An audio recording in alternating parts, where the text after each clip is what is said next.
just a second, and I'll explain what we're doing, and we'll get going. All right, so we're going to be getting back to some RimWorld. For those who were watching the other run I was doing, which was Anomaly All Endings run, we did decide to cap it off at the Ship to the Stars, where we did finish with that. The gist of it, why, was... with the Ritualist and the Tribal start, my research speed was about 12.5% the normal research rate. So that was one of those things that if I had 9 people researching at the same time, it would be the same as effectively 1 person researching in a normal run. And so just the time it would take was kind of a big thing, that it was just a very slow run, so people were like, they're kind of waiting on it. So we decided to do a new run, and it's trying to come up with different challenges. And I'll first say a challenge I attempted to make work, but sadly does not work. I wanted the idea of doing, there's one of the new events that is the Unnatural Darkness, which is where it makes it so dark that, and you wander around in the dark, your people just get hurt. I wanted to make a run where that was on permanently. So you'd have to like strategically put lights out, and you know, when you got raided, you get the notification that a raid would happen, but you couldn't see where it was coming from because they would be hidden by the darkness. So they won't let you click on or highlight them or whatever. Your characters will shoot at them even when they get in range, even if they can't see them. And so I loved the idea about that.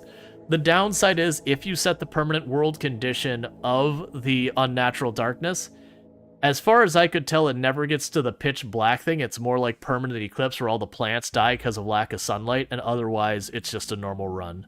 Like, they take a mood penalty, but it's like, that's it. So that was a bummer. Hopefully they get like a mod or something that makes it so it has like that actual permanent darkness, because that feels like a good one.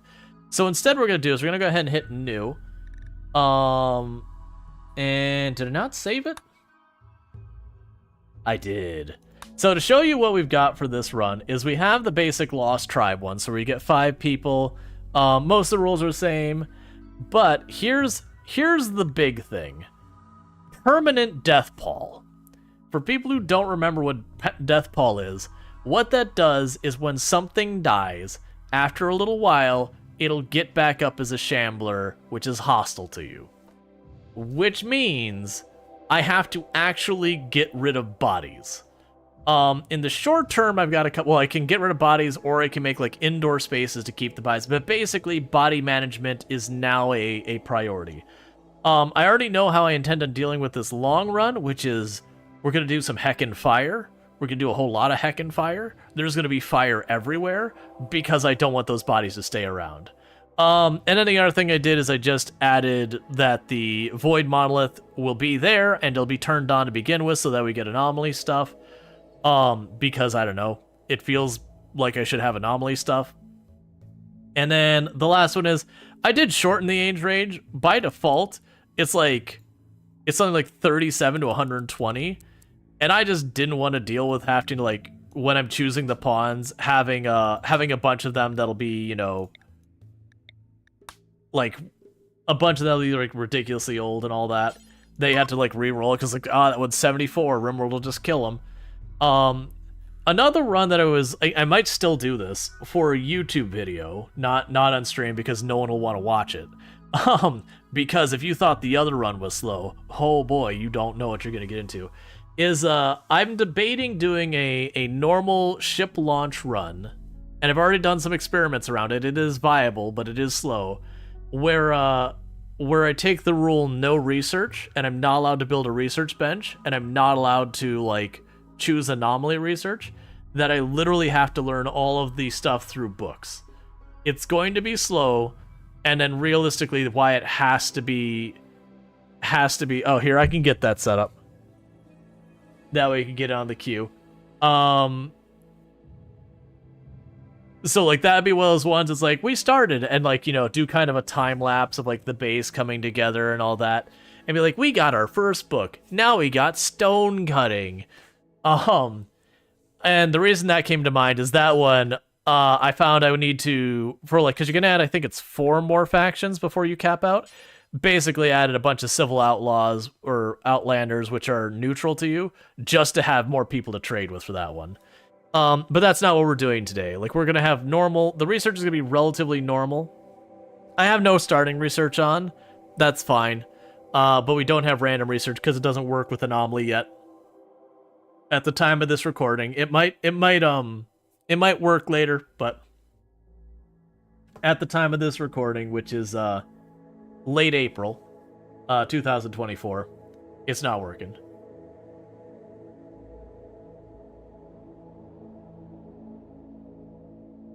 Must destroy another colony to break bumper before the deck. But yeah, here we go. Well, that's okay. It's just weirdly the map. This is a weird map generation. So normally the water distribution is more even. It feels like this plant, this is the dry side, and this is the wet side. It literally is. It is just one giant ocean on one side, and then this big landmass and like a couple little lakes here and there. As you usually get all of that once you get into the game, so people know if they're in the game or already joining the queue. Yeah. So for this run, we are gonna be dealing with Deathpall to make it keep it interesting. I'm not gonna do a diggy hole map this time. Because if I just dug into the mountain, then, you know, that wouldn't be as interesting, because that would help counter the problem. I like the idea of being near some people that we can trade with. I've grown to like that the maps I've been finding I like to do is I like to do maps that I have a road nearby, or on a road, that I can realistically trade with my neighbors. Even if I don't use it, I like having that as an option because it makes it more interesting to be able to do stuff like that. That is a lot of towns right next to each other.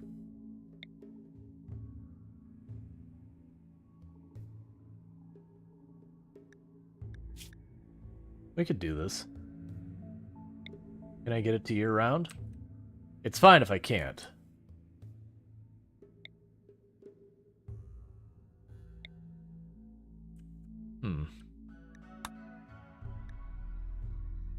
Like, I've been doing a lot of temperate forest year-round because I've been doing all these other ridiculous challenges that adding all sorts of other nonsense onto it. Here we go. There's a chunk of rock here, but it's not like a big diggy hole map.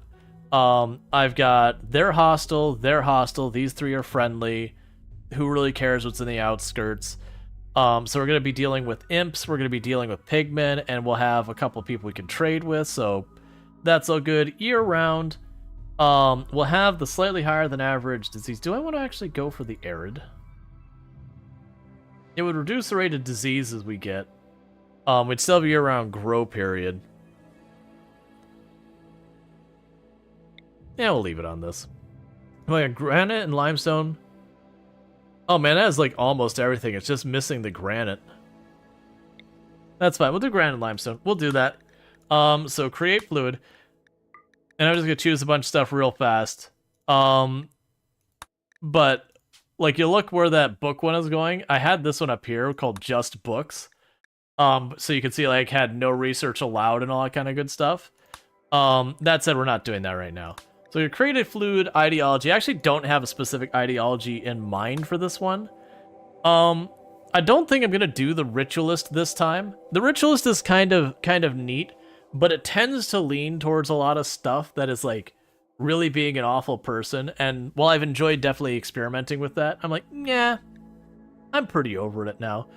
So the ones I'm thinking potentially doing guilty. Collectivist, I tend to like both of those. Like, guilty is one of my favorite ones to force you to do stuff even when you're off thing. I choose proletizer a lot as like a neutral one just to make it easier to manage converting people and everything. I'm feeling like guilty. We haven't done guilty in a long time. You always start supremacist to get rid of the mood debuff from corpses. Alright, so we've got guilty. Charity, essential. Pain is idealized, that's just what it's hard coded to. I'm gonna go ahead and I'm changing more of these than I normally do. We're just gonna sit there. I always forget which one's worst. Abhorrent. Here, there's a way. We can change that. Yeah, so abhorrent is worse. So I'm going here and just no harvesting or selling organs. Abhorrent, abhorrent, abhorrent. Diversity of thought. So I'm changing a lot more than I usually do. Completely random. Not allowed. Now we'll leave it on normal. Normally it takes stuff that penalizes that, but we are tribal. Okay, so basically we went with a whole bunch of stuff like that. I am going to go ahead and remove the clothing that we put on there because it annoys me. Just gonna leave that alone, gonna leave that alone, gonna leave that alone, and we're good. So let's pop in here. Let's see. We're not gonna go for the most amazing people. Cool. Steadfast Brawler. Like it. Fast Learner. I like it. Jogger. I like it. Trigger Happy. Let's go. Nervous? Oh no, that's terrible. We could have a psychically deaf person.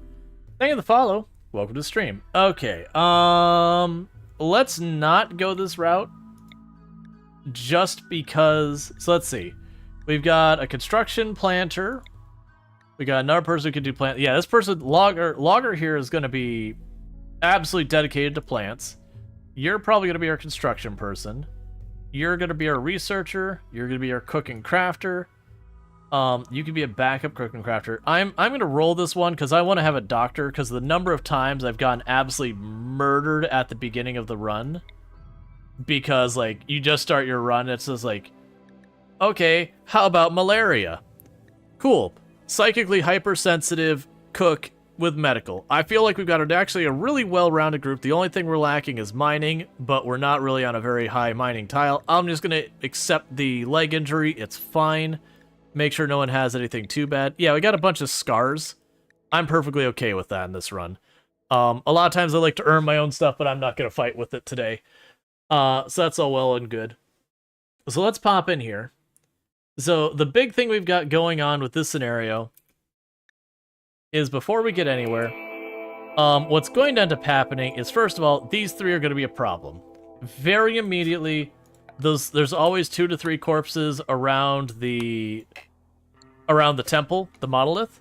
And because they will resurrect, one of the first things I'm going to need to do is make them not do that.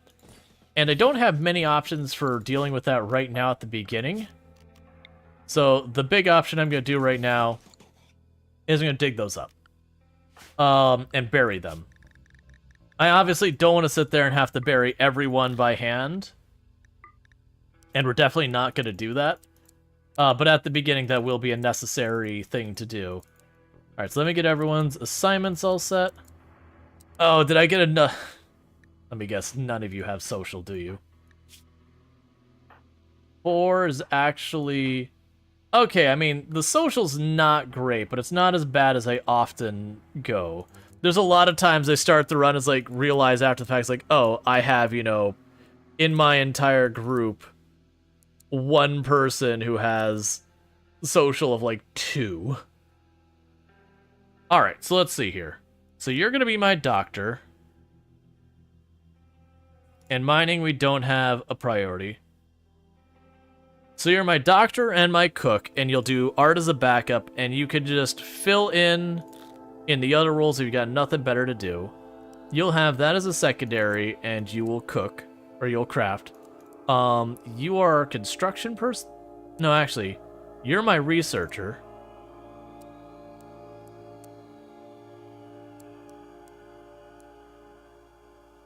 You're my construction person. You are my grower.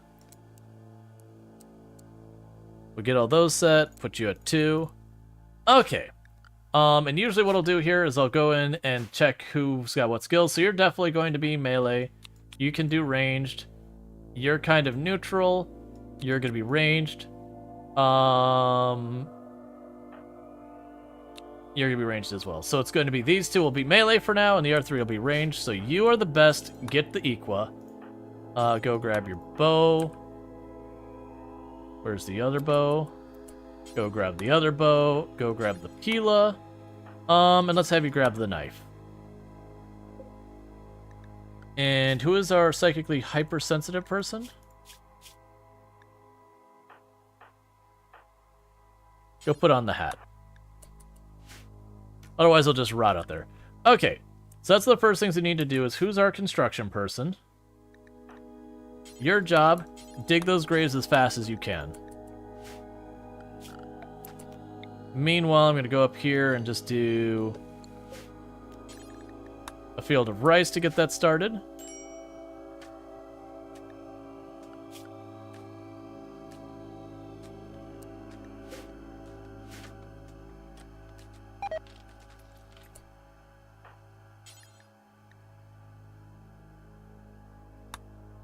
They botched. Wait, why didn't you grab a weapon? Alright, the first one of them is getting back up.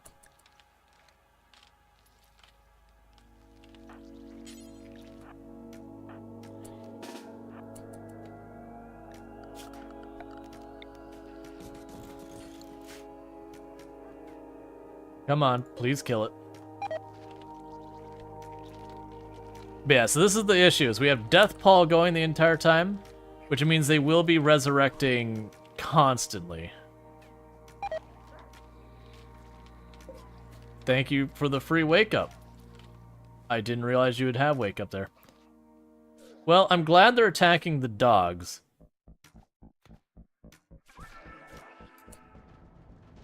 Honestly, that's fine. So we need to kill them fast, because they will get back up again and again and again. There is a delay on how fast they can get back up of a couple in-game hours. Oh, well, we just absolutely shot our own dog. Good on us. Zombie proofing is important. Yeah. Caterpillar came... Okay, so they're all downed. So we need to get back to doing the construction as fast as we can, because they literally will keep getting back up until we get this resolved.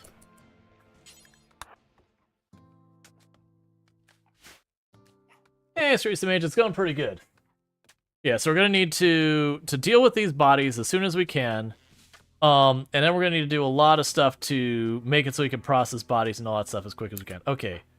You? Cool, you're already burying them. That's exactly what I want to see.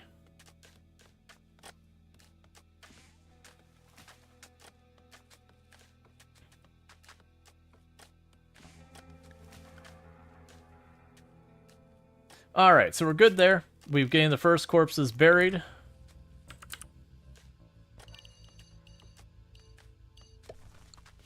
In the meantime, let's start building our home. 1, 2, 3. 1, 2, 3. 1, 2, 3. I've been liking building my starting home directly around the monolith. Like using it as like the center of the base. It just feels like thematically interesting. Oh, and this is already activated. Meanwhile, let's go ahead and have our researcher poke it. Because it should already be active. Alright, so the monolith's dark metallic surface, it's weirdly acting like it's not. It's fine. Surface is warm to the touch, and Pig thinks she can hear a faint hum emanating from inside. The lines on its dusty surface seem to squirm in unsettling patterns. Pig focuses on the shape, trying to uncover their meaning. The hum strengthens. The shapes begin to flow into Pig's visions. But the surface isn't changing. The power begins to uncoil in empty space all around. A black shape is forming in her mind. The anomaly is stirring. Okay, so let's go ahead and slow down the game for a moment. Because what we're going to start doing is, as a reminder, you can do ! join to get your name in the queue. We will start drawing and divvying out the names very soon. So expect that to be a thing. Yeah, so for the moment... Alright. As the monolith twisted and changed, the pig was overcome with a horrifying vision. In an instant, she understood. The monolith is a doorway, just barely cracked open now. Something dark beyond imagination stirs on the other side, seeping into our reality. Terrified but excited, Pig is convinced that she can learn more if given time to study the monolith. Building categories have been unlocked, yada yada yada. Anomaly stuff is available. Alright, so you have a Gray Pall, but it's not actually taking effect because Death Gray is locked in. This does mean we will never have any other weather effects. We're just going to be dealing with this forever.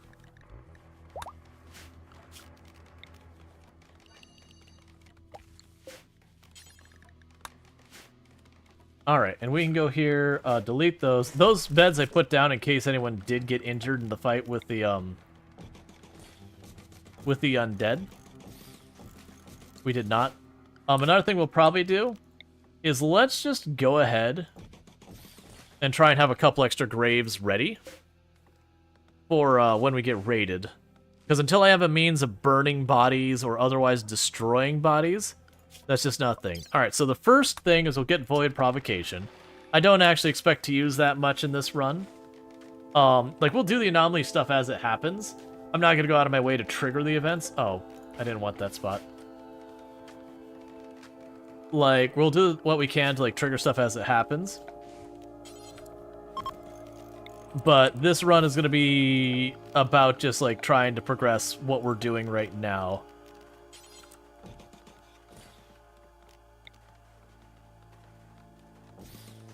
Okay, we'll put a light in here. I will move those 3 beds. And we'll get a research bench going as fast as we can. We will need to have someone mine a little bit to get us some early steel. We can tell them to do that one down there. Looks like some of the... like, it's honestly this are all relatively the same distance, so just choose one.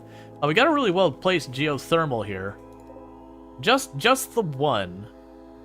Like, the other... none of the others are particularly good placed, but that one is pretty ideal. Alright.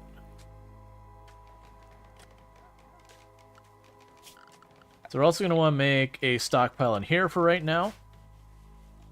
So we move our goodies in here. And we'll have this out here. Before we get too far, do not stack raw materials here. Do stack raw materials out there. What's full of holes but still can hold water? I do not know. Not off the top of my head. I feel like I've heard this one before, but it's not coming to mind because I don't do many riddles.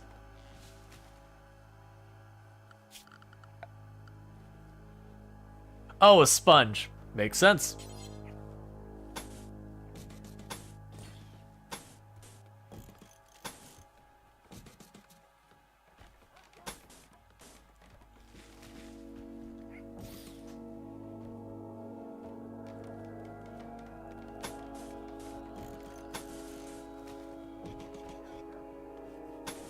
I used to do a fair number of riddles, like, back in the day, where it's like, you know, you do the ones, like, what has, you know, like, what has a mouth and ever flows, and, like, all that kind of stuff, and you'd be like, oh, it's a river. Like, all those kind of things. It's gonna be non-symmetrical to begin with. It's fine. When I can dispose of the bodies, you know, it's like, as you get older, you remember all the people you lost along the way. Maybe a career as a tour guide was not the right choice. Oh man, there is like so many of those that get like really grim, like the whole, you know, if at first you don't succeed, don't go into skydiving.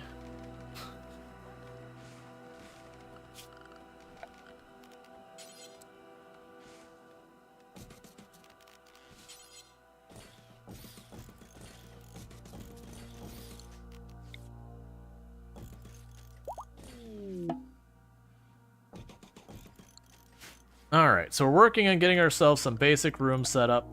I didn't make my recreation right at the beginning, which is always a mistake. I probably shouldn't do this, but honestly, the animals are relatively okay right now, so far as, like... I'm gonna try and keep them. It's a bad idea. It's gonna be a huge food problem. But we do actually have a pair of animals that we could potentially use. Yeah, let's do it. Let's train our animals. even though the dogs we have, none of them are particularly good for this. Okay, so do this. Storage, low, corpses, human-like. So that's gonna be a problem down the road, by the way. You know what? I can't actually take advantage of that. Never mind. The problem is the Harbinger trees won't process the corpses nearly fast enough. So what'll happen is they'll keep resurrecting again and again. Eventually, they will outrun it. It's just not worth the time or effort. Butcher creature. We can go to wildlife and say everything but the boom rats shall be hunted.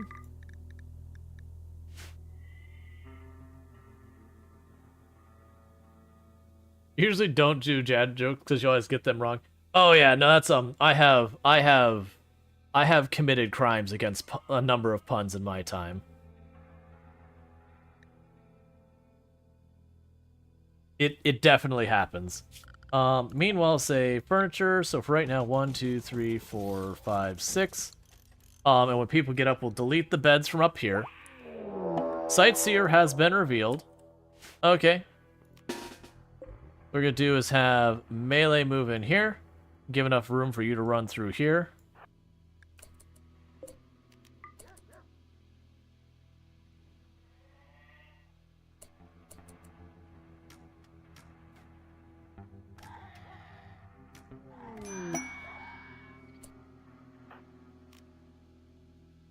Alright, so the challenge here is if I just kill that Sightseer, it's gonna get back up.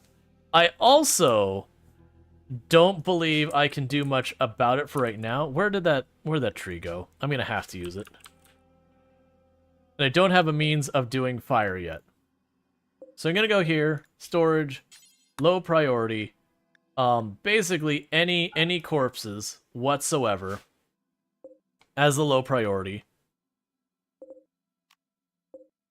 So that'll be fine.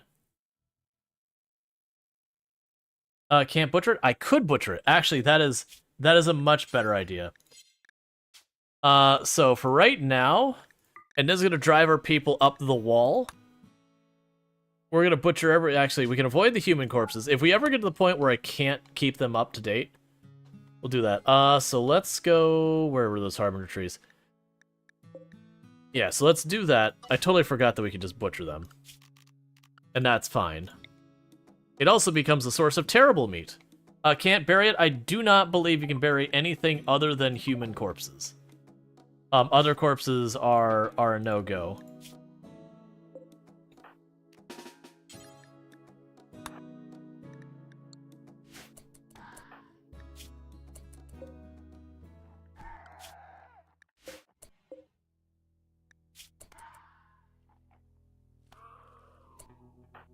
Okay, so it's dead. And who is our cook? I need you to cook right now.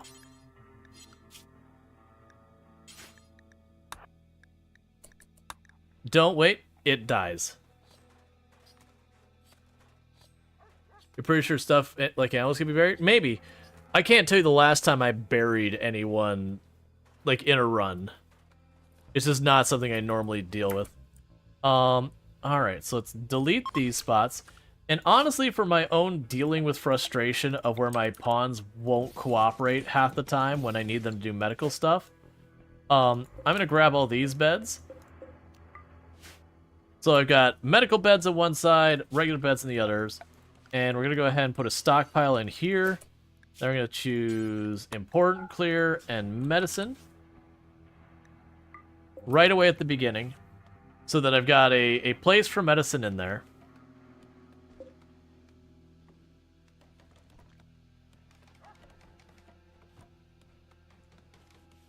Alright.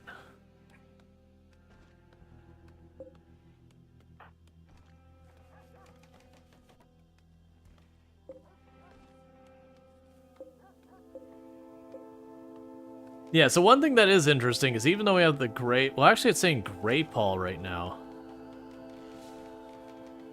I'm hoping that doesn't cancel the dead Paul. Because That's the whole thing. Is the whole idea is that we're supposed to have the Deadpaw going the entire run. That way stuff just keeps getting back up again and again and again. Because that will force me to, you know, manage a lot of that stuff.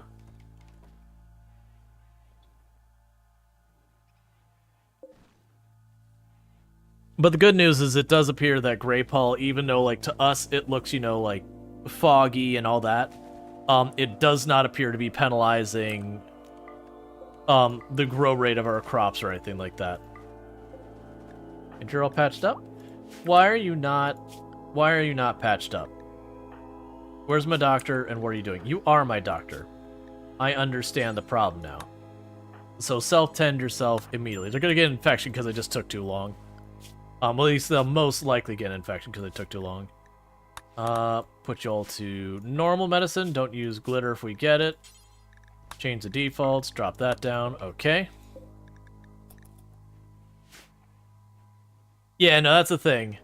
So, I am hoping that we see the Greypaw go away and all that. We'll know if we have a problem if we kill animals and that and they don't get butchered right away.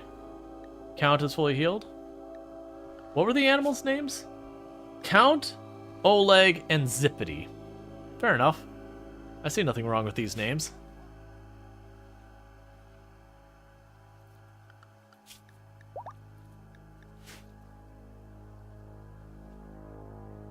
Alright, everyone's cleaning stuff up. So one thing I am going to do is I have learned one thing. The Harbinger trees are not flammable.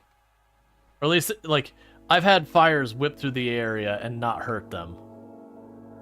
So I don't know if they're not flammable at all. Or like they cause all the plant life around them to die, but I've never had an issue. Yeah, flammability 0%. So you can't burn down a Harbinger tree. But one of the things we're going to want to do in our research... Oh, here's the other thing.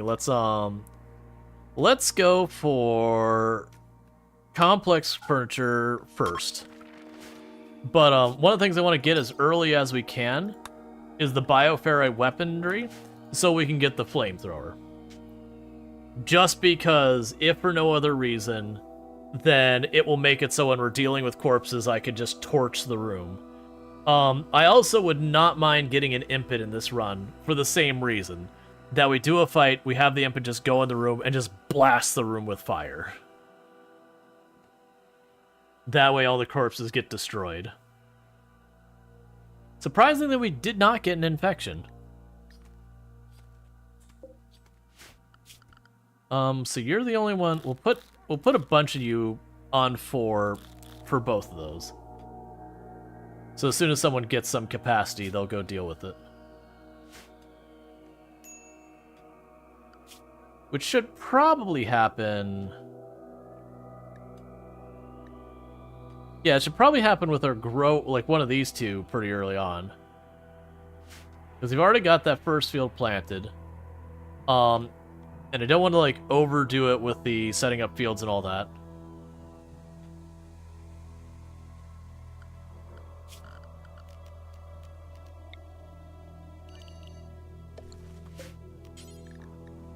Get the heal root growing though.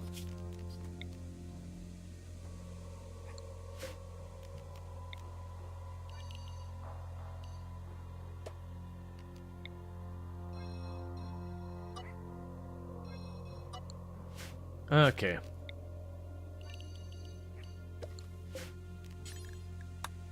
Alright, I think that's all the stuff I'm going to need to grow for right now. We're definitely going to want lights in this run, both for the anomaly stuff, and then if we're dealing with, like, where we're going to have the death paw. Like, we're on a gray paw right now, which like I said, I hope we'll see that drop soon, and that'll go back to saying death paw. I'm hoping they're both going simultaneously, because if one accidentally deletes the other one, it would completely destroy the challenge of the run. Which then, I don't know what we do in that case, because that'd destroy both my challenge run ideas would get ruined just by mechanically how... It's supposed to be a permanent world state. We'll probably be able to tell here pretty soon, because what'll end up happening is when we get something on the map, like a, a timber wolf or a panther and it starts hunting stuff, if it doesn't eat the entire animal, then I'll get a manhunter pack. Well, I get a manhunter every time that happens. Cool, so got a research bench up, and I'm suddenly realizing the position I put it in was definitely not the position I should have put it in. Why am I having problems rotating these? There we go.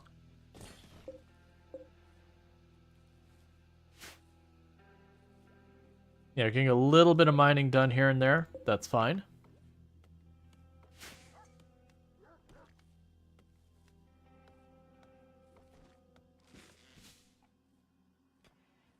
Okay.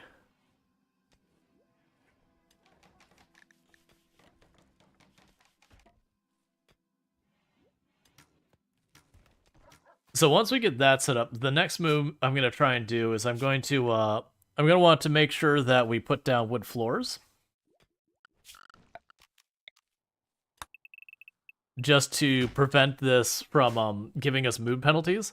We are going to want to replace this with, you know, with something not flammable as soon as possible for this run. Just the nature of what we're doing, I'm going to have to use fire a lot. So with that, let's go right now. Put a ceiling around what I can.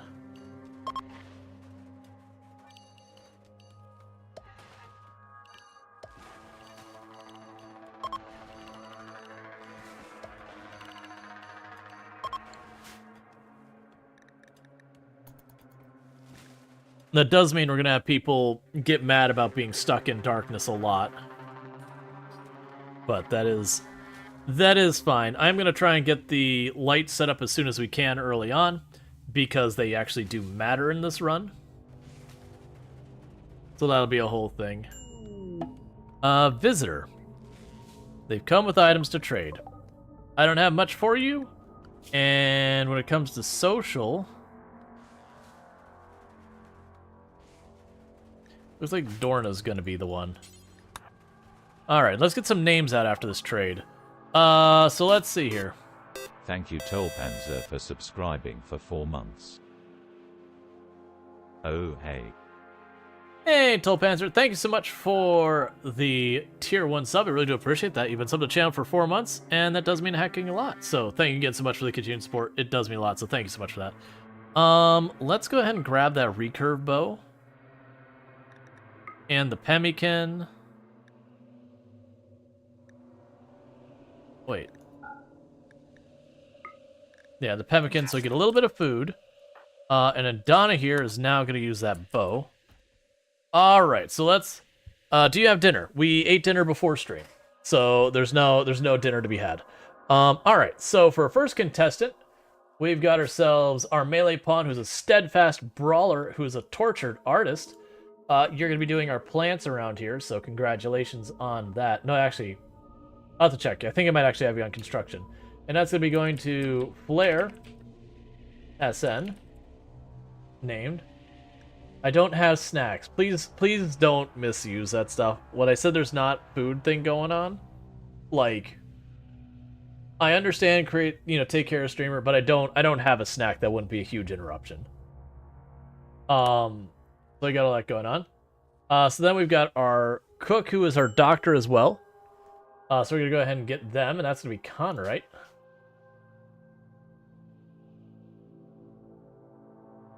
Like, appreciate that people do want to help me help myself kind of thing. But when I eat before stream, I'm deliberately trying to avoid interruptions. Like, even if I wanted to honor that, I couldn't even tell you what snack I'd go and eat. I don't have anything that wouldn't be absolutely awful for streaming.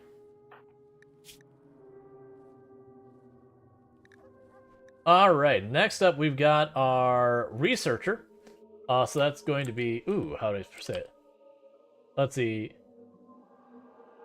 Kyotsu? I probably mispronounced it. If I did, just let me know. Alright. Sweet, I'm not melee this time. I won't crumple like laundry, maybe. Oh, just wait. Don't worry, there's always that time. All right, and then after that, we've got our cook slash crafter. I can't remember if you have you on cooking or crafting.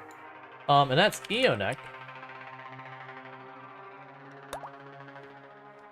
And then after that, we've got Orange here, who is our.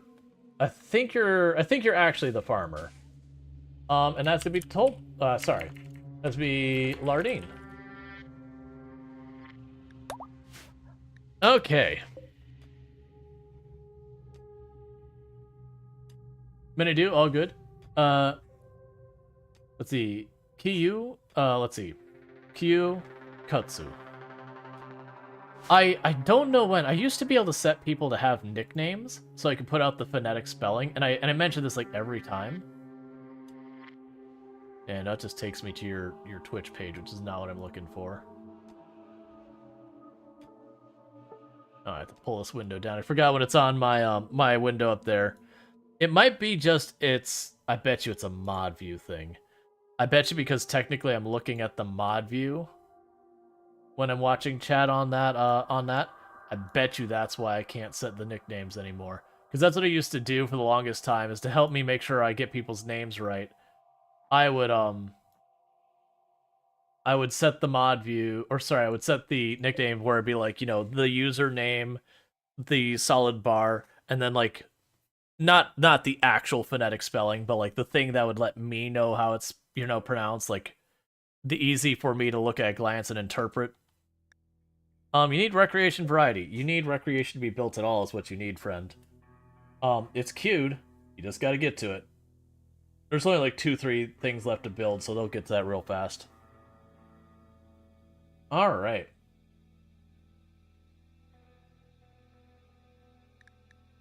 Okay, so yeah, Death Pall is still in place. It does make me wonder if when the Grey Pall goes on, does that override the Death Pall in the moment? So like I'd have a little window where the Death Pall wouldn't be in effect? Or is it just basically there's two permanent, like there's two effects going on at the same time in this deck? Ancient Danger. Cool.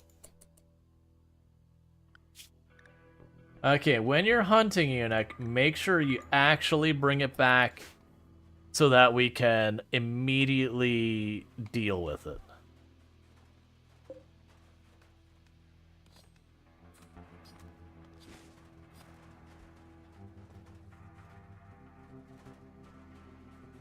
Like that's the important bit.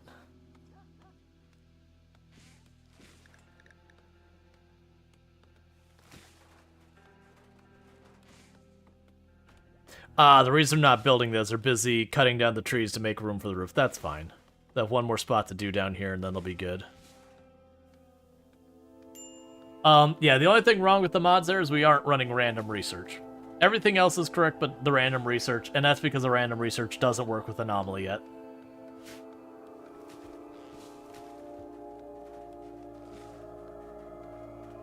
But I run extremely light when it comes to mods.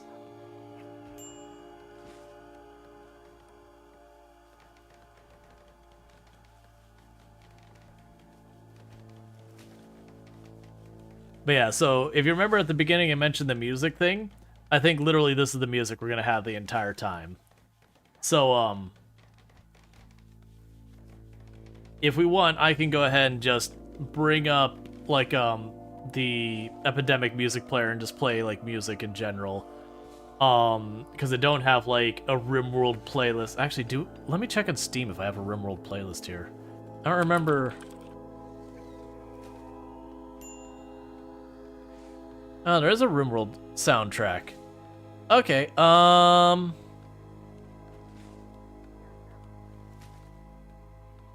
yeah, no, I like the geological one. That's a good one. Alright, so I think what I'm going to probably do is bear with me for a moment to make sure the volume's good. One moment.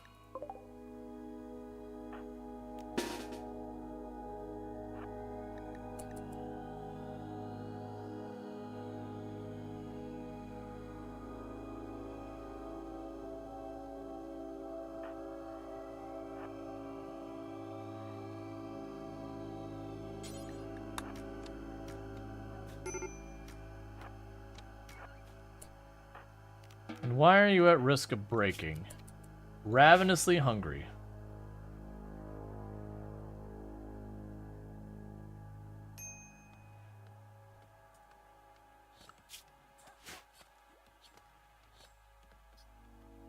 Let's see.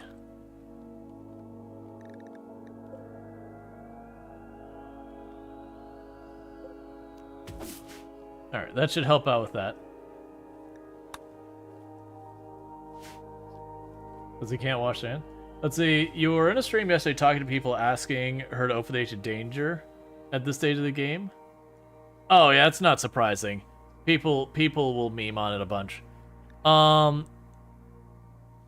So I'm trying to see where I could check the volume on this before I play the thing to just literally play through the RimWorld music. Because I do have... It's a shame that the royalty and the not royalty soundtracks are separate things. Like, I have them both installed. But yeah, so we're gonna be spooky tunes the whole time otherwise. Can I just browse local files?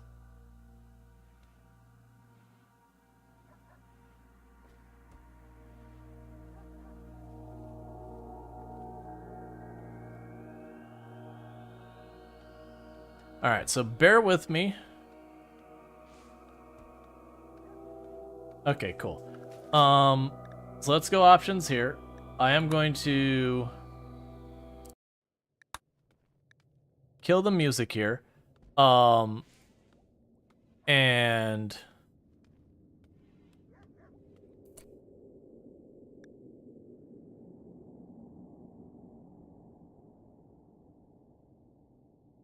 I think the game's play. Like, are you hearing the music?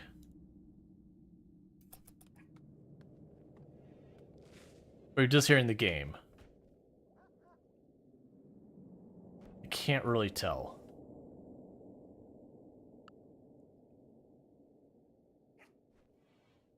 Alright, let me see. It's probably playing on the wrong audio device. Let me see if I can't fix that real fast.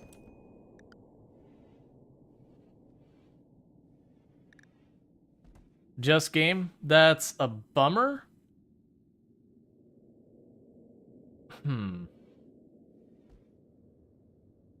There's not like a right click switch the... Because I don't want to set all of Steam to play through there, because otherwise every time I get like a DM or whatever, it'll be like blink or all that. You know, actually I think I have all those sounds disabled, so it should be okay. If it ends up being a thing, I'll deal with it. So let me go ahead and get Steam's audio devices set to the right thing, so that you can actually hear the... We were just playing the RimWorld OST. So let's see. I don't know which of these it'll be. Alright.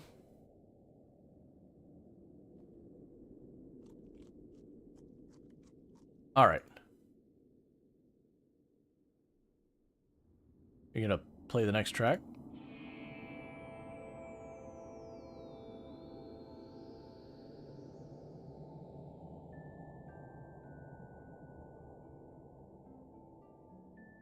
It's got iconography I don't know.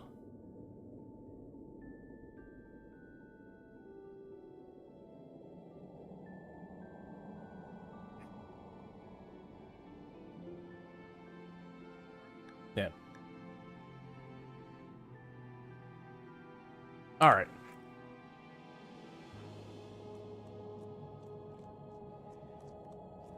Worst case, if that doesn't work out, we'll just switch to our other music. And that's because the contextually related music is just going to detect us as forever being in the this anomaly thing, and just give us the dread music or whatever they call it. How is the music? Too quiet? Too loud? I'm assuming not too loud. I'd guess too quiet, or right.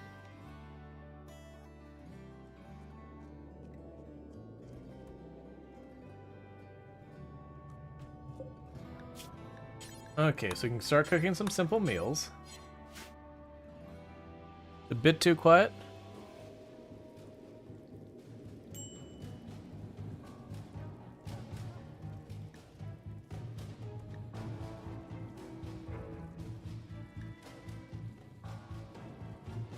How is that?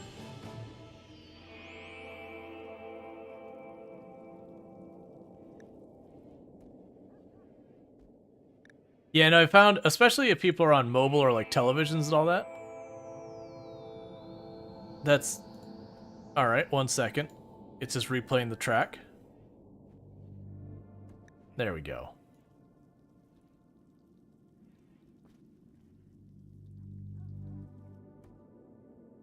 Cool.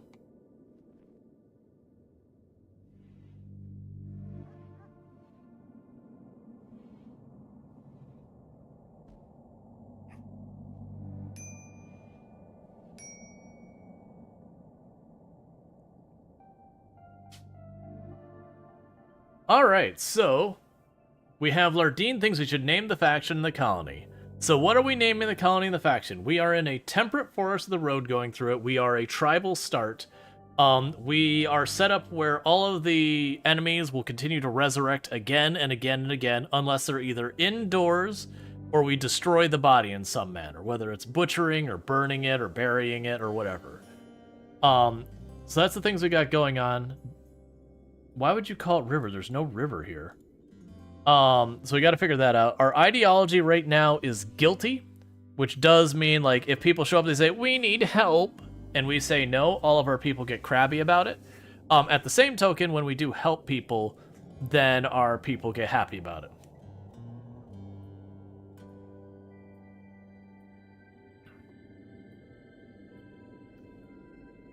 It's always one of those things that naming things is hard. The Repentant Gate. I like the Repentant. I'm not super convinced on the gate part. But like the Repentant definitely works. Like I see the thread of thought there.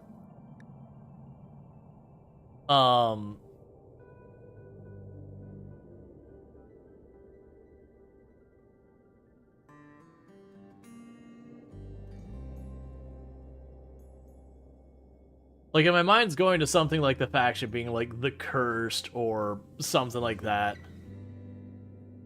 I don't know, naming things is hard and it usually doesn't even matter. Which is always the most difficult part. Naming things has just always been hell. It's one of the things that, like, sometimes, like, we've joked about where in stuff where we'll just call it, like, El Gosoberg or whatever. Like, just having that meme name that we just use every time. There's times I'm like, yeah, let's just reuse the name. I've debated doing that, just having a meme name that we just reuse most of the time so I don't have to deal with it. Why won't they stay dead? The graveyard. I don't know. They won't stay dead. I'm gonna go with that. Just so we get off that. Dark Bastion. Sorry, I didn't see Dark Bastion until I already said okay. Like, this is one of those things. I don't want to sit there for like half an hour dealing with the names, because I will absolutely do that. It's one of the reasons in a lot of games, not so much nowadays, a lot of times in the past, I would literally have like, what is the name of your place? And for an incredibly original name that certainly no one has ever used in any point in time, it'd be something like Eden or whatever. Or like, sometimes we go with Hilfenlos, which is just, it's the German word for helpless. You know, it'd just be something like that. I just had like 2 or 3 that I just go with as my defaults when I don't care. So like, that's those things, like if you notice like in my saves in like Stardew Valley and a bunch of those, you'll know stuff like... You'll see like, you know, Hilfenlos Farms or, you know, Eden Farm or whatever. Then I get to stuff like Farm and just all sorts of terrible names.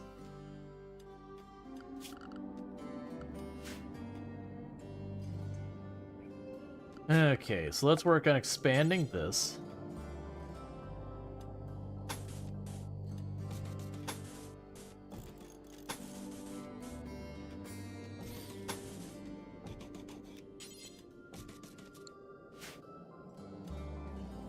Hey, Tolpanzer, how's it going?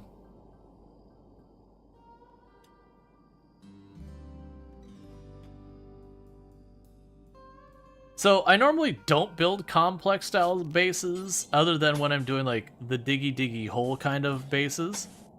Normally I do a bunch of, like, freestanding buildings and all that.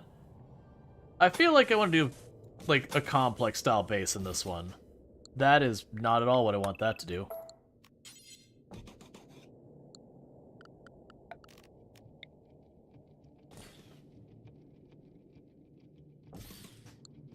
Alright.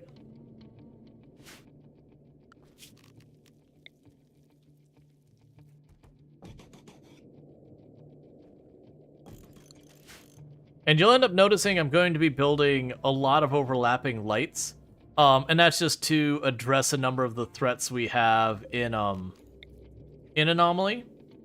Light is very much a very useful thing now. Alright, so we've got our complex furniture. Complex clothing will be next.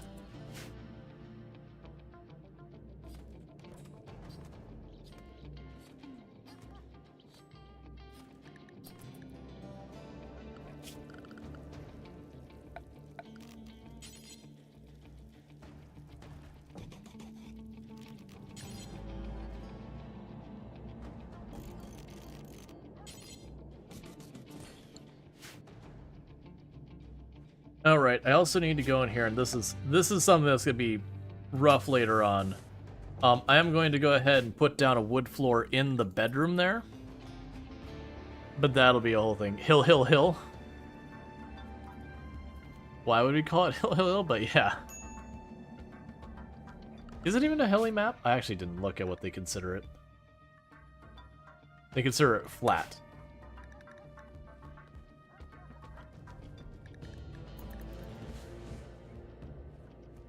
Alright, so we are starting to get food to be happening. We'll get our first harvest of rice going pretty soon. We've already got a bunch of other stuff planted. I want to go... Alright, so we do have our first raid. One person, rock and a knife. So the big thing we need to remember is at the end of this fight, we can't just leave the body. It either needs to be butchered, buried, or burned. The triple Bs. Butcher, bury, or burn.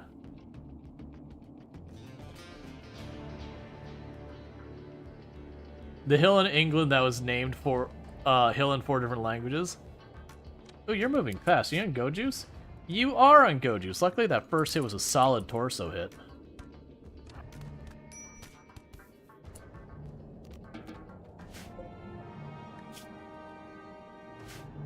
Okay, so you're dead. So... everyone is undrafted, and the absolute first thing you are going to do is you are going to bury that person. Do not wait.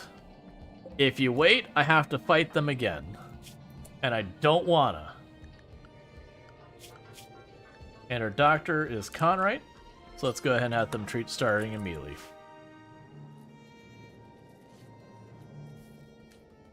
I was assuming they die. Got a fire going? Oh, so I can't use a campfire to process them. I'm pretty sure, like, I'm pretty sure you can't burn corpses in that way in the game, in vanilla. So I'll either need to get to the point that we have the, I'm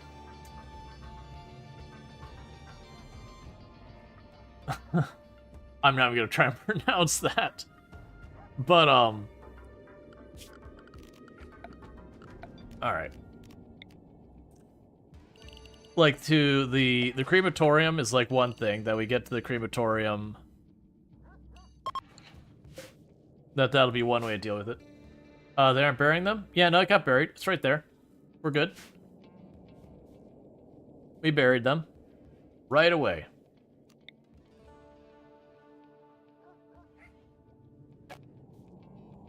I'm gonna absolutely need more lights. We're gonna be doing light early. Yeah, no, I realize it's hard to see. That's the reason I was like, we're gonna need more lights. I'm trying to put up the torches in every room to begin with. And then once we get on electricity unlocked, we'll get the geothermal up and I'll have lights everywhere. Lights are gonna be a big priority in this run. One, for my ability to see anything whatsoever. And also just because with Anomaly, light does matter a lot, actually.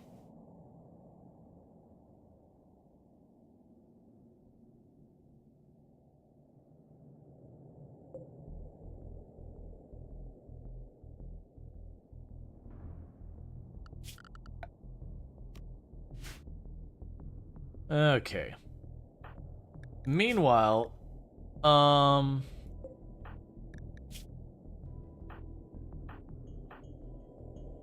Conrad's gonna end up being our social person, I think.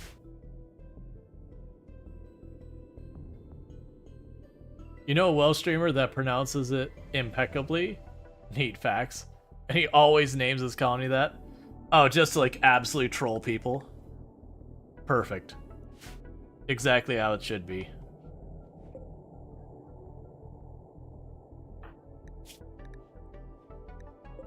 Yeah, so first raid we had Go Juice. Right off the go.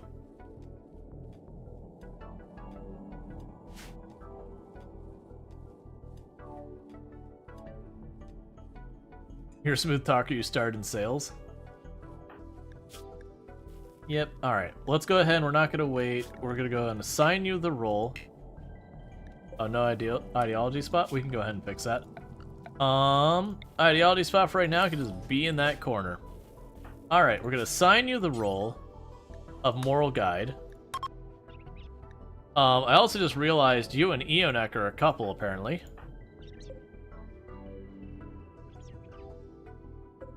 Take a sip. What's the worst that could happen?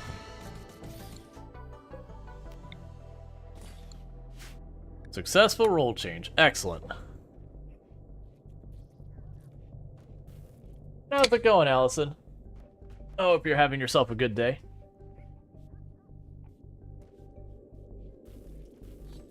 Alright.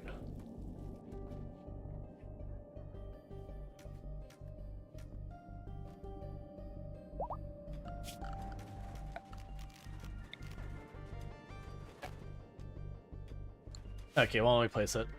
You're gonna go pass out, but you wanted to make sure you're taking care of yourself? Gotcha. No problem.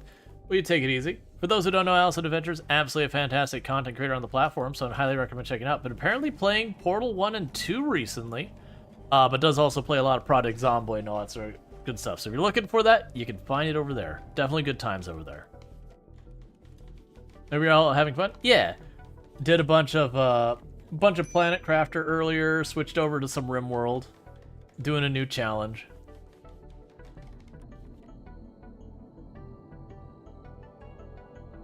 Nope, and we got ourselves more little doggos on the way. Yeah, no, that's, like, it's been mostly a quiet night so far on stream. You know, Friday nights tend to be that way. That is, I mentioned before that there have been times I've debated,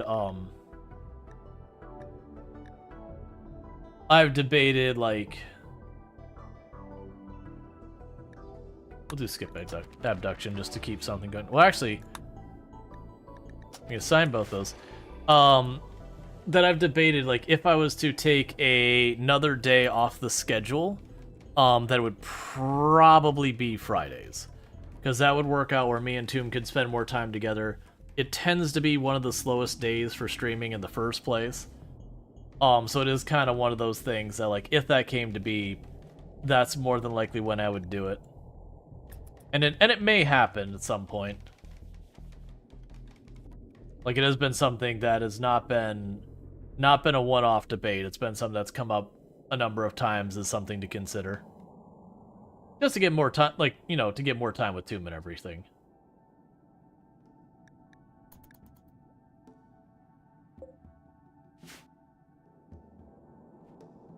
Yep. I know Tomb would appreciate it.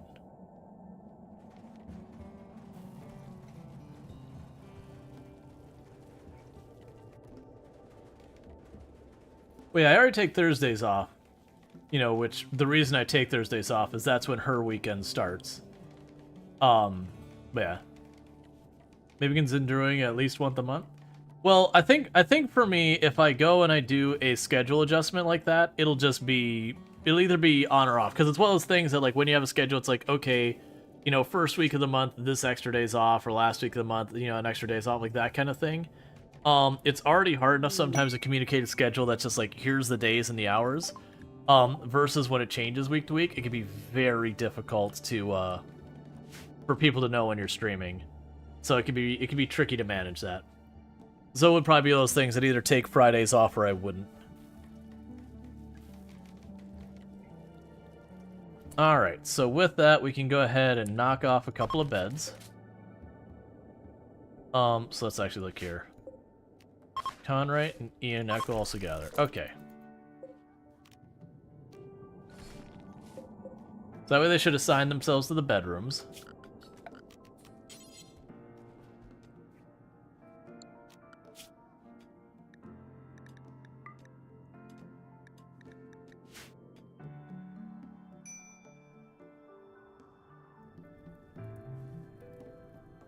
I'm a little concerned by the fact that I saw an explosion and fire.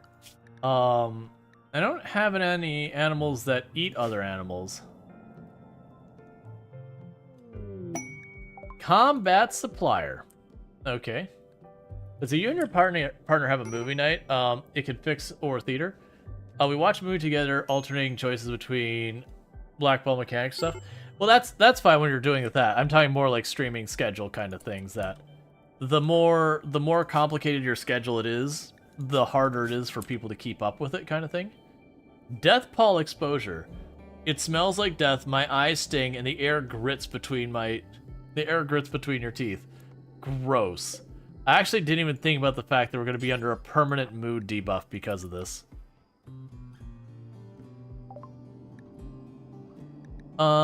Take the jade knife and all that. Take the go juice. I can get the incendiary launcher. I can't afford it. I was about to be like, I can get the incendiary launcher right now, but that's not actually a true statement. So while they got plenty of stuff here, all the stuff I really want, and there is a lot of it, I can't afford, so I'm just going to take the cash. The fire bombs? I didn't see fire bombs. They had tox bombs, but that doesn't solve our problem.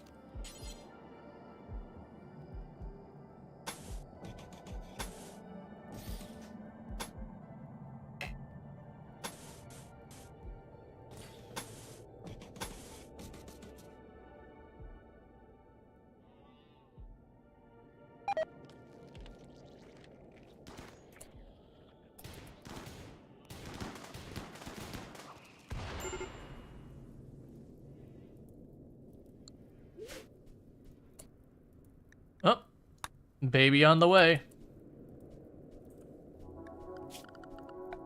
Let's just plan to have cribs in every bedroom.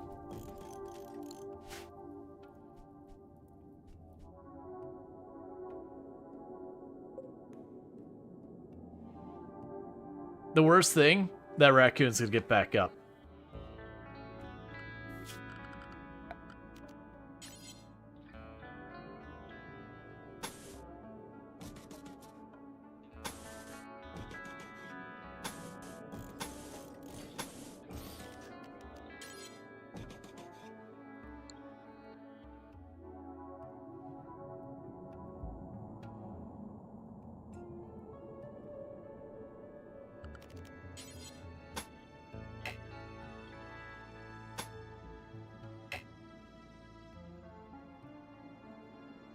You love the RimWorld tracks? Yeah, this is the original OST.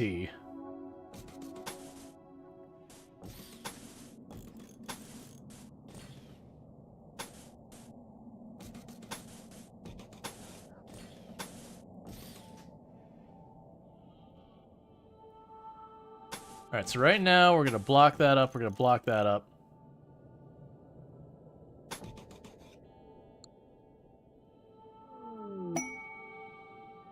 I'm going to close that all, and the reason why we're enclosing that...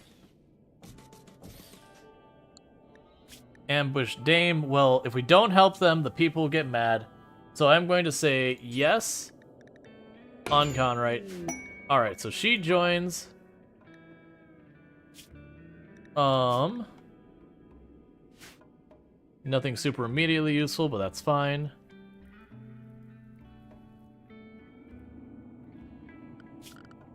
And it is a major priority on this one that I always keep the fire break. If the fire break goes away with Death Pall, we'll never get rain. So, you know, it is one of those things.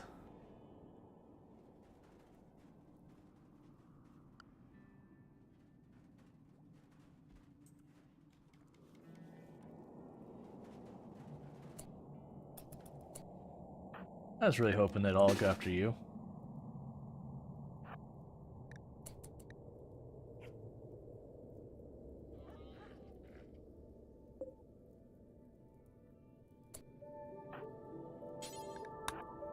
I was kind of hoping they would, they'd go after the other people and I wouldn't have to deal with it.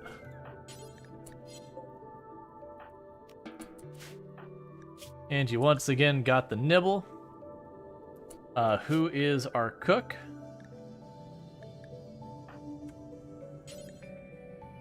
Process that body immediately.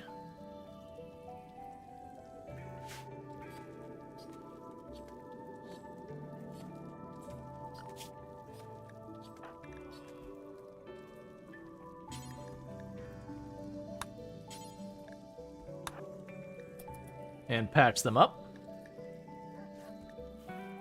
Cool.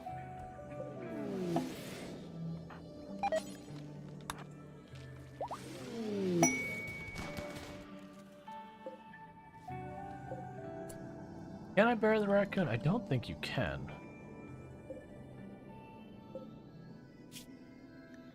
Actually, we can.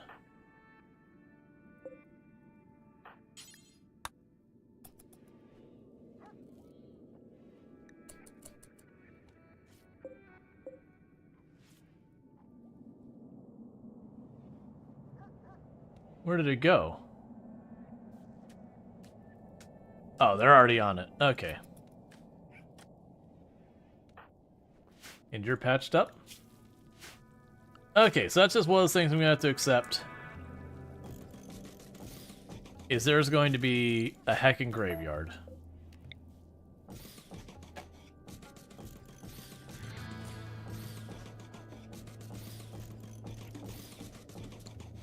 Until I can start processing bodies in a more efficient way, there's going to be a heckin' graveyard. Because I didn't think about the fact that rotting animal corpses I can't butcher. So that was the reason why I didn't do anything about the raccoon the first time. Until I got a source of fire, that's just what it is. Let's see, Ancient Mech, don't care, not going to worry about it right now.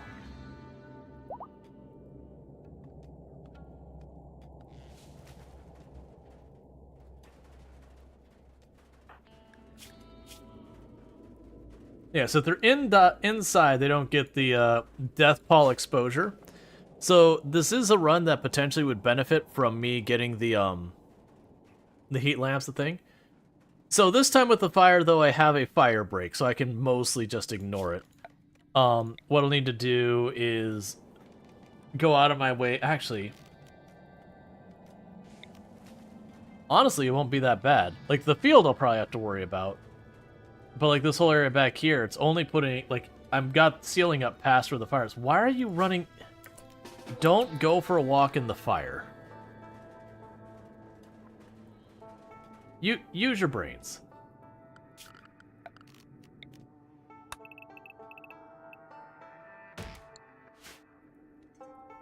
But yeah, so we are deliberately making a fire break around our base pretty consistently. And if you're wondering why I didn't put any doors back here, I am trying to keep it as one way in, one way out. Just because I found personally that works way better with Revenants than, you know, having your 30 different doors to run in and out your perimeter and all that. Build a Warcraft World 1, don't stand in fire. Yeah, don't stand in fire, don't stand in hurdy circles.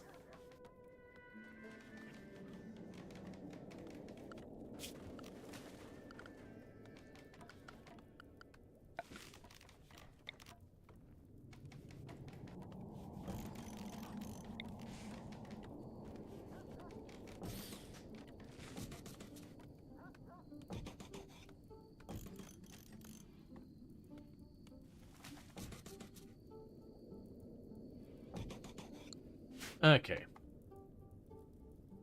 But yes, we're definitely going to need to go to electricity soon, because obviously having them run around to refuel all these torches, well, the actual wood consumption part of it's not a big deal, is going to end up being very laborious eventually, and so it's not something we want to deal with.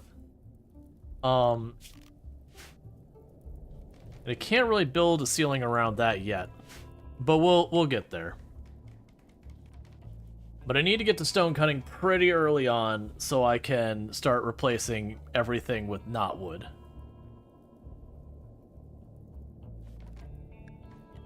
Wood might be a problem? No, I got a fire break. Like, it can burn my farm, which can catch this upper area and just follow the wall, but they'll be able to keep up with that. But yeah, no, we got a fire break.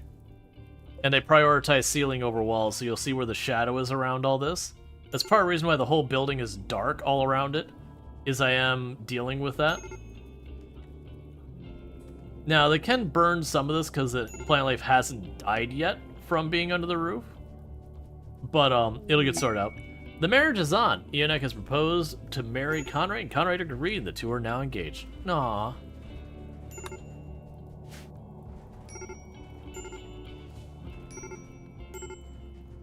But yeah, so I want to make a fire break up here somewhere.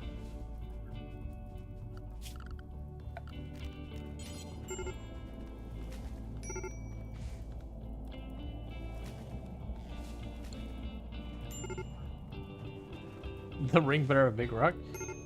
So mean.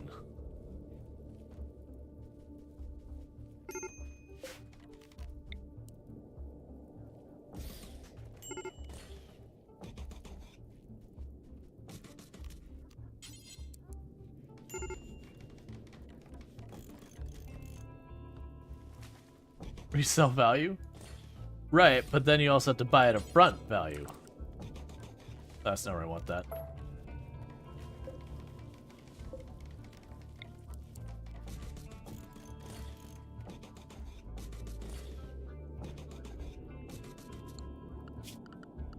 I'm gonna go furniture for cribs.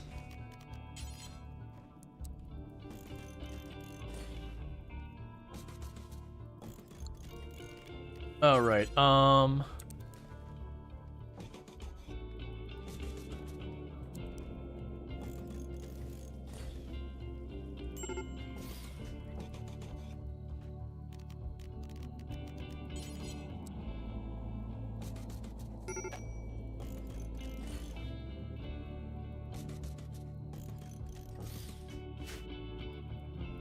Okay, so the fire's already almost dealt with. You can see where it got, like, the whole way past us, but it doesn't matter because of a fire break. The only danger spot was along here.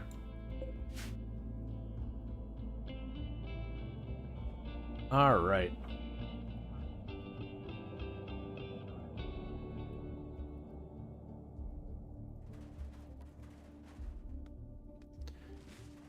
And the fire break around the new locations all sorted. We'll want to go ahead and knock down these couple pieces of stone there. The whole building framed out, so again, there'll be one way in, one way out kind of deal. We still will have to deal with the occasional, like, this tortoise got injured from being burned, so if, like, it dies, it'll get back up and cause us grief. Is that actually on fire? I didn't think you were flammable. You're not. Weird. It's like there must be, like, grass in the tile underneath it that's just, like, a weird bug or characteristic or whatever. I am also adding tables to, like, all of the rooms.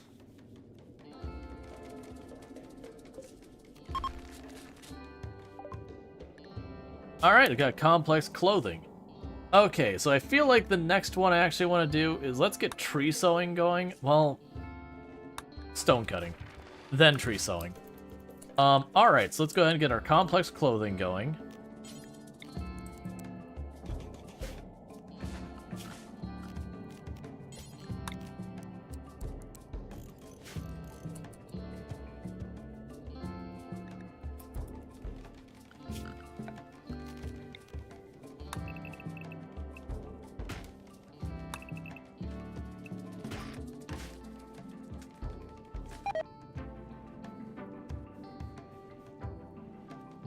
Yeah, so I'm just doing that. That way, when it comes to, like, eat without table, it's like, look, man, I've given you tables everywhere I can. If you can't figure out the tables from here, that's on you. Alright, I do think this actually will stay my hospital for the time being. As the plan. I am going to need a storage room, so what I think is going to happen is when either the heal root or the cotton gets done, I'm going to get rid of that, make the storage room, like, in this space here, and then, you know, put whatever one I remove up there. To, again, like, stick with, like, the complex style.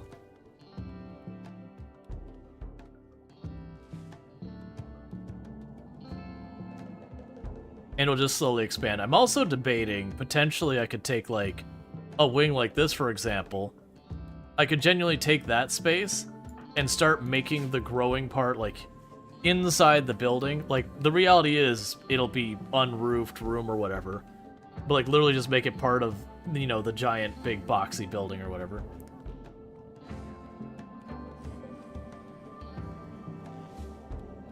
Alright.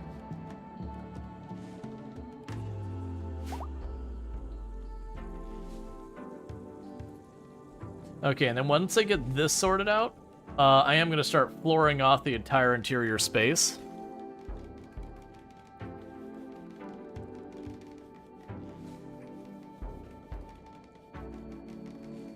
Because we are having to counter the mood penalty that we are getting from the death pall.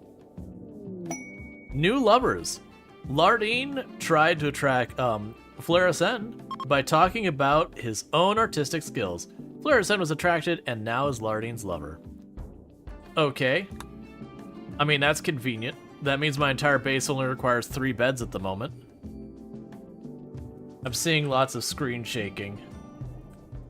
Oh, we now have fire spreading back up from the other direction. So it burned this way, and I think it hit like a boom rat or something. Or a boomalope, maybe? And is now going the other way, too. So that's lovely.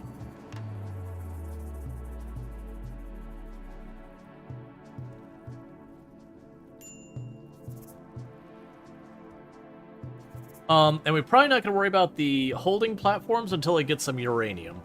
And then when I get uranium, we'll make, like, a couple of holding platforms for lower level stuff. So bowler hats. We'll do that, at least 80% quality. Button-up shirts. 80% quality.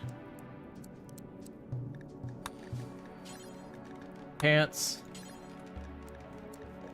80% quality. Face masks. 80% quality. And dusters.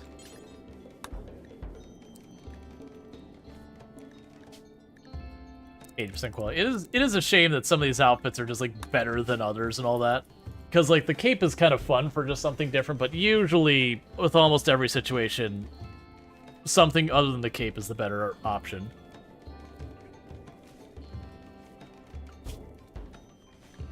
Alright, we got ourselves a new pupper.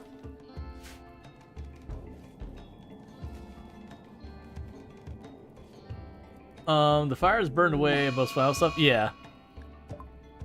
Alright, so we got mad hair, and it's, like, right here.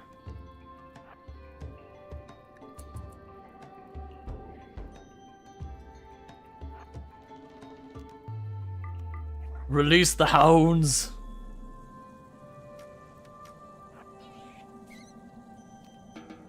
Nicely done, dog.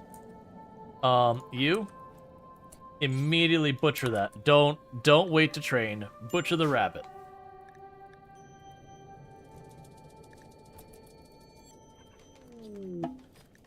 Monolith study products. Let's see. Kyotsu has had a breakthrough while studying the monolith. She believes the monolith is a conduit of psychic energy, connecting her to some distant location. However, she is unsure where it connects to. They are convinced that by studying it more anomalous entities, they will be able to find a way to close the conduit or learn how to harness its power. Cool. The only answer is to harness its power, because why would you do anything else? Alright. It's just burning back and forth.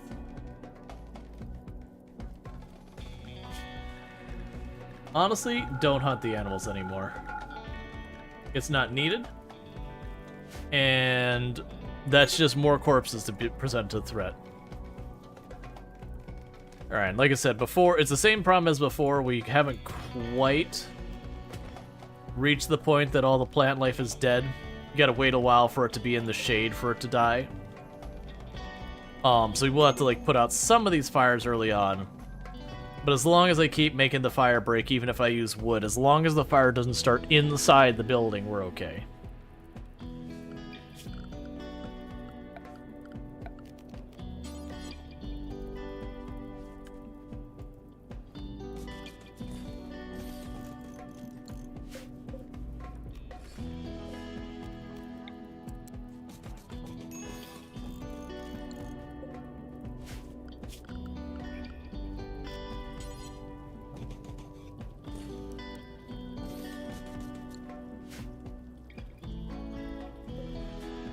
Okay, so get the hospital built.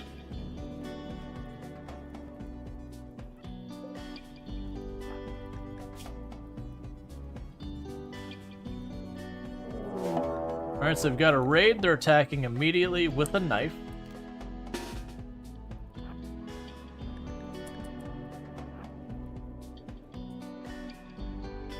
It's the same as before. The moment they die, we bury them.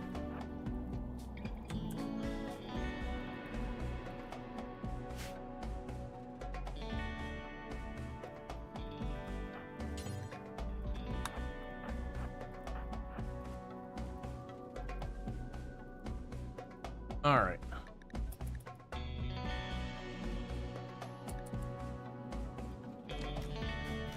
Since we had an ad just start, I'm going to take 2 seconds before this fight kicks off. Use the restroom real fast, that way they don't miss anything. Didn't see the ad until it was like literally firing, so give me 2 seconds. I'm going to use the restroom anyways because I need to, so it's a good time for me to take a quick restroom break, and for all of you to take a quick restroom break if you need to. In the meanwhile, thank you so much for tuning in, and I'll be back here in just a minute.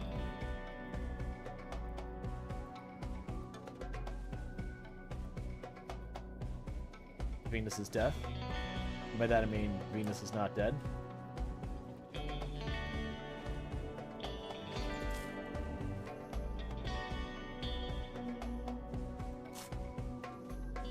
I didn't say early game spears are made of glass. That's being insulting to the durability of glass.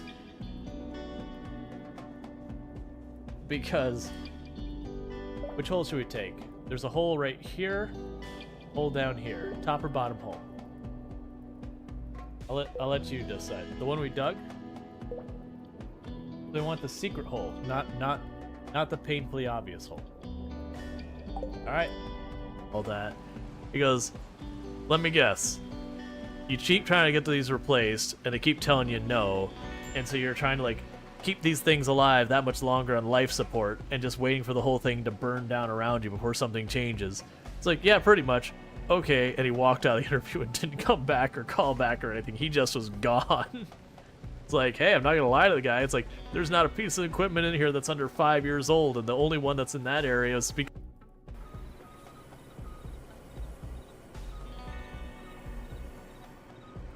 Alright, Train, I presented you a nice large target.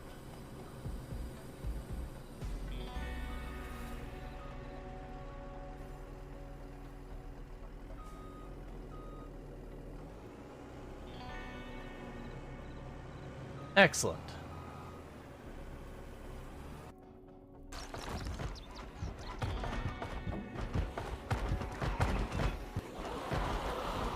Okay, that's another zombie bomb. Alright. Hey, Train, could you not? Hey, Train, please. Train. No. This is not my stop, Train. I don't want to go this way. Let me free. Alright, so we're going to... Oh, God.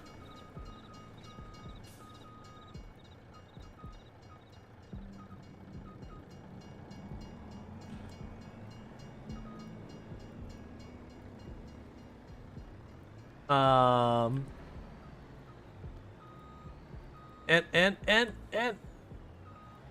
we just need to straighten it out, and everything will be fine.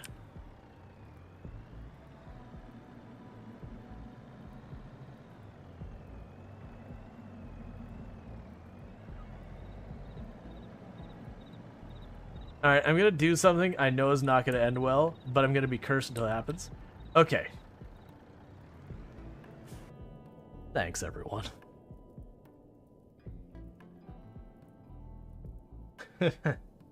Sorry. Alright, I still need to go through and do the clip cleanup at some point. Alright, so we should be past the ad break. So I did take a quick, like, 2-3 minute break real fast when the ads hit. Just that way you wouldn't miss anything. Apparently, Brab here does not like dogs. Like, could have gone after all the rest of our people, but it was like, nope, the dogs get it. Did you friendly fire? Oh no, we got one punch. All right, so bury the corpse first thing. No delay. Corpse goes in the ground.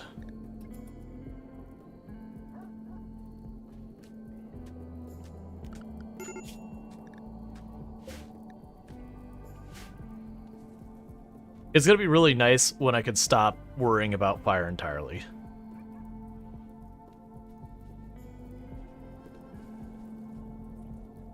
Did you get food poisoning? Oh no, you have morning sickness because you're pregnant. That checks. I was like, why are you throwing up? It's like, oh yeah, that's a thing that happens.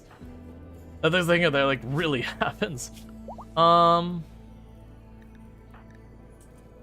Yeah, actually, with that only being a bruise from a punch, it can't get infected, so deal with the dogs that got stabbed and slashed and all sorts of awful things.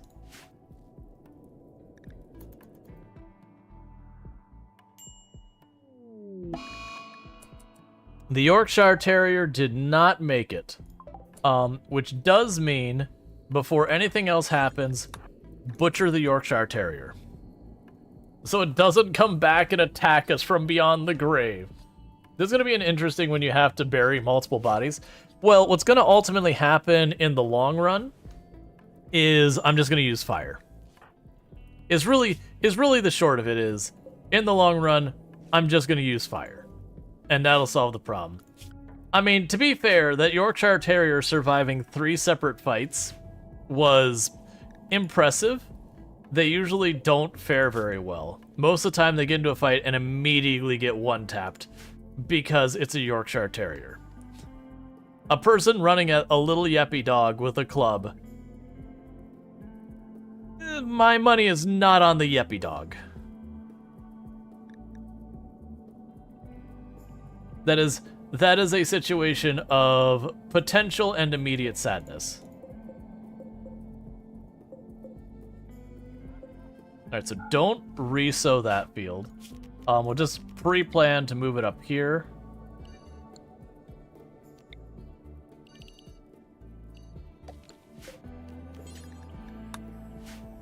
Yeah, so that way they won't re-sow that field so when they harvest it, because then we'll make this into our storage room. Doggo's not having a good time. Yeah, that is one of those things. If I'm going to keep, like, the dogs or whatever in the colony, I'm going to make them do whatever they can to contribute. And with stuff like the Yorkshire Terriers and all that, it can't really do anything other than walk up and bite people. Which does tend to mean they don't live very long.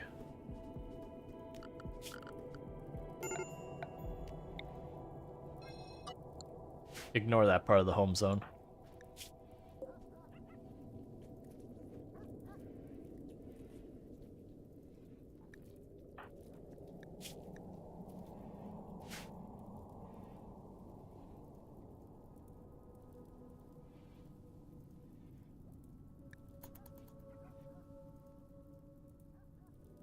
It'll be nice when we get to electricity and advanced lights and floodlights and all that.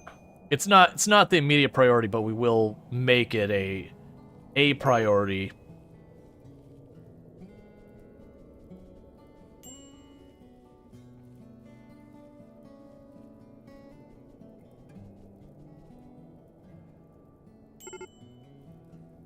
Fire's just working its way around there. Everything. There we go. Getting more rice in here. Getting all that.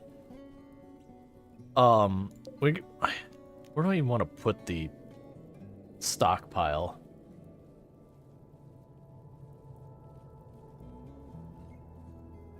Yeah, the husky is kind of like the limit of how small you can kind of get away with and still at least serve some kind of purpose. The smaller dogs just pretty much die. Like, they just don't make it at all. Stone cutting. Okay, so tree sawing will be next, and then we're going for electricity. And we did it in this order just that way I could get a bunch of stuff done. Oh.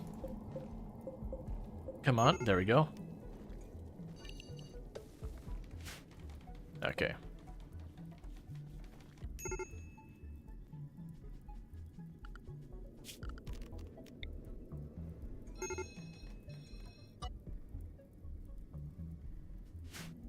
All right. But yeah, so like the Huskies can actually contribute much. The Yorkshire Terriers, it's the same problem as the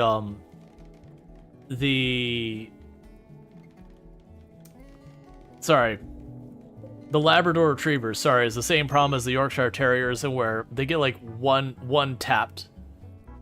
And there's the thing, but at least they can haul, so you can keep them out of the fight and have them haul. In this case, I'm gonna use them to help fight, you know, be effectively cannon fodder.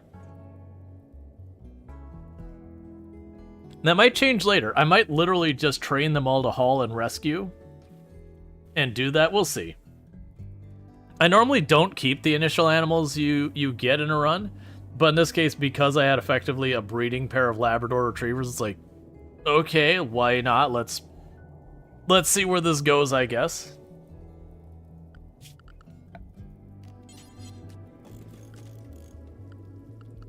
So furniture. All right, so we could start them stone cutting.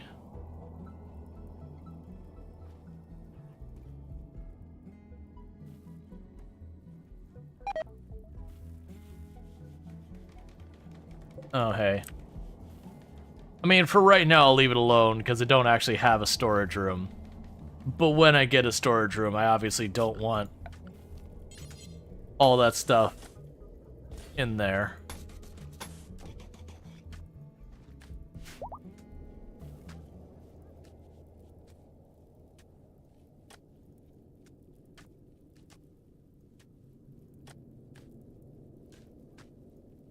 Okay. Get Husking growing up? If only the dogs could have the neurotic trait. I've found the times I've been around Huskies, they could be some pretty out there dogs. They tend to get pretty high energy and pretty silly at times. I can see why people really like them.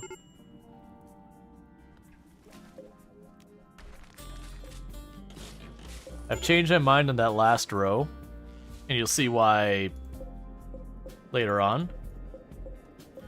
I would like to choose just this one.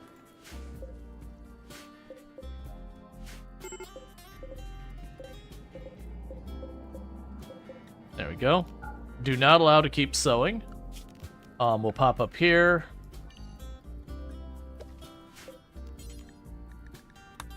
Yeah, so we're gonna move these two areas up here. Either pull or be weird. Yup.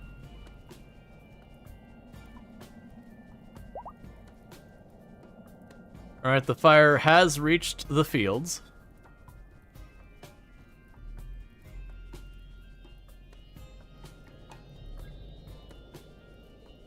But now everyone's waking up. They should be able to counter it. I'm not too worried about it. We got one little spot of fire over here. They're burning out that last corner of the map, and then the entire rest of the map is ash. So it damaged some cotton plants. I'm not super worried. Timeless one. A teenager is approaching the colony. She has a strange air of confidence around her. She wants to talk. You could send a colonist to hear what she has to say. All right, well, let's see what her character has for their bio stuff. They're a tortured occultist. And we don't see any other rest of their settings. So let's talk to Raze. Raze is barely more than a child, but her thoughtful eyes, you sense an ancient wisdom. When she speaks, the words seem to come from an unnatural knowledge of endless time. She says that the stars brought her here to fulfill her destiny. She wants to stay with you and help. She is deeply knowledgeable on all things related to the void. She can study unnatural phenomena faster than others and will also teach others when she gets the chance. She may be very useful, but you also sense there's something she's not telling you. I will allow her. All right, Raze, what do you got going on for real? Oh, that is actually what you've got going on for real. Okay, I mean, sure. There's definitely more that we don't know about this character, because that's like the whole thing. But otherwise, they seem like a pretty standard pawn. Not a lot of skills going for them, but they are only 14.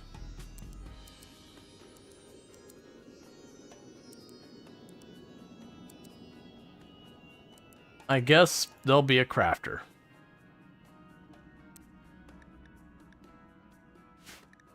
Okay.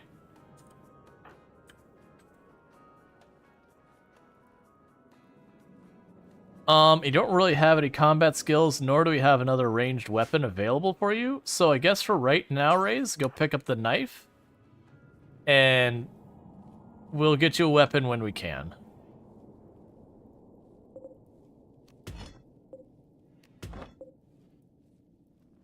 Yeah, and then schedules, I forgot to put everyone on recreation.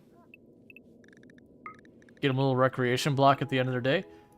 Meanwhile, while you might betray us or something else, here's who gets to be Raze. Jaywalker.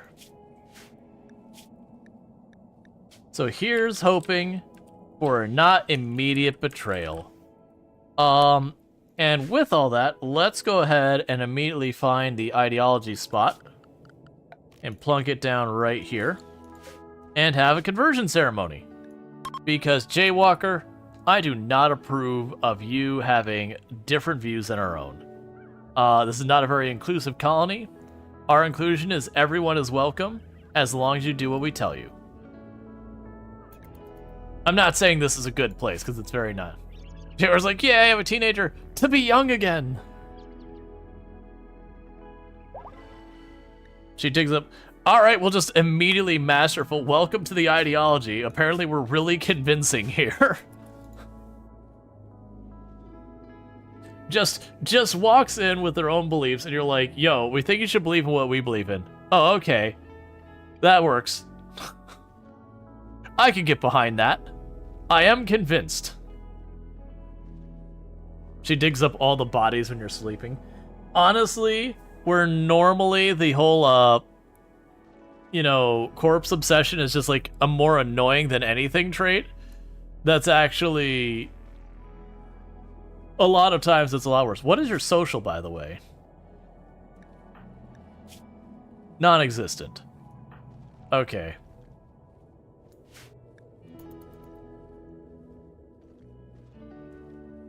Kids can be that way to convince? Yeah, when you're talking like little kids, it's usually that way. Like a 3-year-old, if you tell them the sky is actually made out of fire, they'll be like, okay. You'll have some that are a bit smarter, a bit more clever, be like, that doesn't sound right. You're like, no, it's absolutely made out of fire. I wouldn't lie to you, right?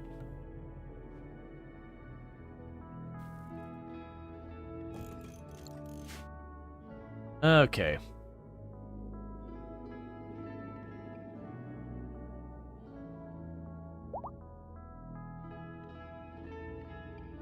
Yep, no, there is a baby along the way.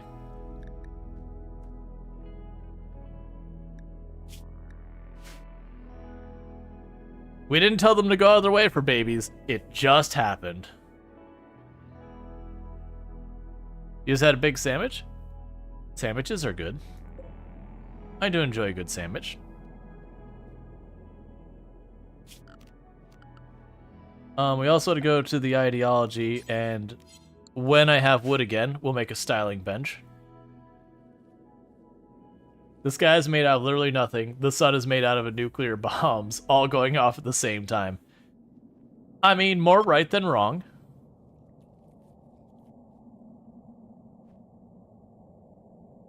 Oh, and stars. I suppose the sky is made a little bit out of fire.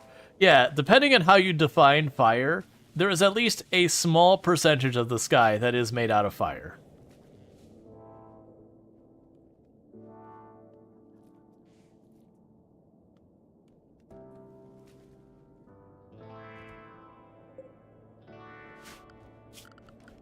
Okay, we can go to ideology.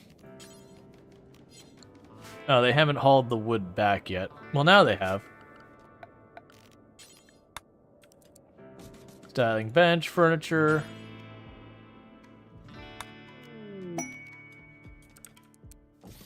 One chair. Shelter for a friend. Crow, whatever's request a favor. They're interested in learning about cultures, and they will want you to host for 10 days. They won't work. So we can get a book about plants. Ooh. With a gene pack of awful medical. I mean, that doesn't really do me a whole lot of good. There's no way I'm going to do anything with a gene pack right now.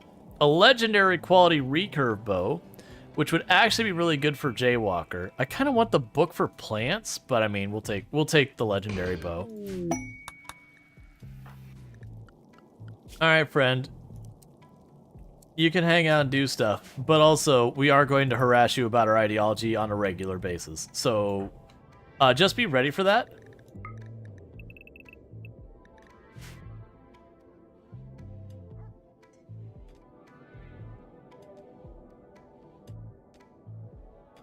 Oh, they all stopped to start mining because there's no more trees queued up to be cut down because they all burned down like twice over.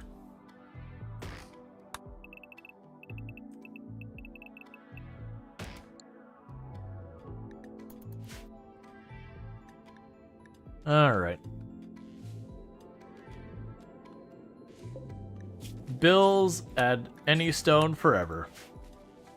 No more wood. It'll be a while. Like, we'll still get some wood. That's the reason why I'm training tree sowing, and I did so really early, is I am accepting with all the fire I'm going to be using, I'm going to be burning down the woods around me on the regular. So if I don't make myself a place to get more wood, wood is going to be a never-ending nightmare of a problem. So what stone do we have on the map? We have limestone and granite. Okay. So granite's for walls, limestone is for basically everything else. And the reason for that is granite is far more durable, so far better choice for building defenses and that kind of stuff. And then, you know, the limestone, I'll have a bunch of it, so it'll be good for a bunch of other stuff. Taken for granite? Always.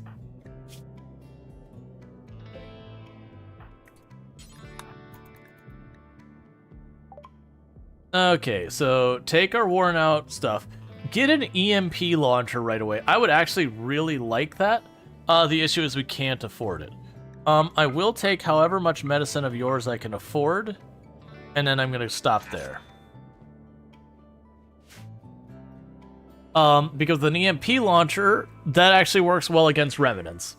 That if you just keep blasting them with EMP, you can actually stun them. That's one of the things that I did find is there's the multiple things you could stun with. You can use the crossbow to stun people, EMP to stun people, the flare pack to stun people, and not all of them and the insanity lance can stun stuff. And they don't all share the same cooldowns and all that. So you can actually swap stuff to, you know, hit them with one thing, have them adapt, then hit them with the next thing and have them adapt. So you can stun things for a pretty long time by abusing that. And they basically gave us our money back. That's what happened there. Yeah, so far, I've not, like, don't get me wrong, Revenants have put up a solid fight. Revenants have not caused me that much grief. I do find it interesting how many people have problems. Like, don't get me wrong, the Revenant encounter is a difficult encounter. I want to be very clear about that. It is a difficult encounter, but it's one of those things you gotta recognize it for what it is. It does no damage to you. It is purely, how much damage can I do to this target in a time frame? So much about it is, what can I do to maximize my time on target? So it's stuff like making it so there isn't a good way, you know, there isn't a good way for it to retreat quickly, or if it has to retreat through you kind of things, to just give you as much time to get as many hits in as possible. Yeah, no, the kill box doesn't work. Right, but the idea is, yeah, it's to a certain degree a DPS check, kind of not, because you do have, like, crowd control you can do to it. There is stuff you can do to cause it some extra grief. Like I said, like the EMP, the flare packs, a bunch of other stuff. And while they did nerf fire on it, it still does decent, like, it does pretty solid damage to use fire on it. It just doesn't, it isn't one of those things you can just hit it with fire and then, like, the Revenant just kind of fails. That's weird that torch is so dark. I mean, it's because it's outside under a roof, but still. But yeah, so it is to a certain extent, though, a DPS check, where your entire goal is to go, what can I do to maximize my time? So one of the things I've realized is once I know I'm facing a Revenant, like if I'm in this area, I would go, how long do I think it is till it hunts? I would back everyone up into this room, so that the Revenant must come into my base all the way back in that corner and just do as much damage as I can. It's worth tossing up a wall behind you if possible, because while it will 1 and 2 tap a wall to get out, that's still, you know, that's an extra 10, 20 seconds that you're wailing on it with as many hits as possible. And then the added bonus is every time you do an extra hit, you're hurting its ability to do damage and its movement speed and all these kind of things. So it is very much about just doing as much damage as you can per pass.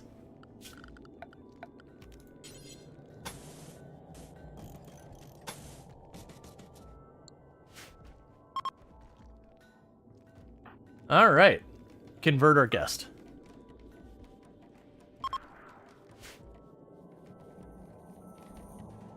Yeah, so in a lot of ways it's a DPS check. But it's just a very different thing from normal RimWorld. Normal RimWorld, usually you care about doing as much damage as you can while also not endangering yourself. Like, to minimize the amount of damage you're going to take while doing damage. I found a lot of the encounters in Anomaly are about, you know, shirking your own safety to the side and just going for it. That, like, a lot of the encounters I found the correct decision isn't to wait till you're in a better situation. It's, oh, this is going on, drop everything, deal with it. Whereas, like, before Anomaly, the only ones that really... Organ Decay on Jaywalker. Gotcha. That's a normal one we get. There's a good chance I'm not going to be able to save you, Jaywalker. I'm going to try. We're not in a huge rush, but you can't treat organ decay. And while I can certainly ditch a lung and a kidney, your heart, I'd have to get a hold of a heart, and we can't, like, I've got it set up where I can't do organ harvesting because that's just not a normal thing I do. So it is unfortunate that when the heart goes, you go. I'm also in no position to pop the Ancient Danger to throw you into cryostasis either. If we pop the Ancient Danger, there won't be one dead body, there'll be a pile of them. And they'll be mostly ours.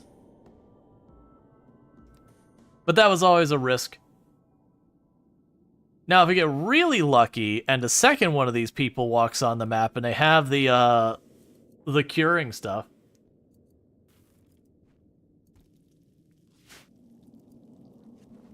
as it changes the engagement to situations where you may not have field map knowledge and control. Yeah.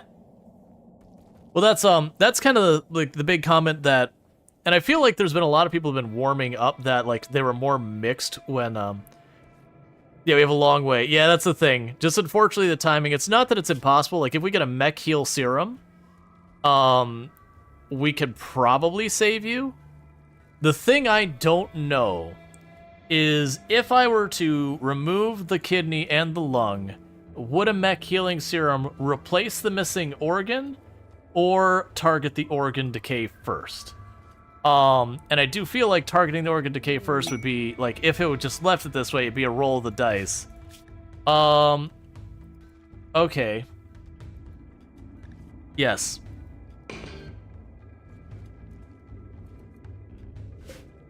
Give me the waste packs. Give me the masterwork thing. Alright, so the waste packs are not in an acceptable position. So let's go up here, dumping stockpile, do this. Critical, clear. Toxic waste packs. Zone, it is not a home zone. Meanwhile, let's have you grab the Masterwork Grape Bow, and you grab the Nerve Spike. And get those toxic waste packs out of here. Alright, so we can delete that.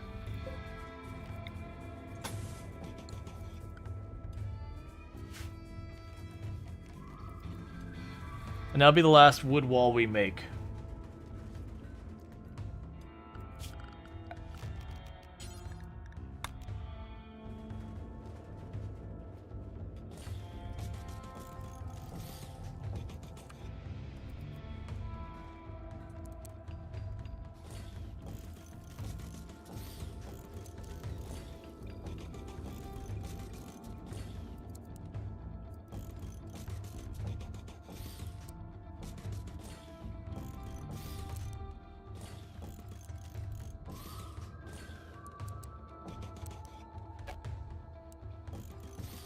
Alright. And I do fully realize the layout I'm doing here is very, very suboptimal. Put it up there. Deconstruct, do not refuel. That you can, like, fill the whole room solid, they only take the penalty when walking on to the first one, yada yada yada. I like my rooms to make sense, like if it was like a real room or whatever. So it's just a thing.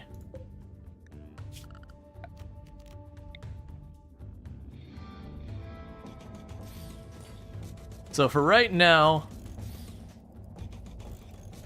we've got ourselves a burial chamber. I figured to just make this an enclosed space anyways. And then down the road, obviously this would go away. Once they could process the corpse in a different way, this would just go away. One thing we will need, though, is...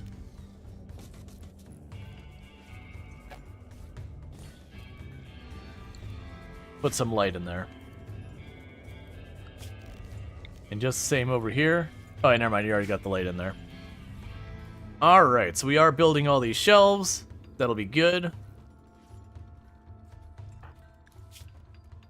Yeah, you're not gonna last long at all, unfortunately.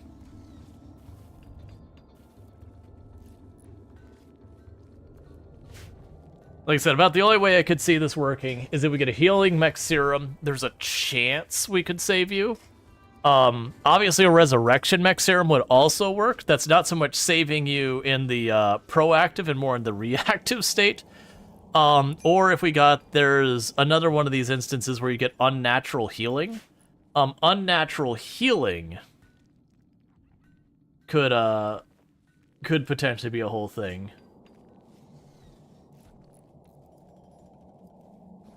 Because that one, we would hit you and it'd roll the dice and it'd heal one of these. So we'd just see if we get lucky and we hit the heart. Would Lucy or Sanguiphage work? I don't think so. Like, they might work if you have enough time, but it's the same thing, for example, if, like, you have a vampire and they get malaria. Like, it'll still kill them like any other pawn. It's just very unlikely because I think they have super immune, which means they heal really fast. But in this case, these aren't diseases that heal. So I think this would still kill a Sanguiphage. I don't think sanguiphage are disease immune. I can't remember what they have. I know they have a lot of ridiculous stuff. I don't remember. If they're disease immune, then maybe sanguiphage would work. But Luciferum doesn't just automatically make you stuff. Let's see. So we have Ship to the Stars. We're definitely not doing that. Kyokotsu has begun to fixate on the void and wishes to investigate it through void provocation. Use void provocation ritual to discover and capture entities. I will not be doing that. Like, we'll discover and capture entities, but I'm just going to deal with them as they come. Versus, like, hitting the thing to bait them to attack. Alright. Yeah, so sanguiphage might work. That I'm not sure about. But Luciferum, it's not like you pop a Lucy and your malaria disappears. At least I don't believe so. I've never personally noticed that kind of an effect. Oh, look, more fire? Yeah, like I said though, but we've got the fire break here. I'm gonna make stone columns to make fire breaks around the field too. Actually, I can do that now.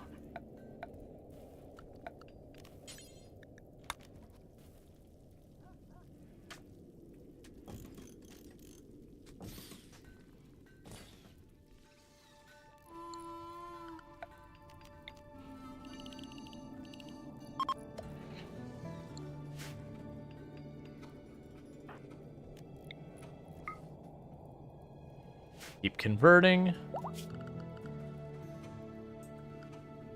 Hey, the wedding's gonna happen. Where are you holding the wedding?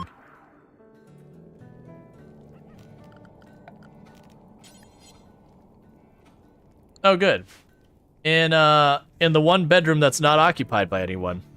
Fair enough. I mean, I would hold it up here. That said, we can make that happen in the future. In the future, this can be the wedding spot. You can also make it the party spot.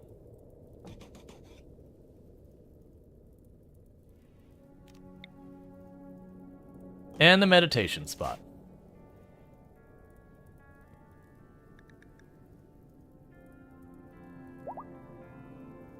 You can't have a honeymoon in the same bed.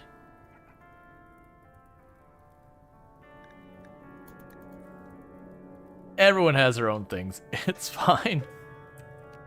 So wander around. Okay. Then moved you.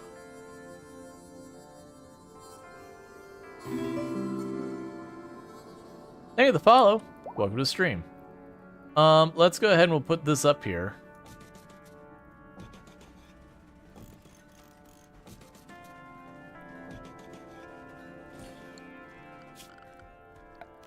And I'll put another fire break up here.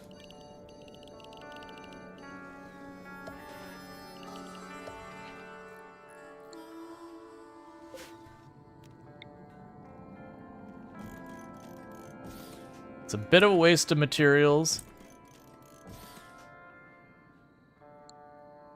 But then I'll put the fire break going down here too.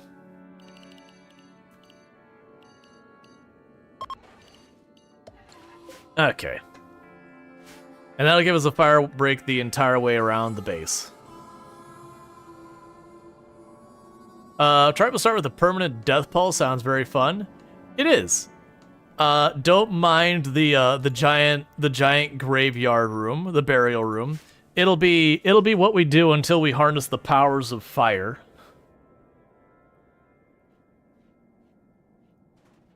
But we'll get there.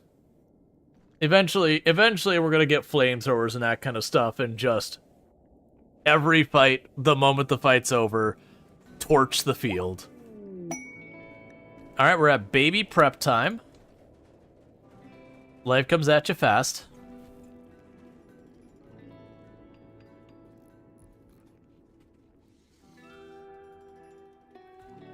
Raids are gonna be a nightmare. So hear me out, like a regular raid. If we're fighting, it takes any length of time, and any of them get back up, it'll actually it'll be one of those things that could work for or against me, just depending on the timing. Like, if I knock everyone down, and, you know, then it gets back up as the death pall, that's a bad thing. But if it's like one of those extended fights against stuff like Neanderthals or whatever, where they're really durable, there's a chance that they'll get up during the fight, and then suddenly it's a three-way fight where, you know, I can kind of hang back. We'll see. The other thing to keep in mind is if I make where I fight, do most of my fights indoors, then the death pall won't matter. Because if, for example, if I kill something out here, it'll resurrect. If I kill them inside the building, they won't resurrect. And one of the ways you can check is if I go here, it'll sit there and say, like, death pall exposure. If it doesn't show death pall exposure, that means they're not in a situation where it is. Where out here, they do.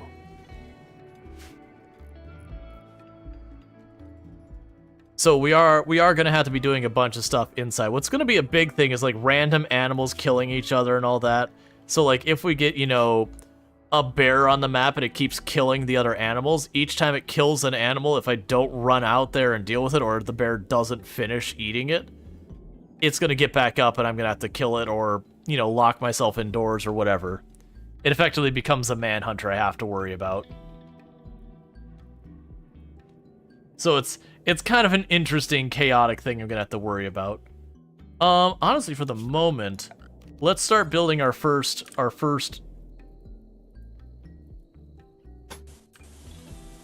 defensive wall.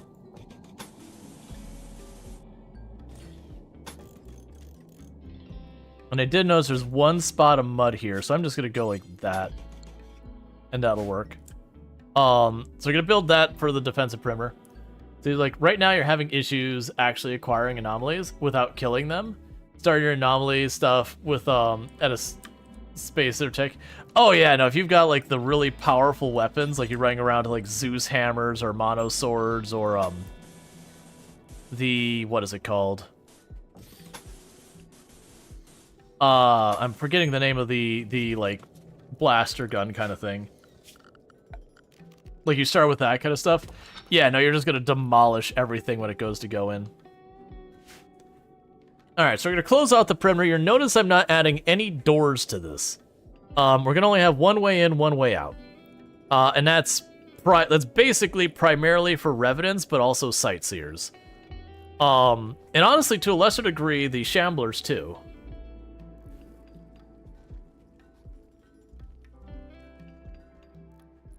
Does a revenant spine to be guaranteed fine though?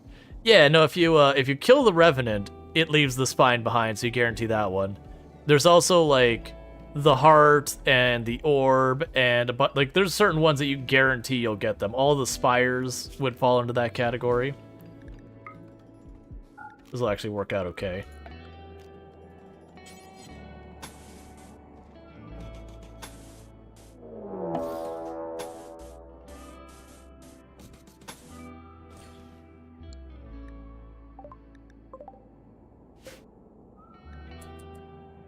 That's fine. You do your thing on the edge of the map for a minute.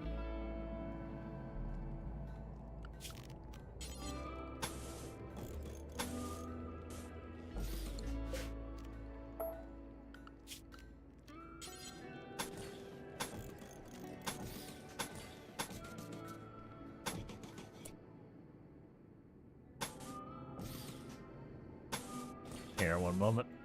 Just making some adjustments here. They're not making like a proper kill box or anything. I'm just making like a defensive position.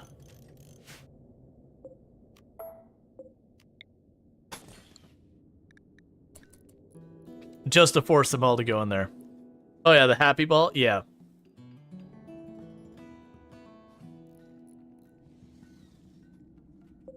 Honestly, that should be longer.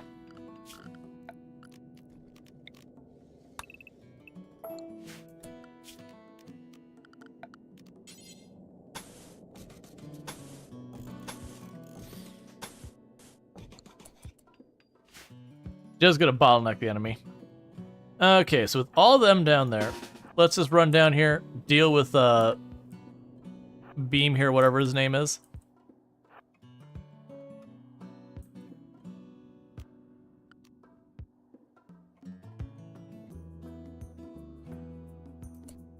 Alright, sit this one out.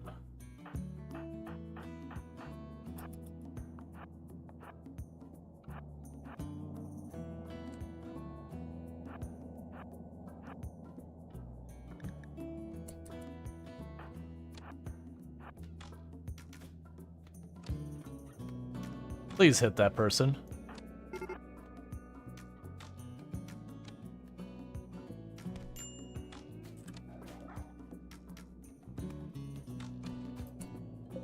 Okay, they dropped Jade, they dropped Wooden Club, they dropped this. All of you are off duty. Oh, you are cook. No, not cook. I don't need you to be a cook. You? Bury that person. Immediately. Alright.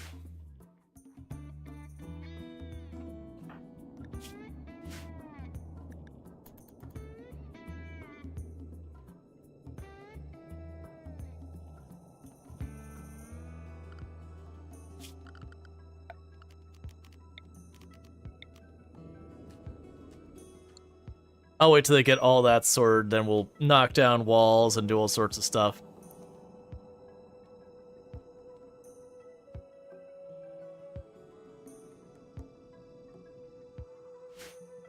Alright, so we're just basically making an exterior wall.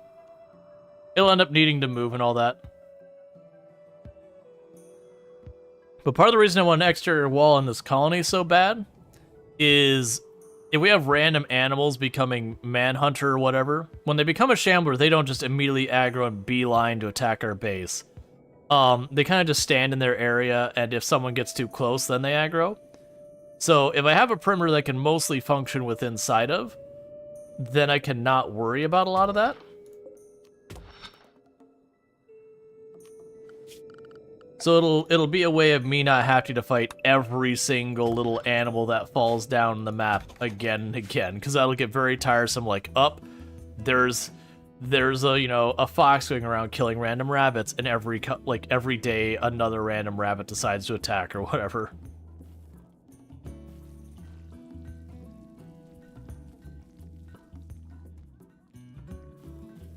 Hey Bentley, how's it going? So actually, now I think about it, go here, we're gonna go to cancel. Take a sip. What's the worst that could happen? And we'll do that.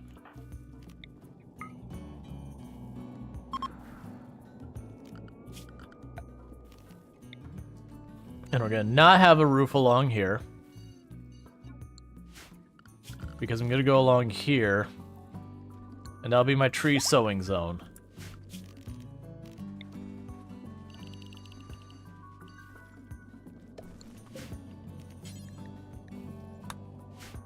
Alright. Is it cool if you share a kill box setup you've been trying to use? It's a shotgun heavy setup. You can share it on the Discord. We have a RimWorld channel. You might not see it right away when you join the RimWorld, or sorry, when you join the Discord server. There's roles that you can say, like, I want to see these games. You can choose RimWorld and drop it in there. That's where you'd probably want to share it. I've seen a whole bunch of them, some that are like focused on, you know, long range. Why do we have a medical emergency? Oh, right, your organ decay. Sorry, Jaywalker. I'm gonna let you keep your clothes and all that. Like, I'm not gonna make you discard that. You'll die in dignity and all that.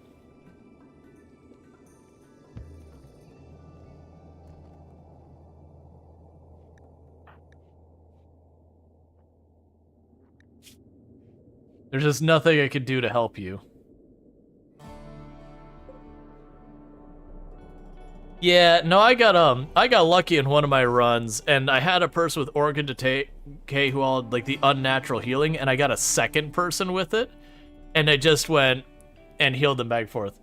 Is organ deterioration from the new patch? Yeah, it's part of Anomaly.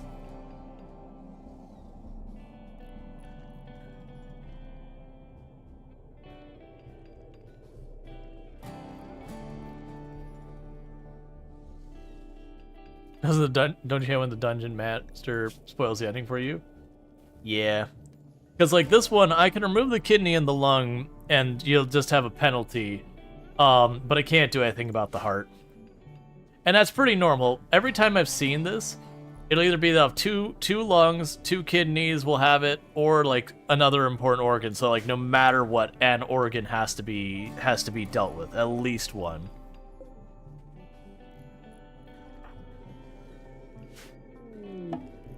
Monolith studied product. Kyokutsu has made progress studying the monolith. The structure connects normal space to the void, a dimension hidden in the substructure of space-time. Some powerful mind in the void is leaking influence into our reality.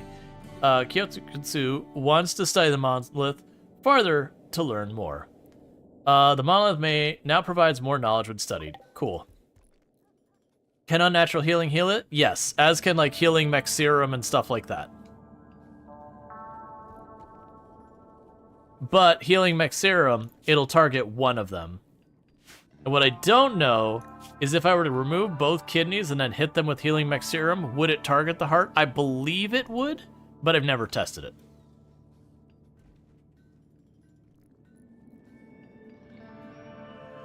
It should if it doesn't. Like, if you have a missing organ and you have malaria and you use a healing mech serum, it should target, you know, malaria. Because that's the most likely thing to kill you. Now, if the malaria has immunity on it, then it probably shouldn't target it. But I think at that point you're getting too far down into the weeds of, like, programming every situation how it goes.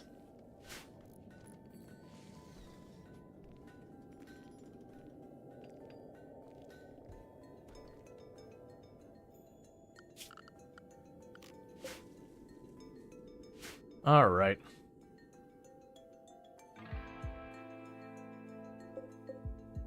All right, meanwhile, we're gonna link these. Storage, important, clear, and medical.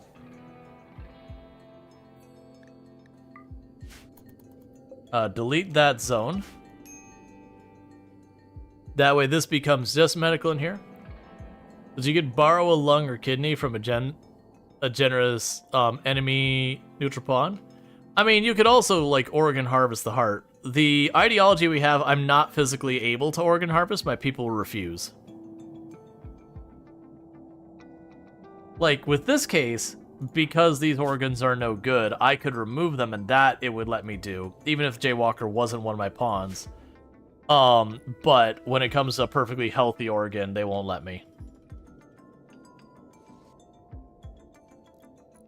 Because I've long since reached the point where I don't really enjoy doing, like, the organ harvesting, cannibalism memes and all that RimWorld is so known for. Like, I've done that plenty in the past. No judgment for anyone who does play that way. But after a while, I was like, you know what? It's honestly, for me, a lot more interesting to try and play a perfectly reasonable colony. It's not that I would never, ever do, though. Like, usually I typically won't outside of, like, extreme challenges where you're kind of forced to play that way just to, you know, barely eke by. But I honestly don't even play that many of those kind of challenges anymore. I usually do stuff like maximum pollution, stuff like I'm doing right now. Alright, so you can get out of here. Let's see, honestly, you might stop using Tunnel. Getting move buffs from insect meat is too strong. It can be. You get to mid-game with that. And you're doing, like, an underground base. You do get a lot of that. I mean, to be fair, like, the mushroom thing can be very strong, too. To be fair, like, actually, honestly, a lot of the ideology stuff can be extremely strong. Like, the very fast research speed on transhumanist is ridiculously powerful. Having no mood penalty from nutrient paste is very powerful.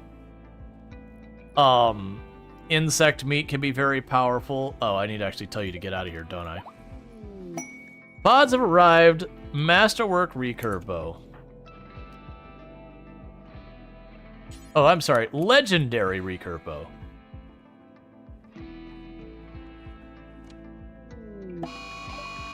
Mad hair.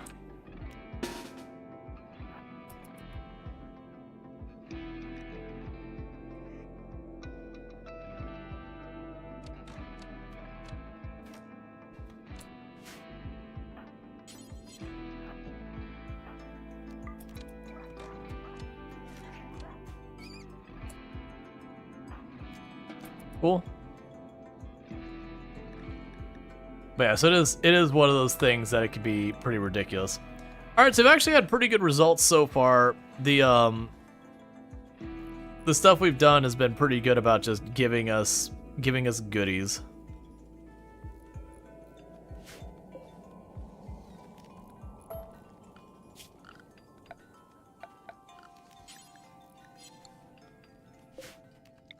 I'm gonna make that a door, so I can lock the door open, kind of thing. Yeah, it's medical emergency. You're fading fast. There's nothing I can do to help you.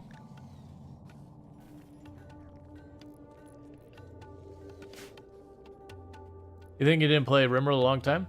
See, most of the time you do not use them, but desperate times need desperate measures. Oh yeah, well that's what it's supposed to be in a lot of the way. Is the idea is, to be fair, you can play the game however you want. But generally speaking, when it comes to like those things like cannibalism and all that, the idea is you're most of the time punished really severely for doing so. That said, they did add characters with ideologies and that are perfectly a-okay with it. But that's not like, that's kind of going out of your way. And they made it so like butchering a person, like the amount of penalties you get stacked on you get to be absolutely astronomical if one of your characters isn't like, sorry, if your characters aren't like, you know, cannibal or a cannibal ideology. Looks like you're joining the queue again soon. Yeah, that was, I made the comment that when this person showed up that there was a really good chance it was gonna be short-lived. You're hoping it was slow? No, it is slower than most diseases are, but it is still not that slow. The idea is they want you to either have to like prepare for it or, you know, caravan out immediately to see if you can't claim an organ, or like basically it wants to force you to be proactive. The Deserter, no. And also for that matter, no. And that title, no.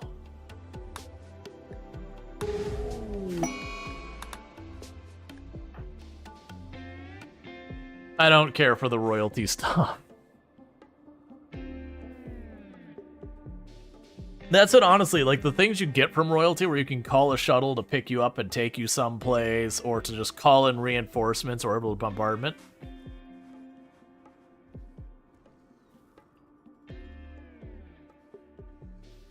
Yeah, if you didn't see, I actually have the bot set up. It's not a big problem in RimWorld, but it's a thing because I play RimWorld. It was every single game I was playing, I was getting endless cannibalism jokes. And after a while, it started getting like really annoying. It's like fine with RimWorld, like no negatives at all, with that. But it was just one of those things that after a while, like I'm really tired of it. So what ended up happening is transport pod penny. But so I set up my bot rather than just making it like an auto-modded term that it swaps it. So it's meant to be a fun joke as a way to deal with it. So let's see. You're planning on doing an ultra carnivore run in a future with taco and rancher, meat required, and ravenous tacoism. Hey, you can play it literally however you want. That's all that. So if we reject it because we're guilty, we'll be super mad about it. So what did we get? What did we get delivered to? A depressive undergrounder. Okay, not amazing for our situation. Who's got some pretty solid combat skills, and mining and construction, and a bad back, a peg leg, and just really not a great pawn. Okay, well, so that's lovely. Yeah, that's the whole thing. You didn't do anything wrong. It's just a thing on the channel that eventually got to the point where it's like, all right, come on. Now she wants you to keep the prisoner caged until it blows over in 20 days. Sure. You're a prison now. And we'll do that quest. Let's just do it for the goodwill.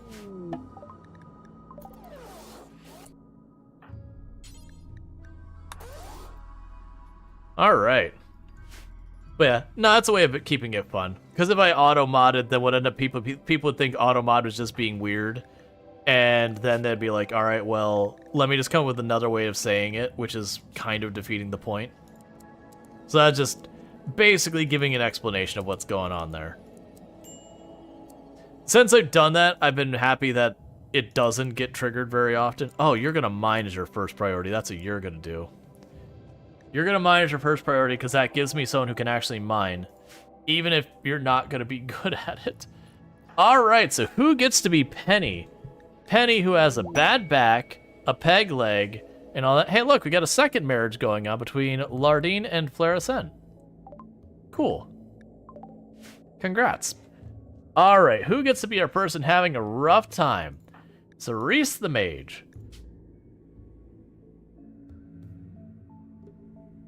Okay. Well, may your stay not be traumatic. That's what we aim for here. See, I could use that.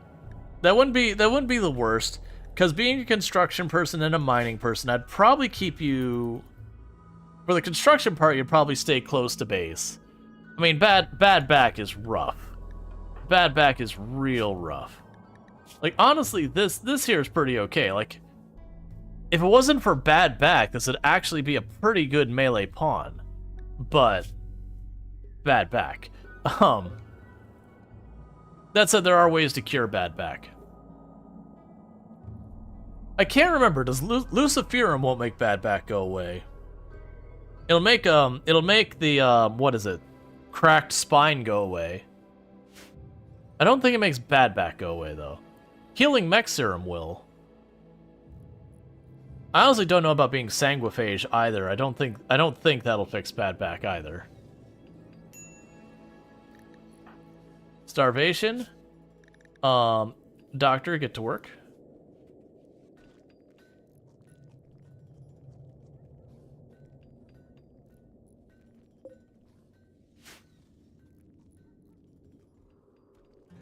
Because of those multiple fires, there's like no trees around.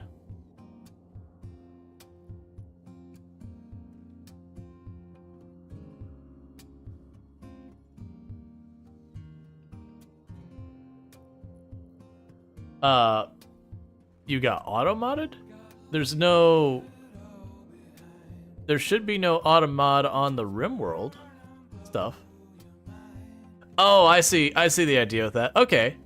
Yeah, it's a straightforward one.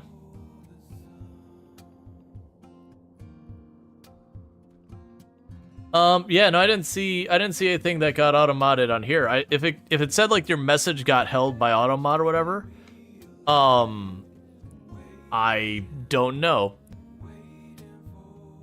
But yeah, no, it's a straightforward kill box. Here, I can show it. It's a very straightforward kill box. I've done similar in the past. It works. So if I were to show display capture, yeah, so there's a kill box they're talking about. Sorry, the image isn't bigger. I'm pretty sure my zoom's at 100%. Yeah. So the idea is enemy comes in here. They have the barricade so they can't stop moving. And so the idea is you have your 2 melee pawns right here and here, or 3, to keep the enemy from just walking through. And then you just have your shotguns back here, and just basically pump a bunch of shots. The only downside of this one is these 2 in the back are technically capable of friendly firing your melee, because it is more than 5 tiles. But I mean, honestly, it's probably not that big a deal.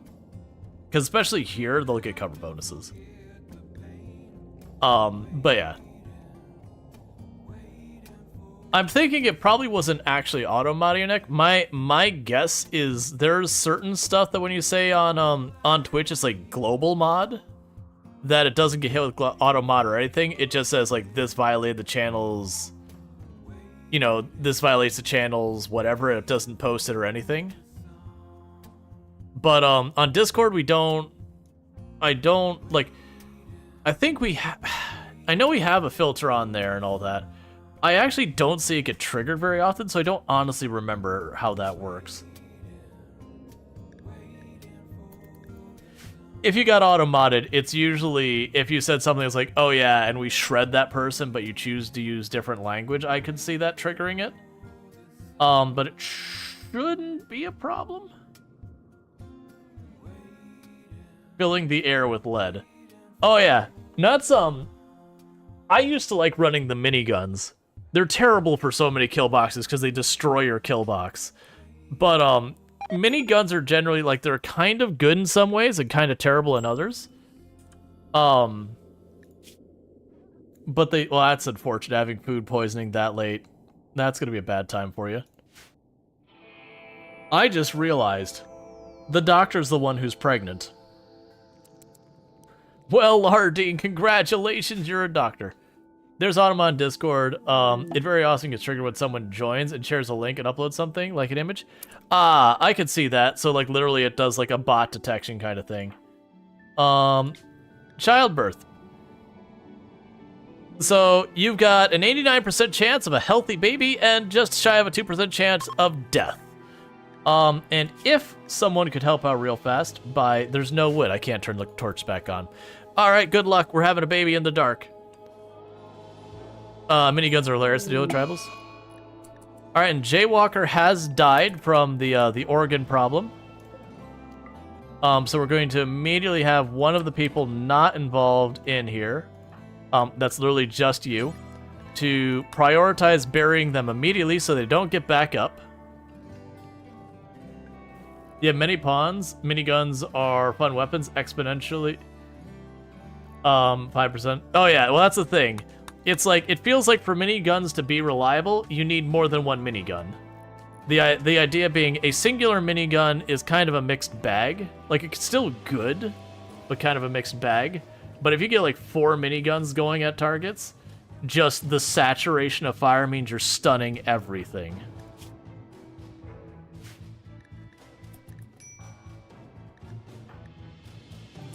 I can't help you right now, Cerise the Mage. I know you're actively starving, but there's a baby being born on the other side of the room.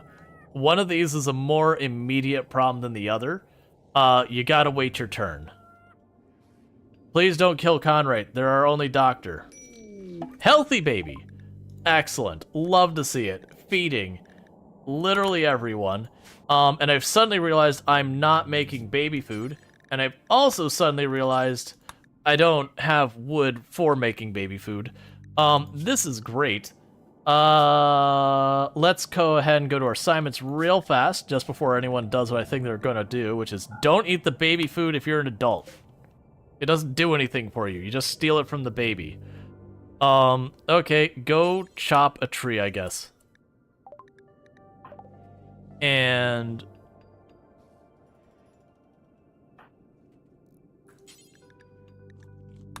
you'll figure it out. Alright. So, we got ourselves a baby in the pipeline, so let's go ahead and draw that. Welcome back, Jaywalker. I mean, that's probably fair. You kind of got conned out of your first one by getting a character who died in barely a week because your character started with the corpse or the organ thing. I just named you named. That's not what I wanted to do at all. Let's fix that.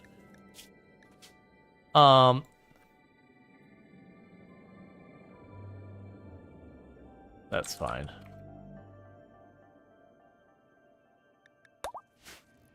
Yeah, so basically got robbed. I mean, actually, weirdly you say got reincarnated. Jaywalker literally died during that childbirth. So, in some ways, you're not really that wrong.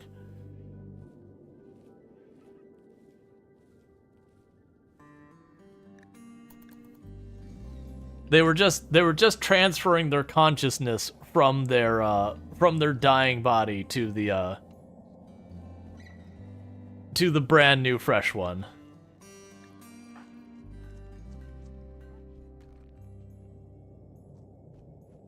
Is there any wood? Come on. The problem is all those trees are burned down, so they're giving us, like, no wood when we chop them down.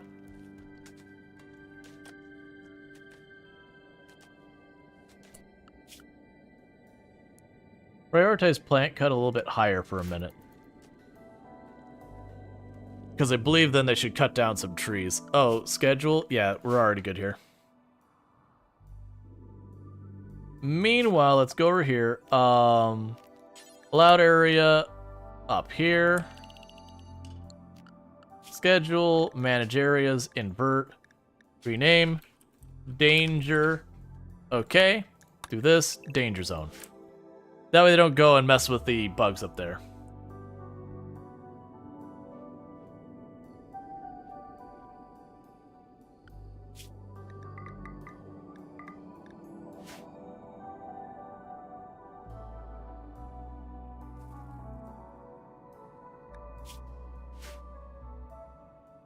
Yeah, so I do need them to cut down some trees. Like, we're getting this planted. Inspired taming. I don't think there's any animals I want on the map, really. I mean, Muffalo would be nice for the Muffalo wool, which is certainly a thing. I don't think I could keep a Mega Sloth tamed. Like, having the Muffalo would not be terrible.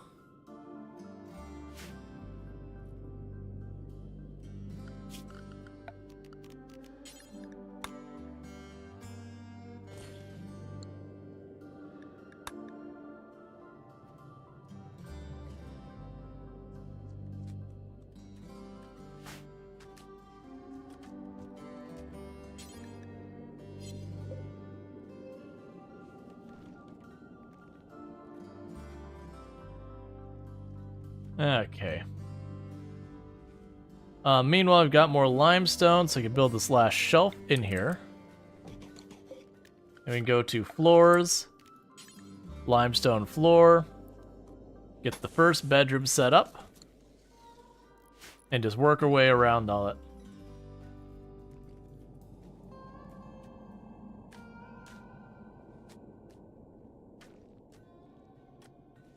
Okay, so we're getting trace amounts of wood from chopping down all the burned down trees. A dangerous blueprint. In this case, I'm actually going to say no, because I already have more, like, masterwork bows and all that I really need. And I really just want those materials for construction versus any of that nonsense. So we're just going to go ahead and keep all that going the way it is.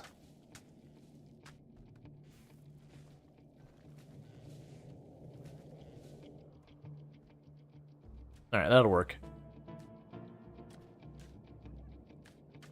So with that, we've got some baby... Wait a second. Okay. We've got baby food made. We've got simple meals made, so that's good news. Meanwhile...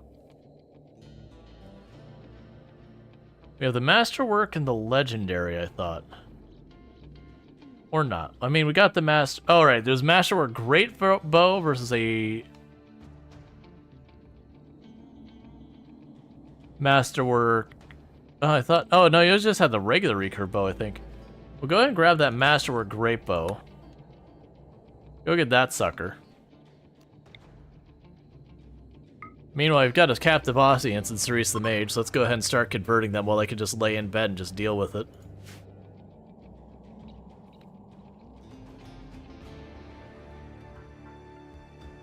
Oh, I'm not growing dye. I've sat there, I've got the thing, I'm like, man, why are people really don't like dyeing their clothes? You know, I've got this set, they really should do that. Yeah, they won't do that because there's that. With assignments, anyone like detail or whatever? Also, clear forest on you. I just did it that way and put on like the psychic cap if we go do rituals and all that since you started with it. Alright, is there anything else I'd want to grow right here, though?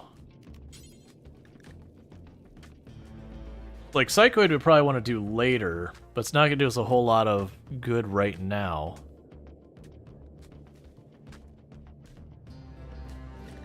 I'll set it for fiber corn. That's probably a total waste, but at least some. Alright, so we've got electricity researched. So next up is going to be geothermal. I do have a geothermal vent right here inside the base perimeter. So if I snag that right away, we can start putting up actual lights. And I think, honestly, after that, I think my next research is probably going to be advanced lights for the giant area lights we have now, because they're fantastic. So if we get those giant area lights, then I can keep this whole area well lit up. Cool, so we're going to be throwing a party. Excellent, love to see it.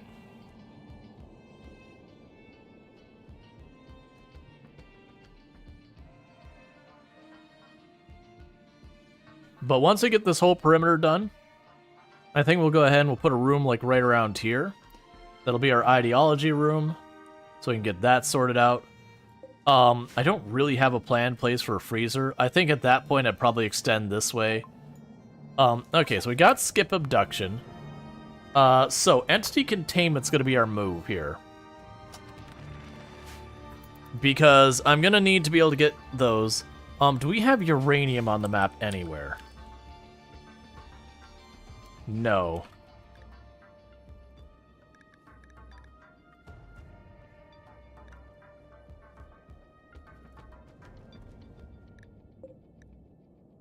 That's a dangerous spot. All right, so that's rough because without uranium, making a proper place to contain the stuff is a little tricky. Generally, when you want to make your containment rooms for the anomalies, you either want a room that's made out of like you just dig into a mountain and just chuck a room in there because then the stone that's unmined has, you know, good like 700-800 health depending on what it is. But if it's uranium, it has even higher. And uranium, you can even bring it away. Like, you can even sit here and use, like, the compact steel. Like, and just hollow out a spot for that can even work pretty well. But, unfortunately, it doesn't look like I got lucky enough to have uranium where I can get a hold of it. Yeah, so granite nice is strong. So, that does mean I'm going to have to settle on a granite containment area. That'll probably be okay once I get the actual containment platforms. Like, not the ones you start with here, but like the actual ones. So bear with me, chat. I need to use the restroom real fast. So I'm going to do that real quick, and I'll be right back. So thanks so much for tuning in. I'll be back here in just a minute. Yeah, no, the ads have already just gone a minute ago. So I'll be right back.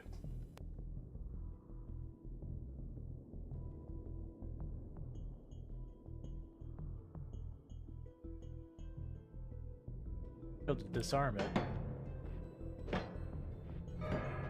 by doing that. All right. You're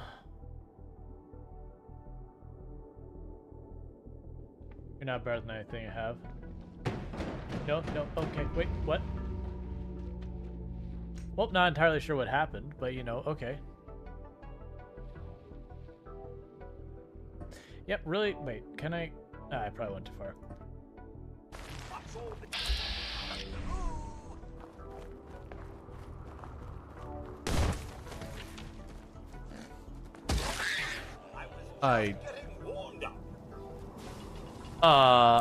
Okay, just clarifying, that mole rat came out of the dirt, shot into orbit, and then fell to its death.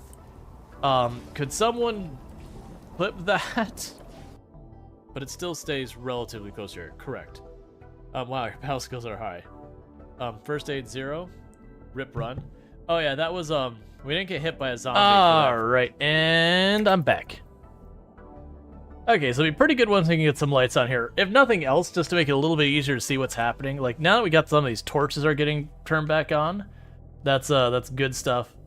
But yeah, I'm very fortunate that we've gotten lucky that we haven't had any predators out here hunting, because I would have to deal with, like, stuff like the hares and the rats wouldn't be a big deal, because, you know, the panther would kill it and then eat it, and there'd be no body, so no problem. But some of the larger animals, I forgot to grab a drink. That's fine. I'll grab a drink real fast. Be right back.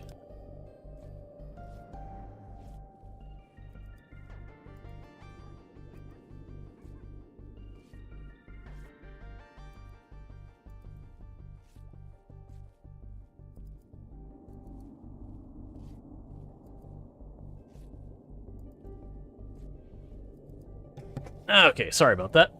But, so some of the bigger animals, like when they go after, like, a doe or whatever, they wouldn't quite finish it off so far as eating the whole thing, and then it would, you know, resurrect as a shambler and be a problem.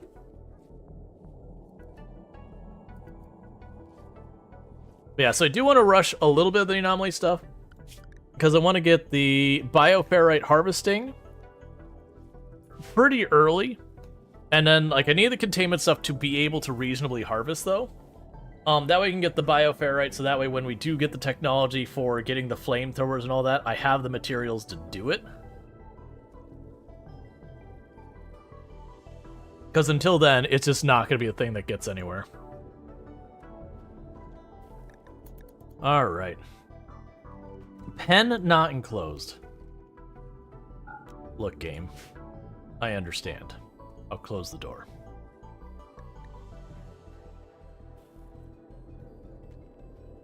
Oh, I mean, it says pen not enclosed because there's a big gaping hole on the left wall because I don't have enough granite yet. Meanwhile, we're actually getting a decent amount of,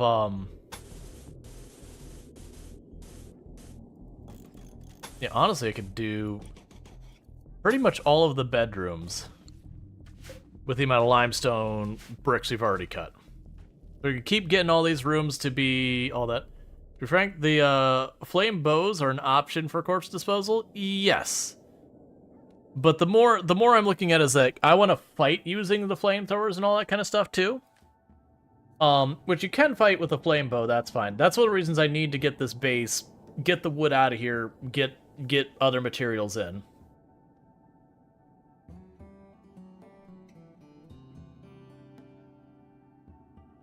So I need to get that all set up pretty quick. Exotic goods trader. I'm also looking forward to having the problem where the trade caravan shows up, one insults the other, they fight, one of them dies, and then resurrects and then kills the other person back. I'm eagerly awaiting that scenario. I'm going to enjoy it greatly, and I'm going to take their things. Okay, so we don't have a lot of books. They do have books. Okay, so the telescope would be a really good win if I can make that happen.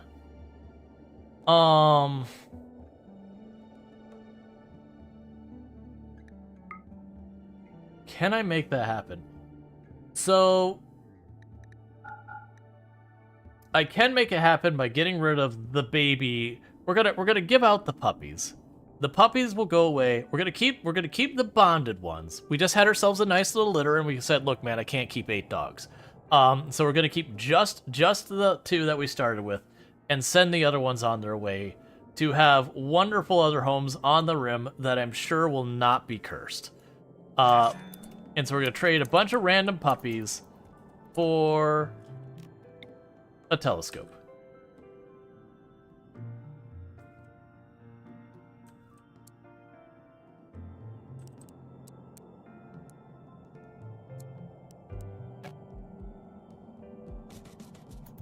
That's fine.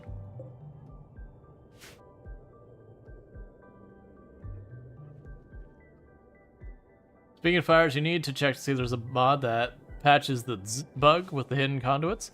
You mean that it doesn't happen? Because I was under the impression that wasn't a bug, that was a design decision to have them not do it. That the idea was, you put in more material and time, and therefore, like, you get the benefit of having that as one less thing to deal with. That's my understanding. That could be entirely wrong. But that was what I was led to believe, is it was an intentional decision to have under the hidden conduits not cause the bzz event. Because a lot of people don't like the bzz event. I actually don't mind it. I personally found as long as you don't put a bunch of batteries on it, the bzz event is usually pretty tame.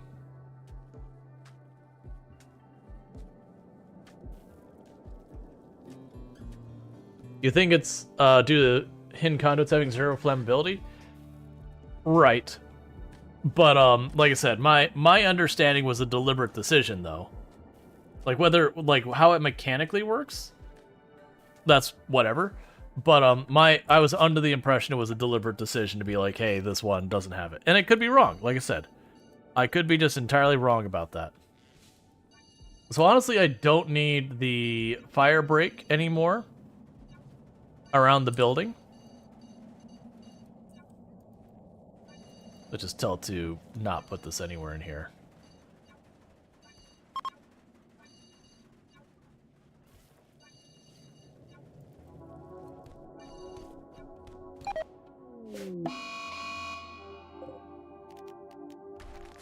Link's Revenge.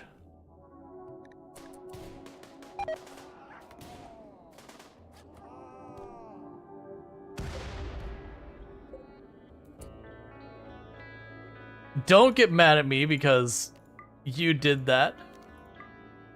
Alright, so what's gonna need to happen, we're gonna need to be fast, start butchering right now. You run up here and bury the corpse. You grab yourself a brand new gun and be quick about this. The downside is they're really far away, so there's a very good chance that one of them will have a chance to resurrect before I get there. Because I think there's a minimum time they stay, or a minimum time they have to be dead before they can resurrect. But, alright, so at least we got two of the important ones. I kind of wish they butchered the other one first. Oh, there's another dead body here? Come on, man. So bury them. We'll deal with the machine pistol here in a second. Yeah, I think it's like four in-game hours, whatever, which sounds like a lot, but it really isn't when it comes down to it. All right. Yeah, so you're gonna go butcher the other body before the Lynx gets back up.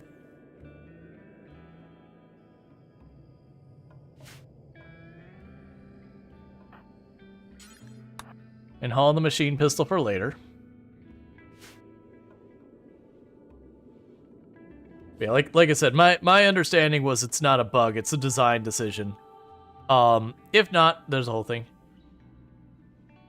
4 hours in game at 2x speed is, you know, just at like a few minutes. Oh yeah, no, it's not long. Like it really isn't. Like you can usually tell when you sit there and you go to grab some of these quests. Let's see if there's one I was given hours ago. There's not. That a lot of times you can look at them, they're like pretty quick on turning around. Meanwhile, let's talk to you about your ideology. Keep chipping away at you until you're one of us.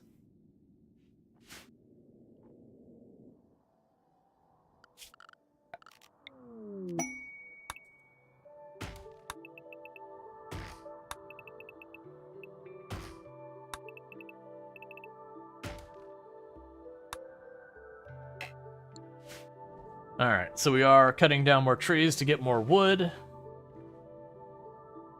We'll get there.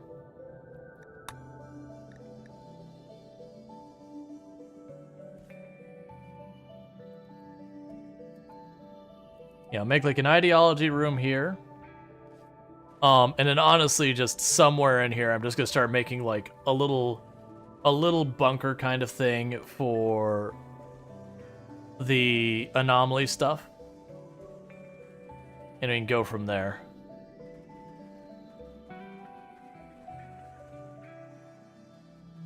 Yeah, so now the fire break will be wholly unnecessary because the stone walls are not flammable.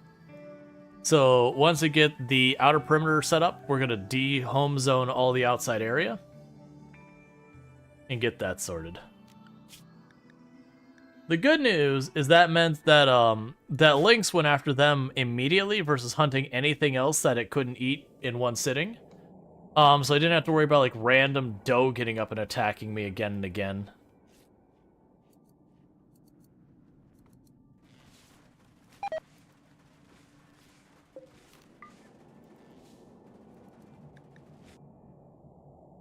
And sooner or later, that'll be a problem.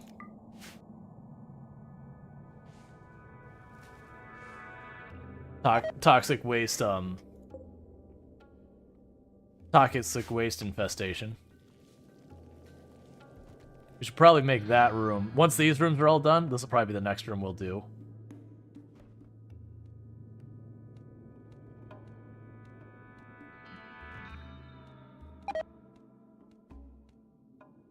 Yeah, so toxic waste is all in its last phase of rotting away. Honestly, I didn't even look at what the infestation one. It's just one spellipede. That's not even a big fight. Like we can handle that. Between this thing stunning and our regular damage, we're pretty much okay with that. Now, granted, everyone could keep missing, and that'll be a problem. But it is what it is. All right, so we've almost got the perimeter enclosed. And like I said, I think the first move after we do that Alright, so we're being raided. They're going to prepare for a little while, and then they're going to head in.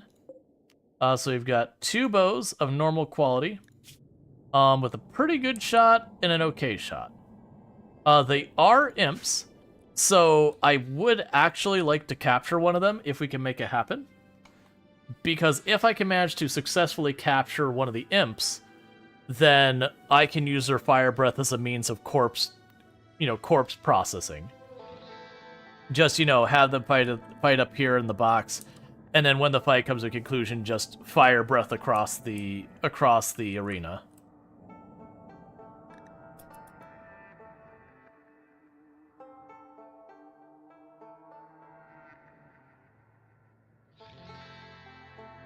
How good of shots are we? Terrible, terrible, terrible, good. So I've got one person who kind of outshines them for shooting, and then they beat me with everybody else. I can try and tie them up into melee, which is what I'm going to do, but then we'll probably get fire breath across. It's fine. It's what we have to do. They don't always be good about using their fire breath. Sometimes they will, sometimes they won't. But I do think fighting them in a straight-on, fair fight, long-range engagement, I still have the overall advantage, but there's a good chance they'll take 1 or 2 of our people before we manage to get them sorted. So they should start running in soon. So you run all the way past.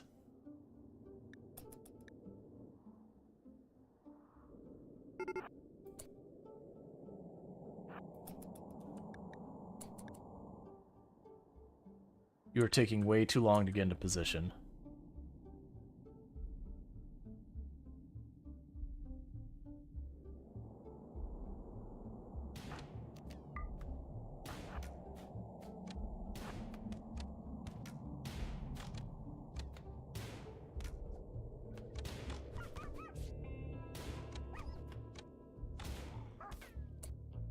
Nicely done.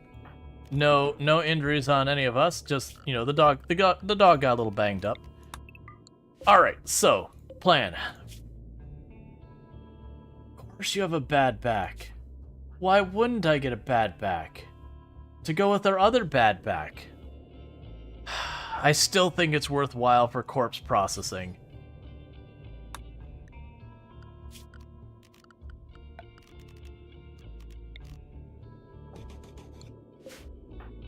So you try to rescue them, well, capture them. You bury the body. And good luck to all of you.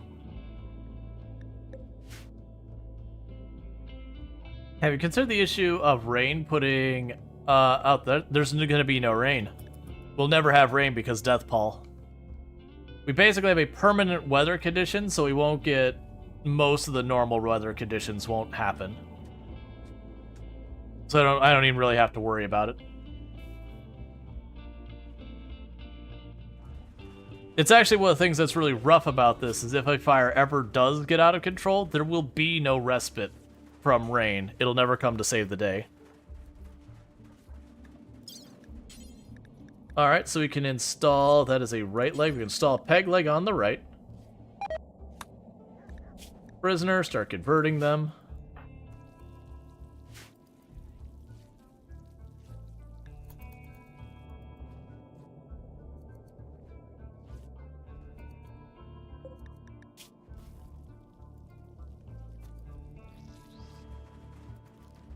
What do you do here? I breathe fire. What else? That's it.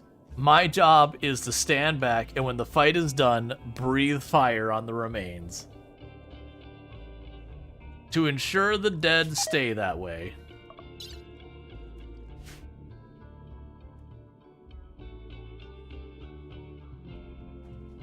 We'll see if they get that far.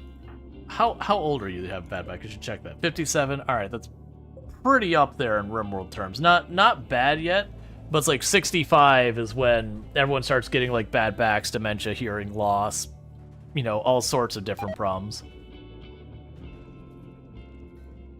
RimWorld's like 65, already dead. Just doesn't know it yet.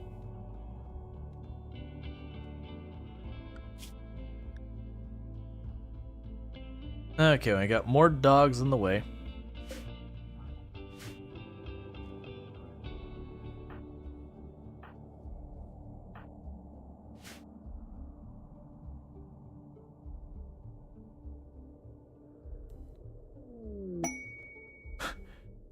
What do you do here? Crematorium. Oh, like you run the furnace? I am the furnace. Yep, pretty much. We're one animal handling short of being able to even attempt to tame a thrombo. That's fine. It'll probably be pretty hard to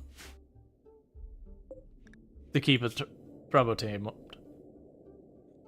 Genetic pessimist. Yeah, what would you even do here? So you're construction and melee. Bad back melee is not a good combo. I mean, basically I'd have them do construction.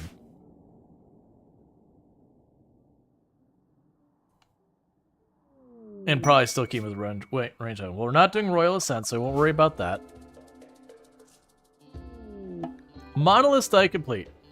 Kyokotsu has completed her study of the monolith. The structure is a conduit that links to the void, a reality hidden between every point in space-time. The void is inhabited by a vast machine intelligence of terrifying complexity that surges with nightmarish, inhuman rage. Its influence creates horrors in our world. Awakening the monolith fully will open the conduit. With the channel open, Kyokotsu believes she could reach through the link and permanently close the conduit, or find a way to harness its dark power. The monolith now provides more knowledge when studied. Cool. Fast learner, maybe a research pawn? This one isn't fast learner. Well, I mean, they're too smart. That's kind of fast learner. Yeah, it might be worth doing. That wouldn't be a bad idea. It definitely feels like a pawn I probably don't want running around. Yeah, so they could be, you know, kept around. Yeah, I know it's a, like, but it does serve the same thing. Yeah, so that wouldn't be a bad one. We could definitely keep them around to keep stuff going. Food poisoning due to dirty area. All right. Who am I gonna have fill in for that? We'll have you have cleaning as your next priority before cooking. So you craft, and when you're not crafting, you're cleaning. Which means you'll probably never clean. We are gonna need to get ourselves a dedicated, what's this pawn do? I clean. What else? No, that's it. Let's actually do that as well.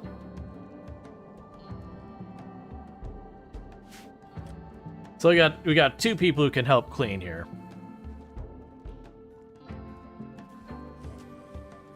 What are you doing? Oh, you're recoloring your clothes. It's just you're dealing with food poisoning. That's fair.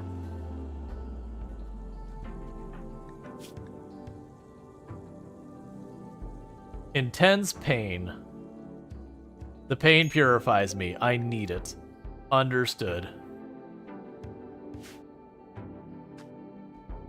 Where's the janitor? This is why you pay your janitors better. That way you always have a janitor on hand when you need one. Because people think not having a janitor is not a big, like, the janitors aren't like that big a deal. It's like, no. When you've been to a place that doesn't have a janitor for a while, you start to be like, oh man, what is with everyone showing up having bad back? What? Cassandra, what is going on? This is our fourth pawn we've seen with bad back show up. Two of the ones are ones we've gotten. Just gonna open a colony who are the only thing we do is we fix spines.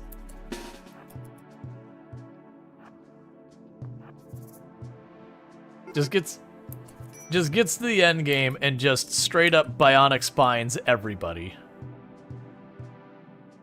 Oh, you're just gonna miss the fight. Get out of here.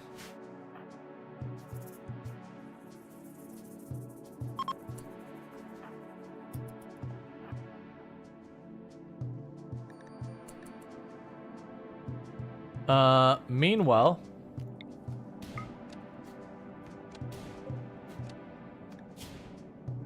just chain stunning. Oh, hey, there's one behind us. I did not see you.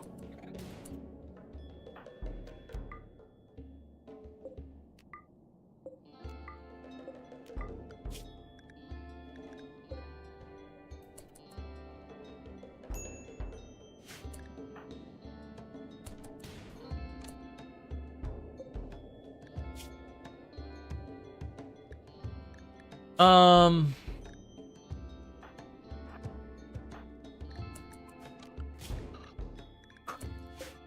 Alright.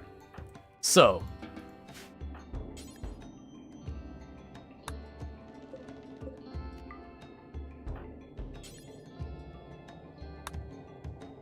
I need you... Alright, so you're gonna haul that body. You bury that one. You're not dead yet. How are you doing? You got cut real bad in the neck. Not right now, game.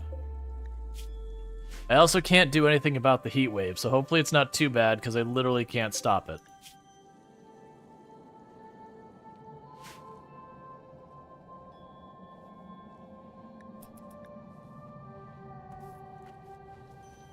So get into a hospital bed. Stop what you're doing, tend to them first, and then worry about the prisoners. Why are you collapsed? Oh, food poisoning. Yeah, I'll do it. Okay, when they die, we need to pick them back up.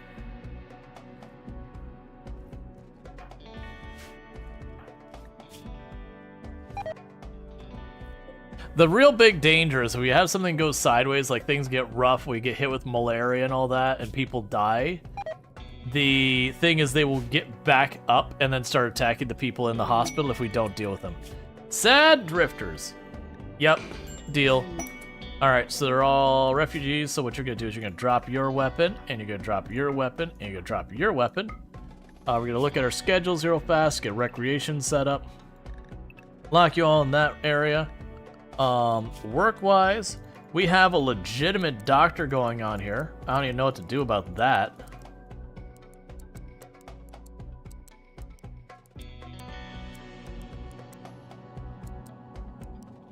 You can handle stuff. Don't worry about hunting. I'm not going to give you a weapon.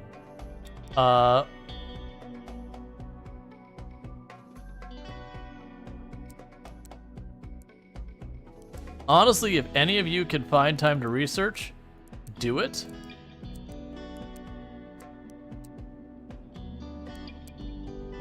Otherwise, you haul and clean. And I don't really have beds for all of you. So you sleep in there.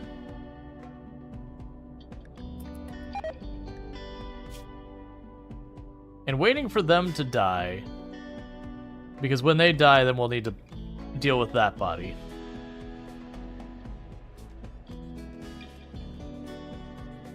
All right.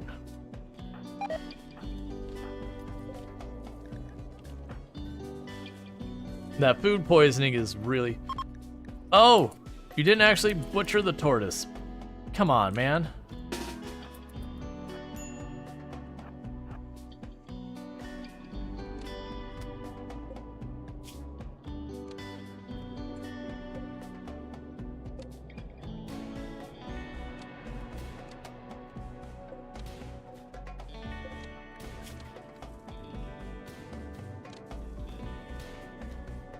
I just hauled the corpse back. Luckily, it's a tortoise. No, you've already injured. Okay.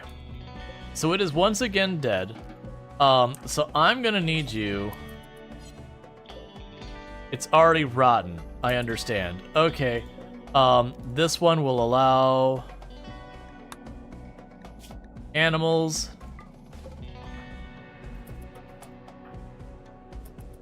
Why will you not let me select it?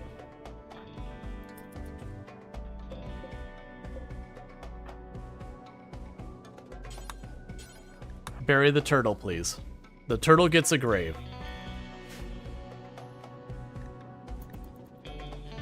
Because I do not want it getting up again and again and just causing me endless amounts of grief.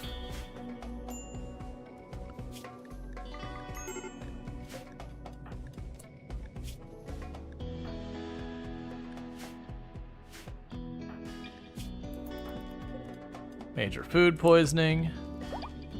You're getting mild heat stroke. There's really nothing I can do to help you, literally at all. So, try not to do that. That needs to be buried right away. Oh, the baby's in danger too. If the heat wave gets too bad, what we'll end up doing is caravanning off the tile with everyone we can. These are grave times indeed. We'll end up caravanning off the tile and riding out the heat wave not in the tile. I hope we don't have to do that. We are getting a bunch of clothing on that'll help insulate us and all that. We're just not quite as dressed as necessary to deal with it.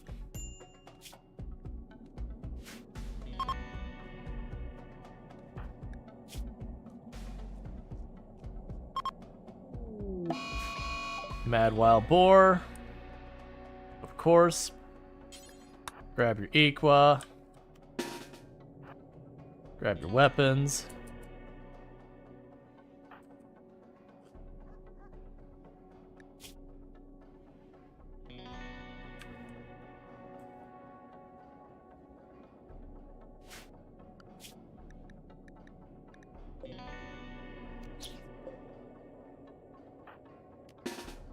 Get you 3 out here to run attrition. We're gonna need to caravan out of here to save the baby. Why bury the bodies? We're doing a run where death pall is always on, so any bodies that go unburied or destroyed or butchered or anything like that, we'll get back up and keep fighting after a period of time. That's the whole thing we're doing right now is we have permanent death pall, so if I don't deal with the body, I fight it a second time. Alright, how are you doing?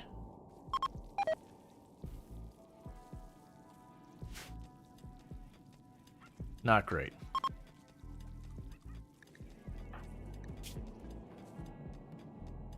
So it's not going up, but unless the heat wave breaks, I'm probably gonna have to caravan off the tile.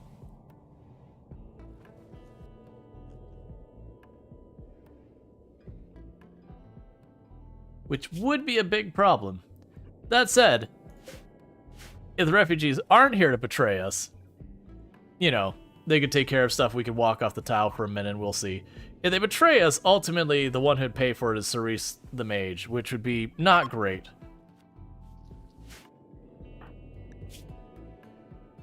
Cerise is getting... So we'd have to take Cerise off the tile as well. And we can't take the refugees off the tile, they'll refuse to leave. And the prisoners... I believe for quests won't leave the tile, so I could bring the imp with us. I don't think the other one we can bring with us.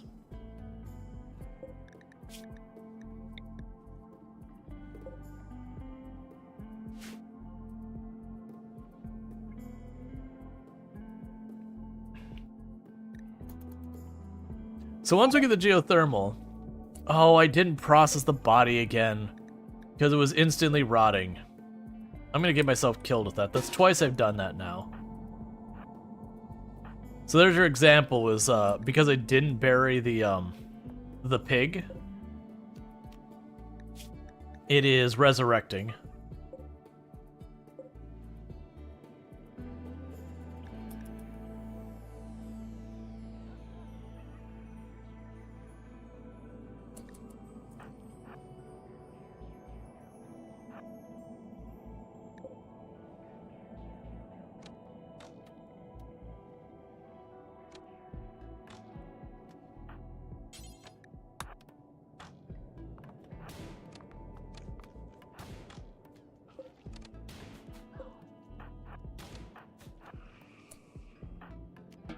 Alright, meanwhile, bury the pig.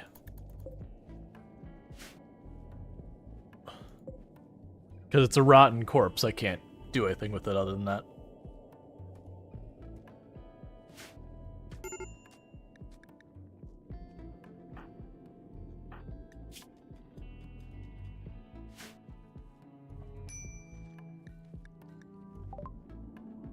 Entity containment is finished being researched. Awesome. So with that, I'm gonna go bioferrite harvesting next. And then once I manage to get the area enclosed, I'm gonna start making my first enclosure for dealing with the entities.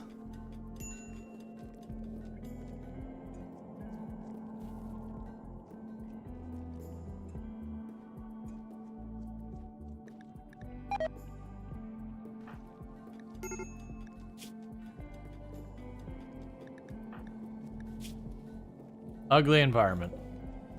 Look, I got a bunch of you queued that if you're not researching, you're supposed to be cleaning.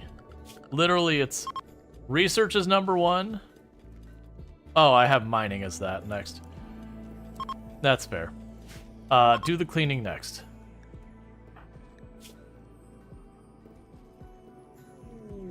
Cargo pods. A bunch of unfertilized chicken eggs.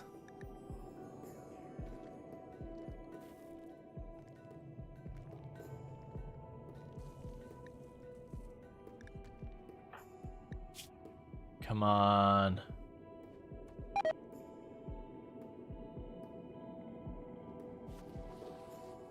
I would like the heat wave to give up. Because it's looking like for this in-game day, it's not going to get much worse. It's going to start cooling off as nighttime hits. And I'm really hoping it goes, because it does seem like we should be okay. Like our guests are actually doing pretty awfully, if we're being honest. They're all generally having a really rough time. Baby is dealing with a little bit of overheating. It's like too late for me to research anything to deal with it. I would have already had to do that because we did no research. I don't start with the passive cooler where normally you would, because otherwise I just slap down some passive coolers and be all right. Insane rambling on Zyther because you ate raw food. Cool, man. It's really helpful. I appreciate it. All right. So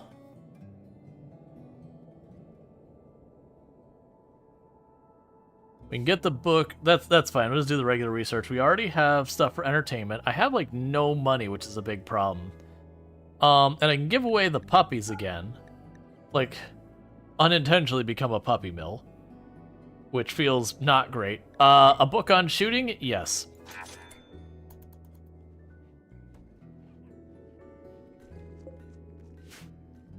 That way we can learn to shoot better by reading a book.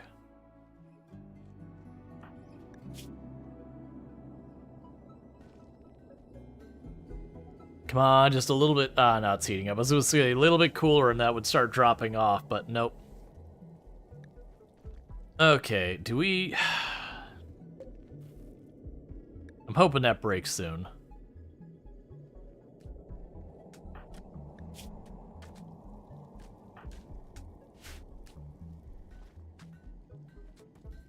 I hadn't even been keeping an eye on the prisoners. You should be fine, and Impid shouldn't be affected at all by that. Dudson is in... We're just gonna have to go for it and just hope they make it. Because we'll end up failing the quest, we'll fail the other quest too, that'll have like multiple levels of mood breaks on us. The kind of thing that those piling on mood breaks could be a thing that would, you know, make or break the colony. So I think we just literally ride this out. Because honestly, the baby's not even doing the worst. I think it's our, the one here named Porker who's the one who's like really struggling.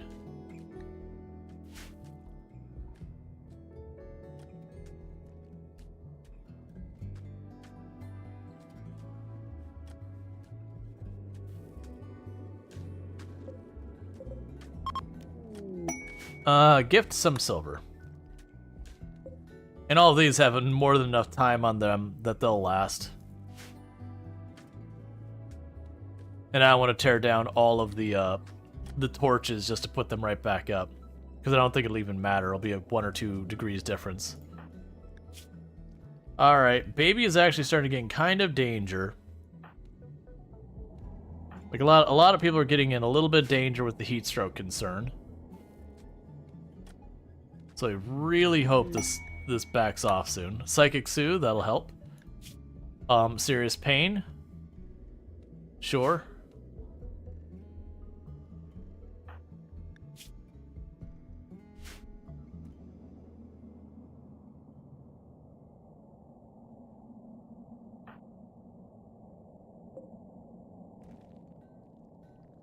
Alright, so they're getting all the rooms paved and all that. That's good news. Still haven't got the perimeter enclosed yet. But we get the perimeter enclosed. One of the big things about that is then when it comes to stuff like the sightseers and the revenant and all that, then this becomes the place I care about. I could put like the proximity detector like in this corner here. And the moment that lights up, I know it's in the area and I know what direction it's coming from and everything.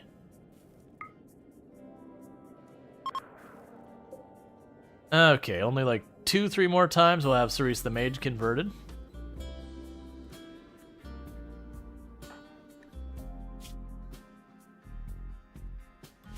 Alright, so Cerise the Mage, Jaywalker, the two who have heat stroke out of my people, the refugees won't leave. And they're still here for 16 days, so I can't do anything about that.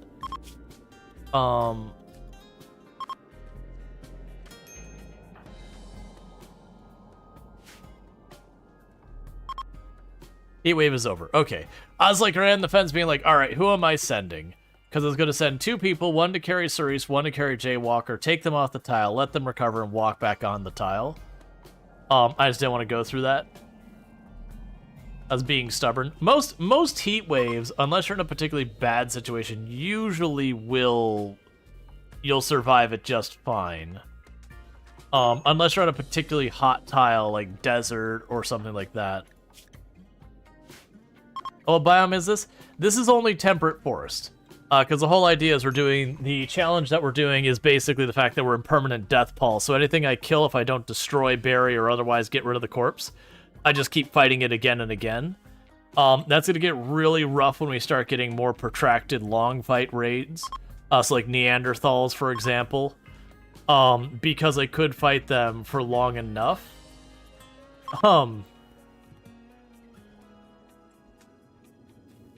You're outside? Yeah, no, they're taking anywhere they can get you to not be as hot. It's just what it is. So they're just gonna keep moving you around till they get that figured out.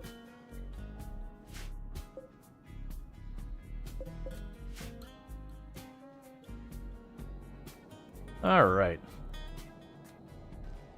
Yeah, no, we're trying to fix the lighting. Right now I'm researching geothermal. And then once I get that, I'm going to get advanced lighting so I can light up, all of this will almost be more of a, like, forget the fridge, forget all that. I want to just get the lights on so I can see what's happening better. The other thing that's going to help is starting to lay down the floor. Now, granted, the other reason you probably can't tell what's out here is it's burned down like 3 times over, because the side effect of being permanent death pall is we never get rain or anything like that. So anytime a fire starts, anything that can be reached that's flammable, it will burn all of it.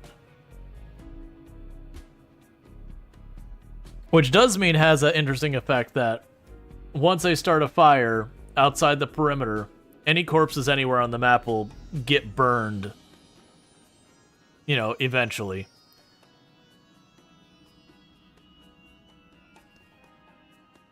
Alright, so we do have that still going. Let's see, I haven't updated Organ Anomaly. So going from the tropical rainforest half an hour ago to seeing this in RimWorld is jarring, but very cool. Oh yeah, no, Anomaly is excellent. It definitely has the effect of changing the way you play the game, though. And I can speak more to that after the ad break happens, because we're about to get hit with an ad. I do know ads are annoying. It is just the way it is. If we have a raid or something, I'll pause the stream. Like, obviously, they're just running around in circles building. There's no real reason to it.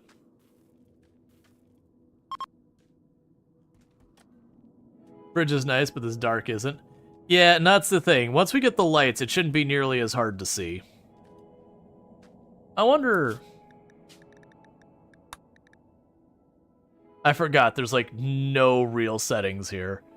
I was going to see if I could turn down like the fog effect or turn up the brightness or something like that. But they really don't have much in the way of settings.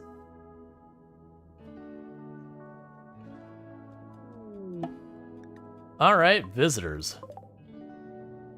Cool.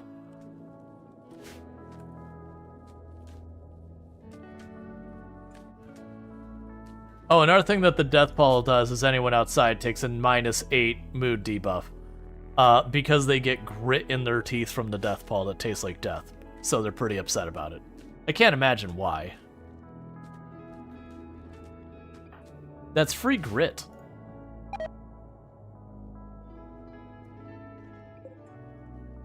Let's see, you look forward to getting Anomaly. You were so excited when you saw it was announced, even if it's not necessarily something you'll constantly use, simply because it was such a cool, unique concept. One of those things that I didn't know I wanted or needed until I saw it. Yeah, so one of the good news things is it's not one you have to turn on or off. This monolith thing, like it starts in the area and it's just like with the walker and all that. You walk by, it's like, oh, it's the monolith. Where if you hit it, then you get all of the anomaly stuff turns on. If you leave it alone, there's a couple of new things that anomaly will still bring to the table, but like all the spooky stuff, like, you know, the horror aspect kind of things won't show up. So it's kind of like the same way with like royalty. You don't need to turn it off to not have royalty stuff. You just don't do the royalty thing, and you don't do the betraying of the royalty thing. And as long as you don't do those, then you get a couple of new weapons, you get a couple new quest types and that kind of stuff, but it mostly just stays out of the way. So they did a good job with that. That said, once you crack that thing open, you live with it. You glad they make it optional? You hate enabling and disabling DLC per save? This is better? Yeah, no, the only ones, like, don't get me wrong, biotech and ideology are kind of ubiquitous that they're just there. I've never felt a need to turn those ones off. Like, I've always been happy having them around. Versus royalty is the one where there's a lot of times like, you know what I don't want to deal with? Any of the royalty stuff right now. Like, I'll take the Zeus hammer and all that, because I want it, and the extra quest types are fine and all that. I just don't want to deal with, like, the titles and, you know, betrayal event. But that's easy. You just, when it asks you the 2 quests, you just ignore it. They'll still give you quests that'll offer you honor from time to time. But as long as you don't accept it, you don't have to worry about it. And even if you do accept it by accident, you go, oh, I got honor, that's fine. I revoke my title.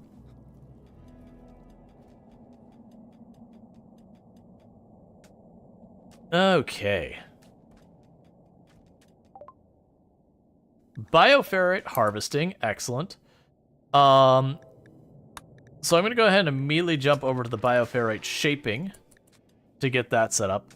I'm still waiting for them to close off this wall. I just need to not queue up any more floors to be done. Let's see, question. Do you have a way to turn the volume of your ads down? No, unfortunately. As a content creator, I have, like, no control over what ads you see, what volumes they play, any of that stuff. Because it's actually a thing. Different people see different ads based on where you're located and all that kind of stuff, because the ads try to be relevant to your location. They're pretty not smart in what the rest of the ads do. So the ads, you've not had ads sound so much lower than stream? Oh, weird. So you're actually having the ads quieter? Count your blessings, because one of the things that we run into a lot of times is like the stream will be chill, everything will be fine, everything will be good, and then you'll get like this ear-shatteringly loud ad, and it's super frustrating. So you can turn honor off, can you turn off honor as a request reward preference? Like, I think you can.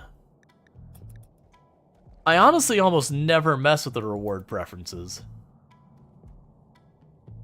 I'm trying to remember where you even do that.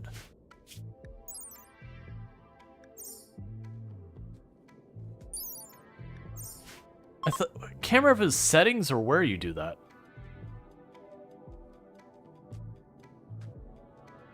Quest tab, you think? Ah, there we go. Reward preferences. Yeah, so I can literally be like, accept honor, no.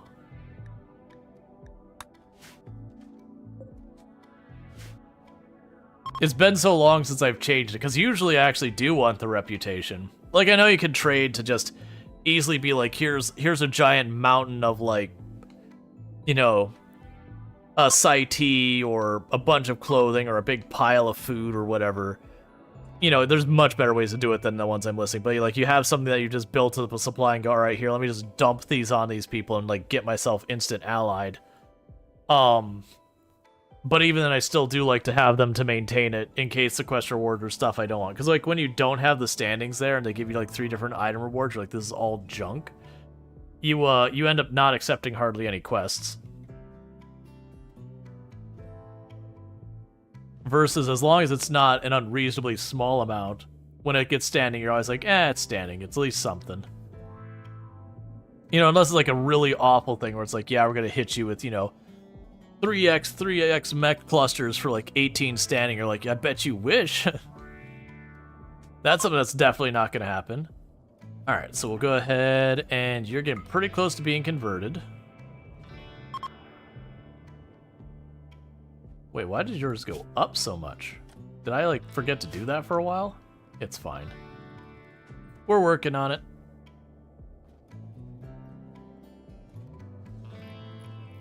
Okay, so we're finally closing up the perimeter, so that's good news. Because once I do that, I can start controlling, like, anomalies and all that. We can put, like, the invisible detector here. And so that when anything gets into this range, we'll know that they're coming. And if we're really careful about it, I could even sit here and, you know, put one on each of these corners, as well as up here. So if the anomaly comes from anywhere on this side of the map, they'll likely come along one of these walls here. And so we'll get an early prompt and all that stuff. Why are you injured? You're not injured. You've got paralytic abasia. So you showed up with the paralytic abasia. When it runs off, you'll be good to go. Favorite anomaly so far? I like the murder sphere. For the record, I've seen them all. I've gotten 2 wins out of my 3 attempts of like doing anomaly stuff.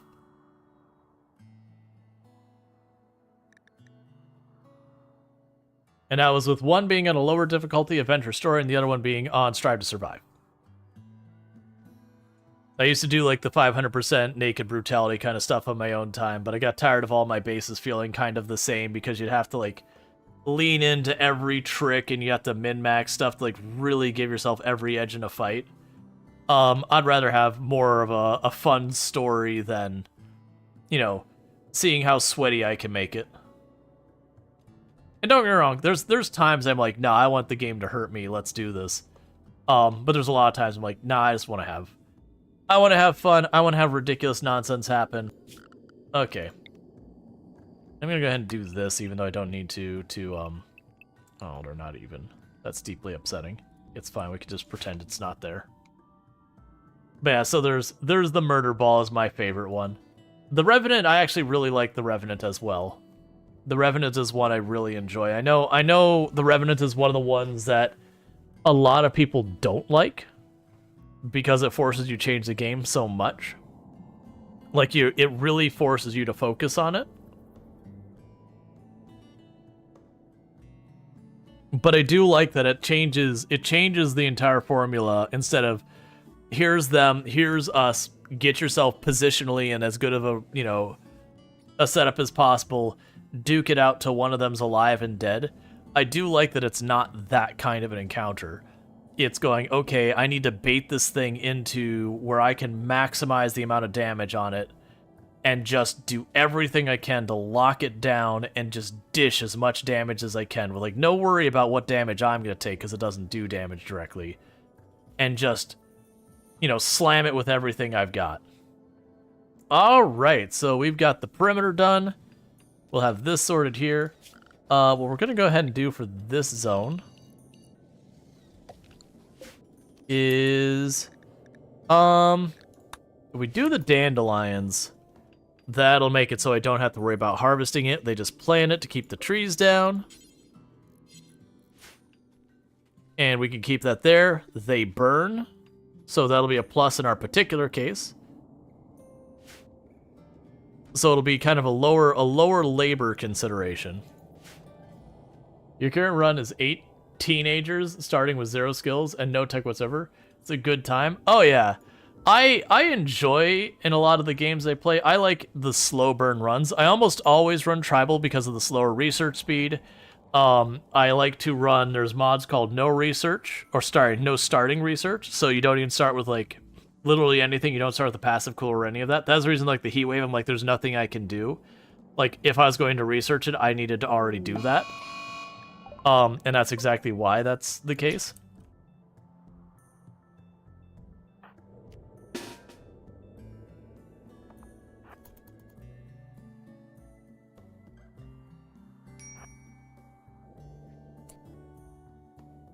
Oh, I didn't know you were out there. Well, Sucks to be you, man. Here, you might as well just punch the rabbit, because no one's getting to you on time. You're either winning that fight on your own or you're losing that fight on your own.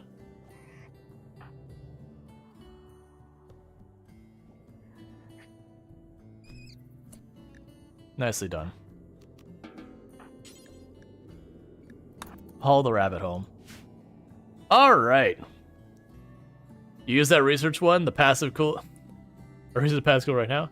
You're shocked the temperature hasn't been too much painful? Oh yeah, and that's, the other one I like to do, it doesn't work with anomaly yet, is random research.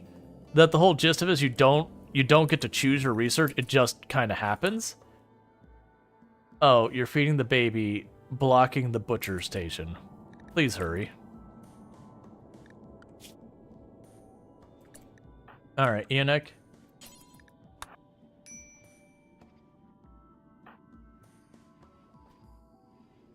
I need you to deal with the rabbit. I can't have the rabbit like getting up 5 times and like mauling us again and again and again. Ancient submersible. Oh, it's yeah, it's a relic for us. Let's see. Oh man, you don't know if you trust the RNG that much. Oh no, it'll be mean. But that's the reason why if you do the no research random research, it's just you go, you know the desert tile? Can't do it. You know extreme desert tile? Can't do it. Tropical rainforest, tropical swamp? Can't do it. Because if it heat waves, you just game over. Because there's like unless RNG grants you the passive cooler, you're just dead. Like, you just go, what am I can do about this? I can walk off the tile. Which is what you do in that situation, is you caravan everyone off the tile, you wait for the heat wave to end, and you walk back on the tile. Which isn't a very satisfying way to approach it. But, yeah.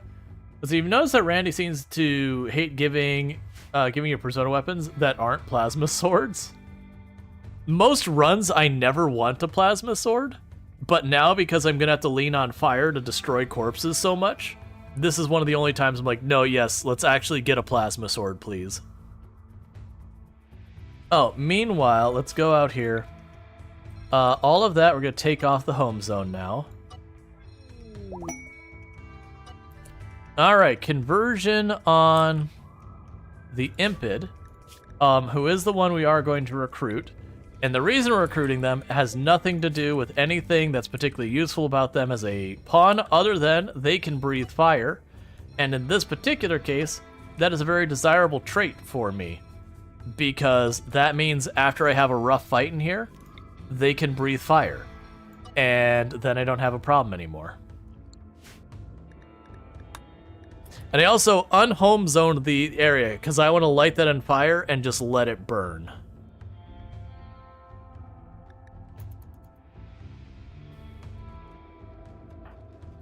As soon as you got some ranged weapons, you started injuring wild animals and nursing them back to health to get your doctor skill up. He's been able to deal with illness well so far.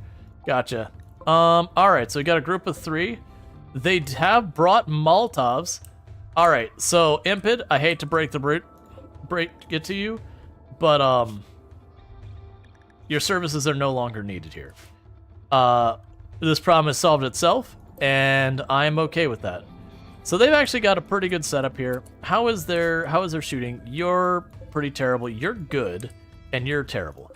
Alright, so they've got one person who's actually a decent shot and everyone else is awful. So I'm gonna try and just fight them inside our kill box and just call it with that.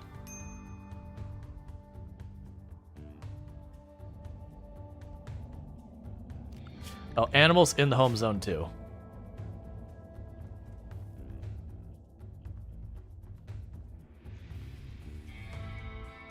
But yeah, I'd much rather, because the Impid was a pretty terrible pawn. Has bad back, peg leg. It has good melee, but like with bad back is no good deal.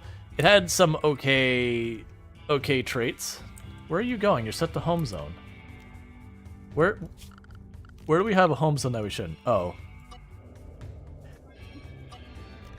Do not expand our home zone.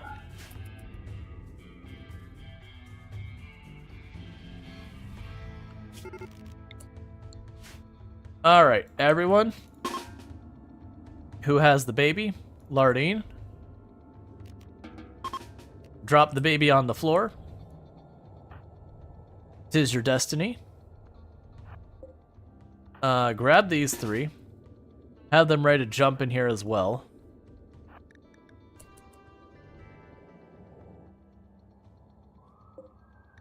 Okay, who's the one who's the really good shot? Oh, please let be the one with the Molotovs. It is! That's perfect. So the people with the guns are terrible shots in their group, and then the person with the Molotov is the one who actually has decent accuracy. So the idea is going to be straightforward. Congratulations, your job is, you get the brand new title of Bait. Your entire role here is to bait them out and, you know, deal with it.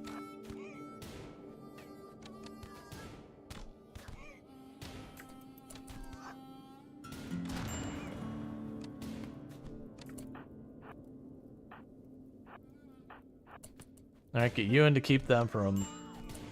Cool. One down. Actually, you could deal with that one. Don't let him run.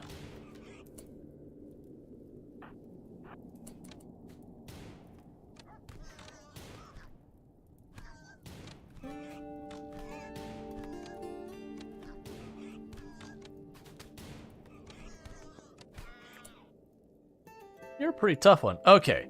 So, we got them all killed. We got the revolver. So you go... Oh, okay. Schedule, danger. So you haul the revolver out of here. For right now... you haul the auto pistol. You haul the components.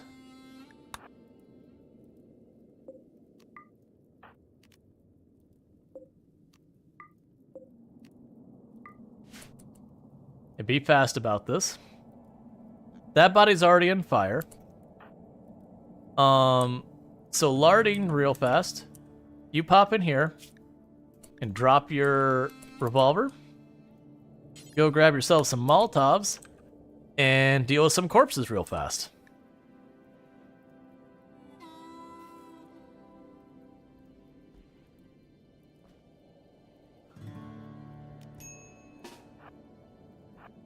You didn't drop your revolver. That's the whole point.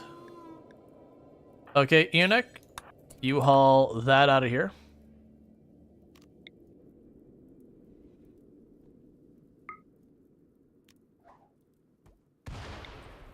Body is burning. And body is burning.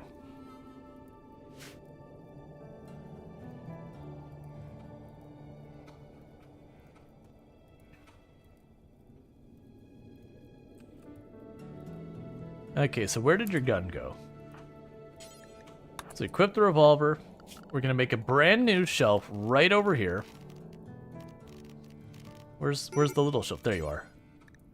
And the little shelf here is gonna hold our explosives. Actually, change of plan. That shelf is gonna be right up there. And the entire idea behind that shelf is that we are going to use it to, Why are these steel? I hate you sometimes, RimWorld. There's a thing that RimWorld does that when you're out of a material, sometimes it'll end up setting it to a different material, and I don't know why. But I definitely don't want it to do that here. Oh, here, just let that door go. Because that's going to need to be granted, or... Yeah, those are going to all need to be grounded. They're just going to burn again. Yeah, Deathfall is pretty cool.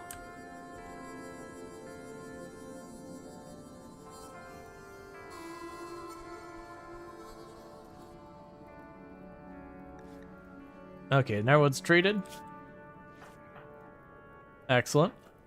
Cool.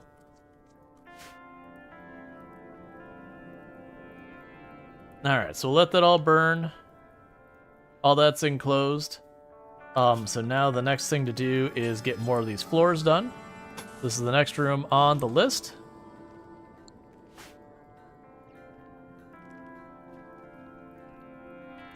And I'll get that sorted out. Let's also queue up the hospital while we're at it.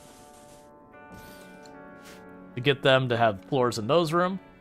But this one I'm going to need to replace all these with granite. I didn't see that they got set to steel. And I can't have them be flammable if I'm going to be constantly burning this whole room out again and again. And, like, we're not using the burns in there as, like, the weaponizing a burn where you go into a room and, you know, you torch the whole room to overheat the people in there and kill them that way. It's literally for processing corpses. The other good news, disease infection on you.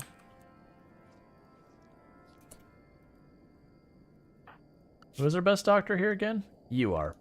All right, well, the second best doctor...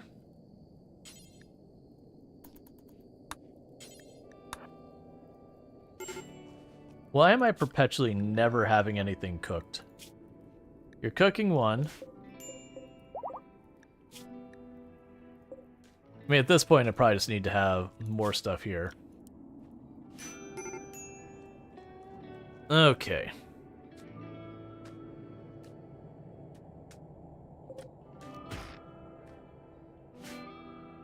Prioritize keeping the trees out there. It's a bit dark and hard to see. Yeah, I'm trying to get the electricity up. As soon as I get the electricity up, we'll put down the big lamps, and that'll help. Unfortunately, RimWorld doesn't have... Actually, you know what I can do? There is something I can do. I'll need to remember to unset this when I'm done, because I used to do this all the time back in Project Zomboid days, which is... Where is... That's audio stuff. Here is the color... Oh, I don't want color key. That's not the right one. No, actually, color key works. No, color correction's what I do. I do set color correction, and then we just go to gamma. Actually, a gamma or brightness? Yeah, gamma.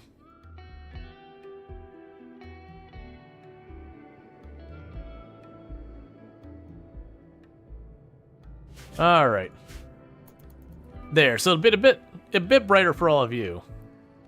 I used to have to do this with Project Zomboid all the time, and I haven't thought about it in forever, because as well as things that, like, Project Zomboid would just get so dark that I wanted it dark enough that it could be scary and dangerous for me, but not awful to watch.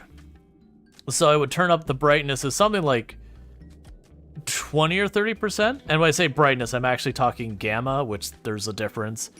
If I turn off the brightness, it ends up super washed out. Like, it looks very, like, just white. Like, this is a bit washed out with the gamma turned up. But, it is just the visual effect of that. It would be nice if we had a place here under graphics where we could turn down some of that stuff, or, like, somewhere in here that we could turn down the dark effect. You know, for this. But I understand, like, the idea is visually making it difficult is one of the things that Anomaly does, a deliberate mechanic. It's not for this event so much as the Noctil attack or whatever it is. Alright. You are absolutely getting demolished, so that leg needs to come off.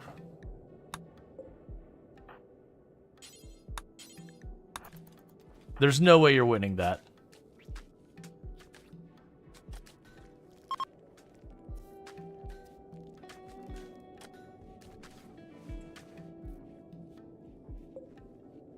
Okay. I think even with Preach Health, they probably weren't winning it. That's fine.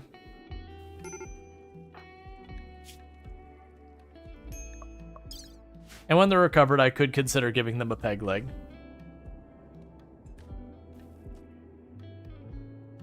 Yeah, and so where I turned up the brightness, it's brighter for all of you, but it's still dark for me. What'll happen is once I start getting the floodlights and all that set up, then I'll turn it back down. I just need to remember to turn it back down for when I go to switch to other games, because it'll make other games look washed out or obnoxiously bright.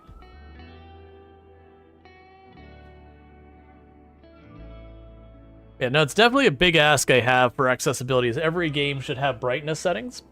And ideally where it's not just a hard brightness, but like being able to like max out how dark it is allowed to get, as well as how bright. Be like, hey, you gotta stay in these confines. So, like, if you think of the horror games back in, like, where they'll sit there and be like, hey, you should be able to barely see the symbol, which the answer is you turn that joker up to its top. But, you know, you should be able to barely see the symbol and all that stuff. I was like, okay, I get that. But it would be nicer, it's like, okay, keep turning it down till you can barely see the symbol. Okay, you know, keep turning it up till this symbol disappears kind of thing, or, like, whatever. Or, like, till you can see something like that kind of stuff. Just the same as I do wish games would have, like, audio stuff where it would start at like the bottom of the audio. It'd be like, okay, like, you know, keep adjusting this until you can barely hear this sound or whatever. And so that way you can kind of adjust your volume accordingly. Hey, Detaka, how's it going? Like, it'd be nice, like, just do as a first time launch thing, because I can't tell you how many games you pop up and it immediately deafens you or all that. It'd just be nice to have that same consideration that horror games do for the light, you know, the brightness a lot of times, just the exact same mechanic for sound. And be like, okay, you know, again, like, make sure, you know, adjust your volume until you can hear the voice clearly. All right, and adjust your volume until you can barely hear the footsteps or whatever. Stream is going well. Been having a good time, been doing a new challenge here where we've got the Death Pall event going on forever, so every time I kill something, if I don't destroy the body, you know, relatively quick, it comes back, and then that's a problem. Okay, so we can go ahead and get you out of here. And so then, this is no longer a prisoner cell. You go ahead and do that. And get rid of those. Cool. Let's see. New games are actually pretty good with sound things. Yeah, they're getting better. The one, and this is actually something I brought up when we were playing the other game. We played Oddsparks the other day, and we had the creative director for Oddsparks, like the company behind it, hanging out. And you know, discussing like starting the volume on games at 50% is like, this is where we think you should be at. Because everyone has different audio setups. Some people are going to need to crank their volume up because they've got, like, you know, they're in, like, this big studio room listening to these speakers that are far away, and it's just hard for them to hear it. Just the same as a lot of people wear headsets, and then you usually need to crank it down. And if you start at 100%, then people in the studio speaker situation can't do anything. For the people in the headset situation, you're blowing out their eardrums. Versus if you put in the middle, you're least likely to cause problems for the most people. If you're willing to go into dev mode, I think you could disable the clouds. Should at least remove the dark shadows, maybe. Am I able to actually, like, I wouldn't, like, I don't have a problem with going into dev mode to just turn off the cloud since, you know, it's hard to see. I just need to know, like, what I would need to turn off, because I want to spend half an hour trying to find it. Yeah, so we got our shooting book. Okay, we got a medical and shooting book. All right. I like the idea of that. I'm not going to worry about that. We got a bunch of stuff. Ah, it's a shame they don't have a bionic spine. A bionic spine would be really good for us.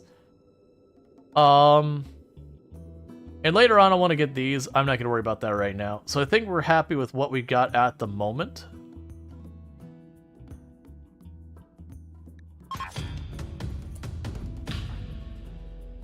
Hey, Scavenging Mechanic, thank you so much for the raid. I really do hope you had yourself a good stream and all that, and thank you for bringing your community over here and all that. I really do appreciate that. And all that stuff. But how was your stream? What were you playing and all that good stuff? But welcome, welcome. For those who don't know me, I am Rual Storge. I do play a variety of games of here on Twitch. And this includes games like RimWorld. I played Project Zomboid in a ton in the past, where I used to hold a world record. For the highest skill count run ever streamed. But that said, I am a variety streamer. I do play like lots of settlement building games, city building games, simulation, tycoons, a whole bunch. It shows that you're playing RimWorld. Well, how is your run going? Getting ready for the ending? Nice. Doing Anomaly, I would assume. Anomaly ending. You know, congratulations on getting that far. It's an excellent ending. It is a sweaty ending, and I hope you have a good time. I won't spoil it if you don't want it to be spoiled. I mean, I won't spoil in general. But I'm 2 for 3. I've done 3 attempts at anomaly. I won twice, and the last one I died to a siege raid. Completely a non-anomaly thing killed me. Just a regular old Yetkin siege raid. Poked them. They ran me down and went, wait a second, hang on, that's not what I wanted. And just got absolutely murdered. Distress signal. I have a child here. I have a person with paralytic aprasia. I have refugees here. You're just gonna be on your own. I really do like those. Can I spare anyone to go over there? Because those signals are... Okay, well, never mind. I mean, it's just a couple of them. So schedule, home zone restriction. So all that stuff. Yep, anomaly. Been trying to have some armor instead of just parkas. Yeah, the last run I did the ritualist with the research set to its slowest as a tribal start. So my research speed was about 12.5% the normal rate. We did the entire anomaly thing, start to finish, and finish that, and the ship to the stars run. And my research, I had gone stone cutting, complex furniture, complex clothing, tree sewing, and psychoid brewing, electricity, and that's it. I was about a third of the way into geothermal. And that was over 5 years in game with them researching pretty constantly. And again, completely finishing Anomaly and Ship to the Stars. For context, if I had 9 people researching on the bench at the same time, I would be going about the speed of 1 person at a research bench. We decided I was going to do all the endings. I'm like, no, I don't think I'm going to do the ship ending. I think we're good. Because it would have been harder, it would have been just forever. So what we're doing is we're actually doing an Anomaly challenge run now. You'll notice I have Death Pall. This is forever. I have it set to be permanent. So we're just going to have Death Pall for all eternity. So it just means anytime I kill something, if I do not dispose of the body by either burying it, butchering it, or burning it, then it just gets back up after a while. And then we do it again. And again. And again. So this is our burial room, because, fun fact, you can't actually butcher a rotting animal body, so if an animal dies on the map and it goes rotting, such as, you know, a Manhunter pack, your only choice until you have fire is to bury it. So you just made a mistake of ticking off the Outlanders, so you're starved for resources since you can't trade. You just gotta drop pods, and I'm firing off tons of clothing to make friends so you can have caravans coming in. Yeah.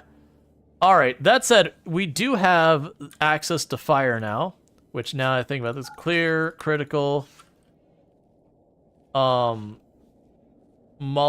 cocktail, EMP launcher and grenades, and we'll see, and smoke launcher. We don't have these things, but I usually have the emergency time to deal with the stuff. Alright, so what I'm going to go ahead and do is say zone, stockpile, critical, corpses human-like,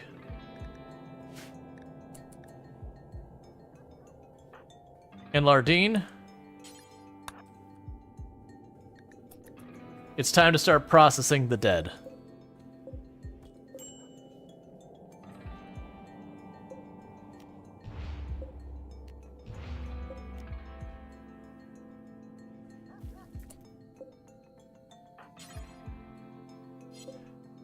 Okay, so let's make a second one here real fast. Dumping stockpile, storage, clear, critical, corpses, animal, if it is not fresh. Alright, so you get the body in there. Oh, that's not what I wanted, actually.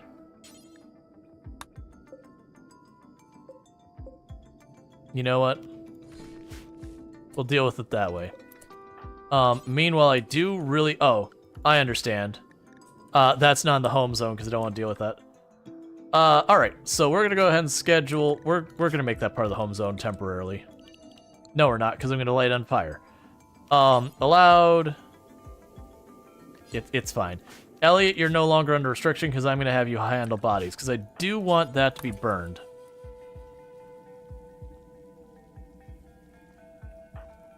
Okay. Meanwhile, we need to go to structure, granite door, so it doesn't... It already got up. Bring the others in. We weren't fast enough. I might actually be able to make this still work. I don't want to actually hit the wall.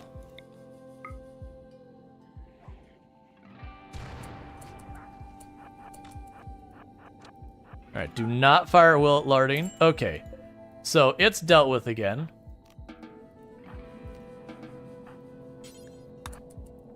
So put the body back up there and try again.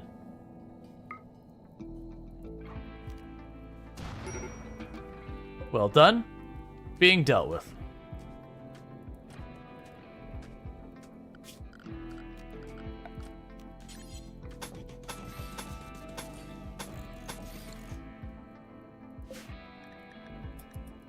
Alright, because then we'll make this into our ideology room or something. That's all we're trying to do, is just get these bodies out of here. Because these are the ones I had to bury before I had a means of fire. Barricades are made out of steel again? Come on. That's on me. Because I need them to be stone, that way they don't burn, because we're going to be burning a lot of things in there. But thank you for pointing out that they got set to steel again, because it's super annoying. But yeah, for those looking for more RimWorld, definitely check out Scavenging Mechanics. Sorry for that, just getting distracted dealing with that. Oh yeah, you won't be able to set those tiles. That's fine. Cool. So let's let them do the construction to tear up all those graves. And the idea is straightforward, just keep carrying the bodies, keep lighting them on fire. Honestly, if it wasn't for the fact that this room is surrounded by wood, I would just have them dig it up and chuck the fire in the room. And I do want to replace all these walls with granite. We'll get there. I'm planning on doing that once we get the geothermal up, because I'm going to be replacing all the lights anyways. So that way we could tear down all that and replace the lights as we go.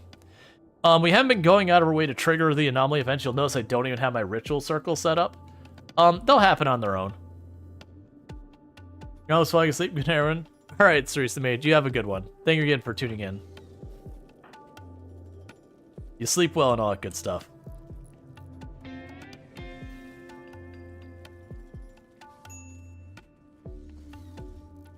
Okay. And after we deal with the bodies, we're going to make a holding platform for the anomaly stuff so we can start getting bioferrite so we can get flamethrowers. Because that'll be... Alright. Jaywalker the original. Don't rebury them, please. Oh man, I can't set... Alright. Settings. Storage. Clear all. Copy. Paste. Excellent, there we go.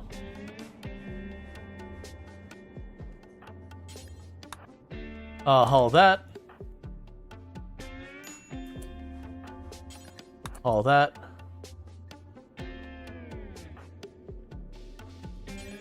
Haul that. Where are you going? Storage. No rotten. Schedule. That's what's going on. So you still over here? Alright, so we're all out in front of our kill box.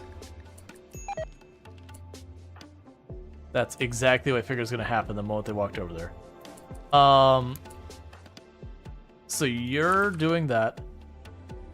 Oh, you go haul this person right away. That's that same turtle that's gotten up multiple times.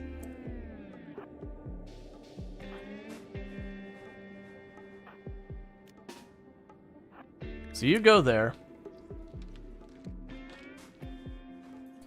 Oh, I had the wrong person. You go haul that body.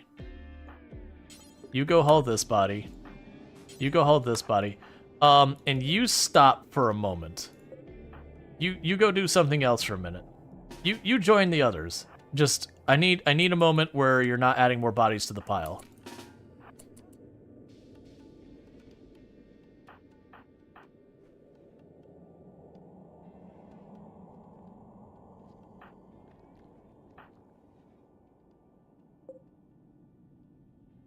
Okay.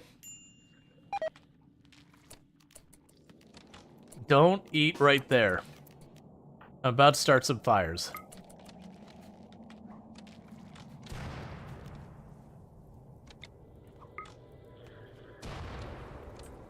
Oh my god, please.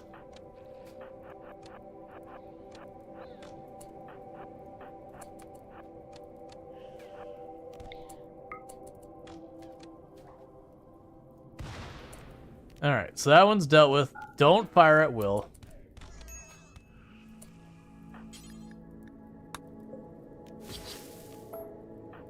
Alright, go haul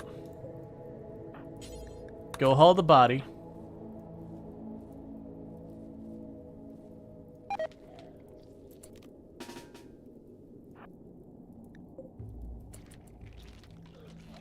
That shouldn't matter.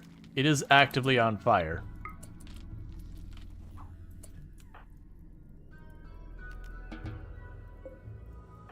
Meanwhile, you start hauling that. Or it will start running around on fire. So drop back here.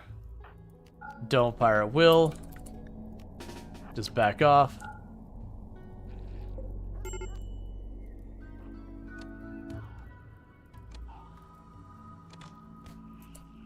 Okay. Let's try to get these burned. Hey, Reza, how's it going? Try to get these burned before they can keep getting back up. Like, if I jump on it and I get those fires on it right away, we're good. Why is that body not being hauled? Please, I'm begging you. I need you to actually do what I ask you. We're trying to get this room cleaned of all the dead we've already dealt with. Yeah, so it won't be that big of a problem in the future. It's just where we were at before. Eunuch, that's not the place to be, friend. Alright, bring everyone again.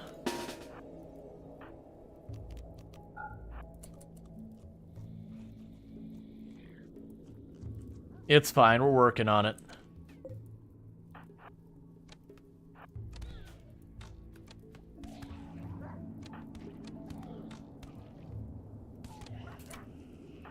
I just don't want to have all these graves forever and ever. Okay, so for right now, we're going to cancel taking apart any of the other graves that have people or animals buried in them.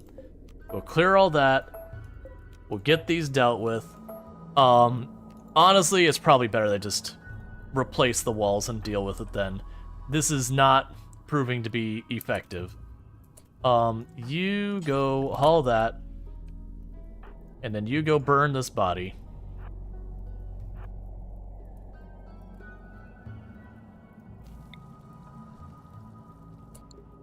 Please move. Alright.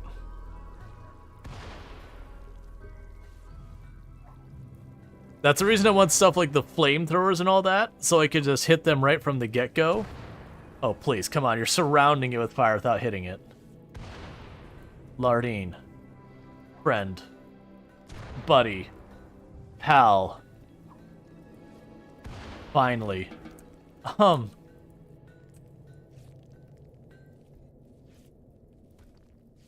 There's your gun.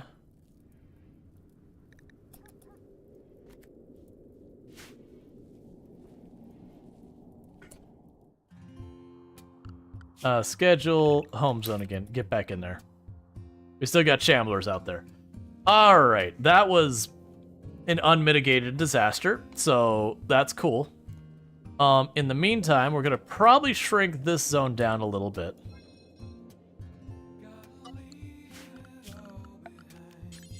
Oh, and if you're wondering why we're listening to just the playlist instead of letting the music play the way it normally would, I'm actually running into the problem with doing this. We have just the, like, you know, windy kind of eerie music playing endlessly and no other tracks. Just because of what we got going on here. So, it's just a whole thing. Okay, so you got that going on. You're working on the bioferrite shaping.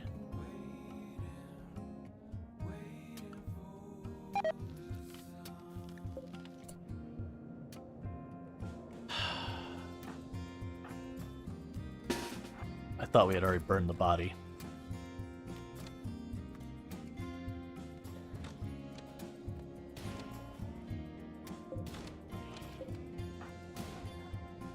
I've killed that turtle like 5 times now. There's more and more pieces missing from it every time. Okay. Schedule.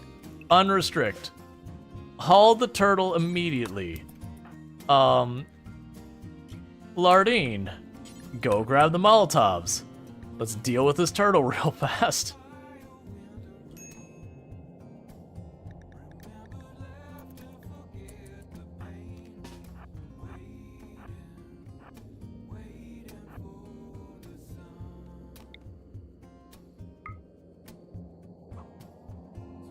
Nicely done.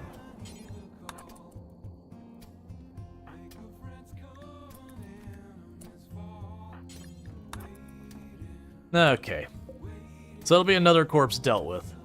Like I said, I really just want to get the flamethrowers, because then that'll happen without me having to constantly aim at it. I'll put like a person over on the corners to flamethrow across the middle. We'll be very careful to not let them flame across the group. And just anything that runs in, it gets burned. But yeah, so we did ultimately choose to play just the RimWorld OST. Oh hey, where are those? Kinda sucks. You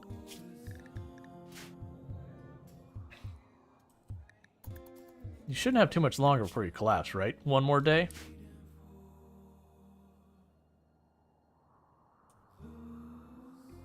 I wonder if they run over the insects, if they'll trigger them or not. I don't think they will.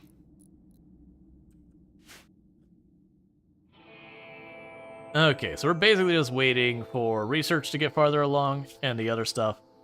Oh, you can... Try converting again? Where are you going? Why? What's... Okay. So you're trying to grab the chunks. I understand. So let's go here before you do that and go to details and say you have a limited range of basically immediately around the base. So you stop that and go play with the kid instead. Because again, I kept trying to run right up here into them.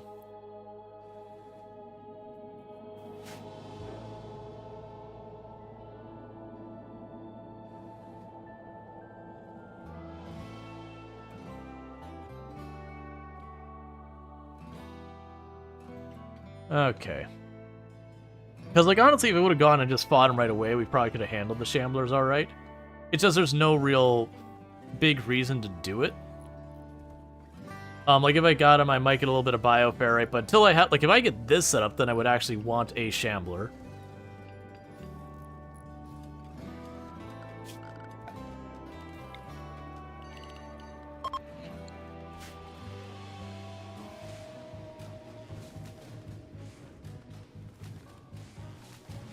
Okay.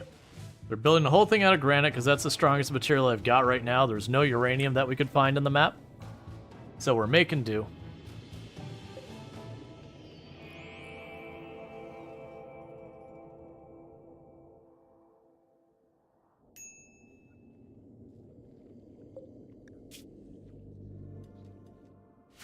Yeah, so we're about to collapse. That's fine.